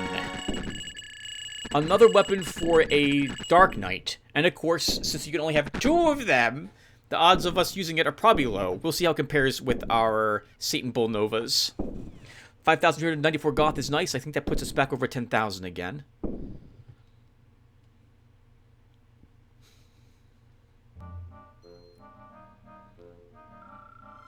I understand that Orderon has lost his station as the Archbishop of the Eastern Orthodox Church.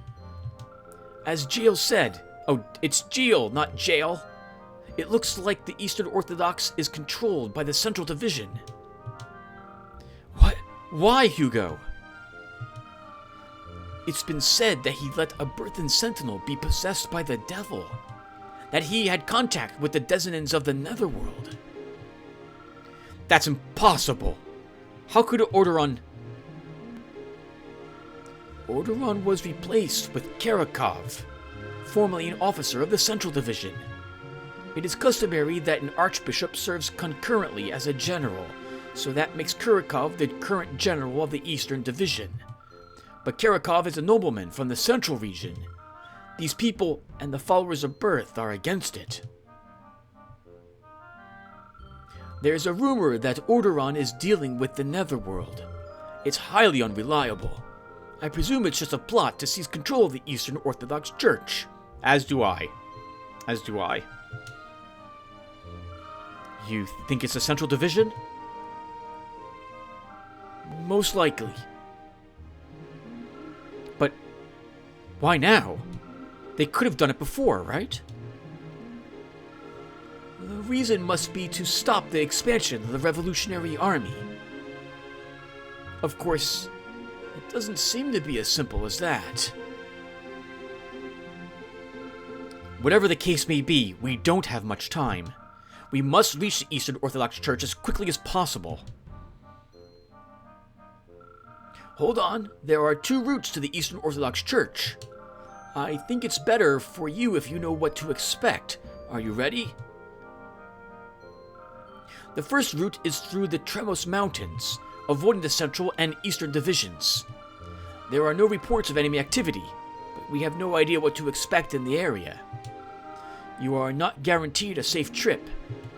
The other is to head north through Capitrium. I'm sure that the enemy will be lying in wait for us. Besides, there is Castle Undil to worry about. Also, this may distract us from our plans, but it was reported that an outcast Berthan Sentinel is heading for the Vert Plateau. The Berthian Sentinels were established to honor the achievements of the Knights of Danica. They are known to be devout warriors. I can't believe they would consort with devils. But if it's true, they will be most formidable indeed.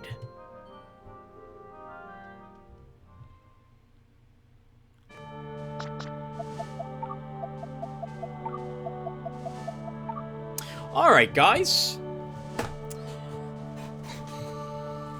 We are obviously, or perhaps not so obviously, done with the episode, so thank you guys for watching.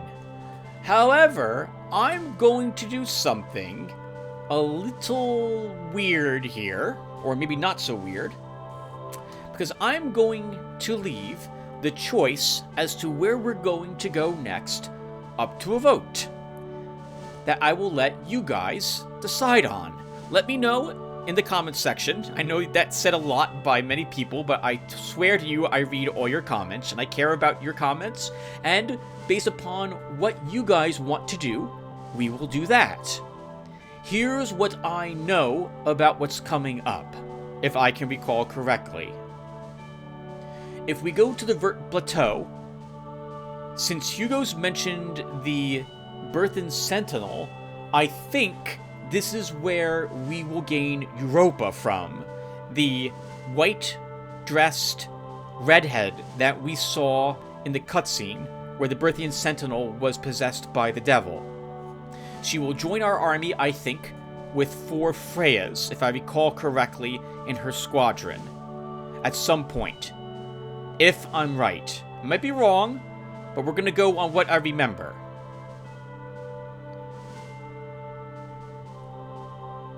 We have... This is also the Central Division, so this is the Eastern. This is Capitrium? Capitrium is the castle, the enemy castle. I think there are Berthian Sentinels held up hostage here, or something to that effect. It won't, like, the mission's the same as all the missions we've been doing, if I recall correctly. But it's another option if we want to go this way instead.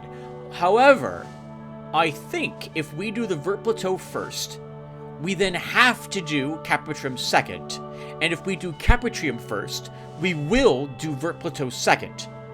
Because the Tremos Mountains disappears when we, as an option when we do one of these. We could alternatively go to the Tremos Mountains instead of doing these 2 missions. The Tremos Mountains, I think you can get a special named enchanter. That's the guy with the doll, if you guys don't remember, from this location, or the class. He's a specially named enchanter. I think he's got some special gear with him as well. You can't get him if you go this way. But that means that we can't get Europa, so we have a choice as to what type of special character we want to potentially add to our army. The Tremos Mountains, from what I recall correctly, are also much higher level than these 2. To kind of make up for the fact that you are skipping a level, or an area, as it were. So I want to say that these will be like level 20, and this will be like level 22, or maybe even like 24, with how high the enemies are. I remember being very surprised at how difficult this was when I attempted these various directions ages ago. Anyway, that's it for this video. Thank you guys for watching. I will wait to record the next part until this part gets uploaded. And on that note, since it will absolutely be September when this part goes up, know that the amount of these videos being uploaded will probably drop down to 1 a week. So this way I can begin focusing on Halloween-like games during the next 2 months, and then we'll go back to trying to upload this twice a week after October 31st is done, and we've wrapped up a few of these more scary games that we're playing for my channel during that period. Hope you guys won't mind so much. Once again, we'll try to get 1 of these up per week, and I won't record anything for the next episode until after I have heard from you guys. So, thanks again for watching. It'll be probably a week, maybe a week and a half, maybe even 2 weeks until this reaches the channel. So I'll be curious as to what you guys say, and I'll be looking forward to getting back to this game after you guys vote. So once again, thank you guys. Don't forget to let me know, and I'll see you guys in the next one. Take care, everyone.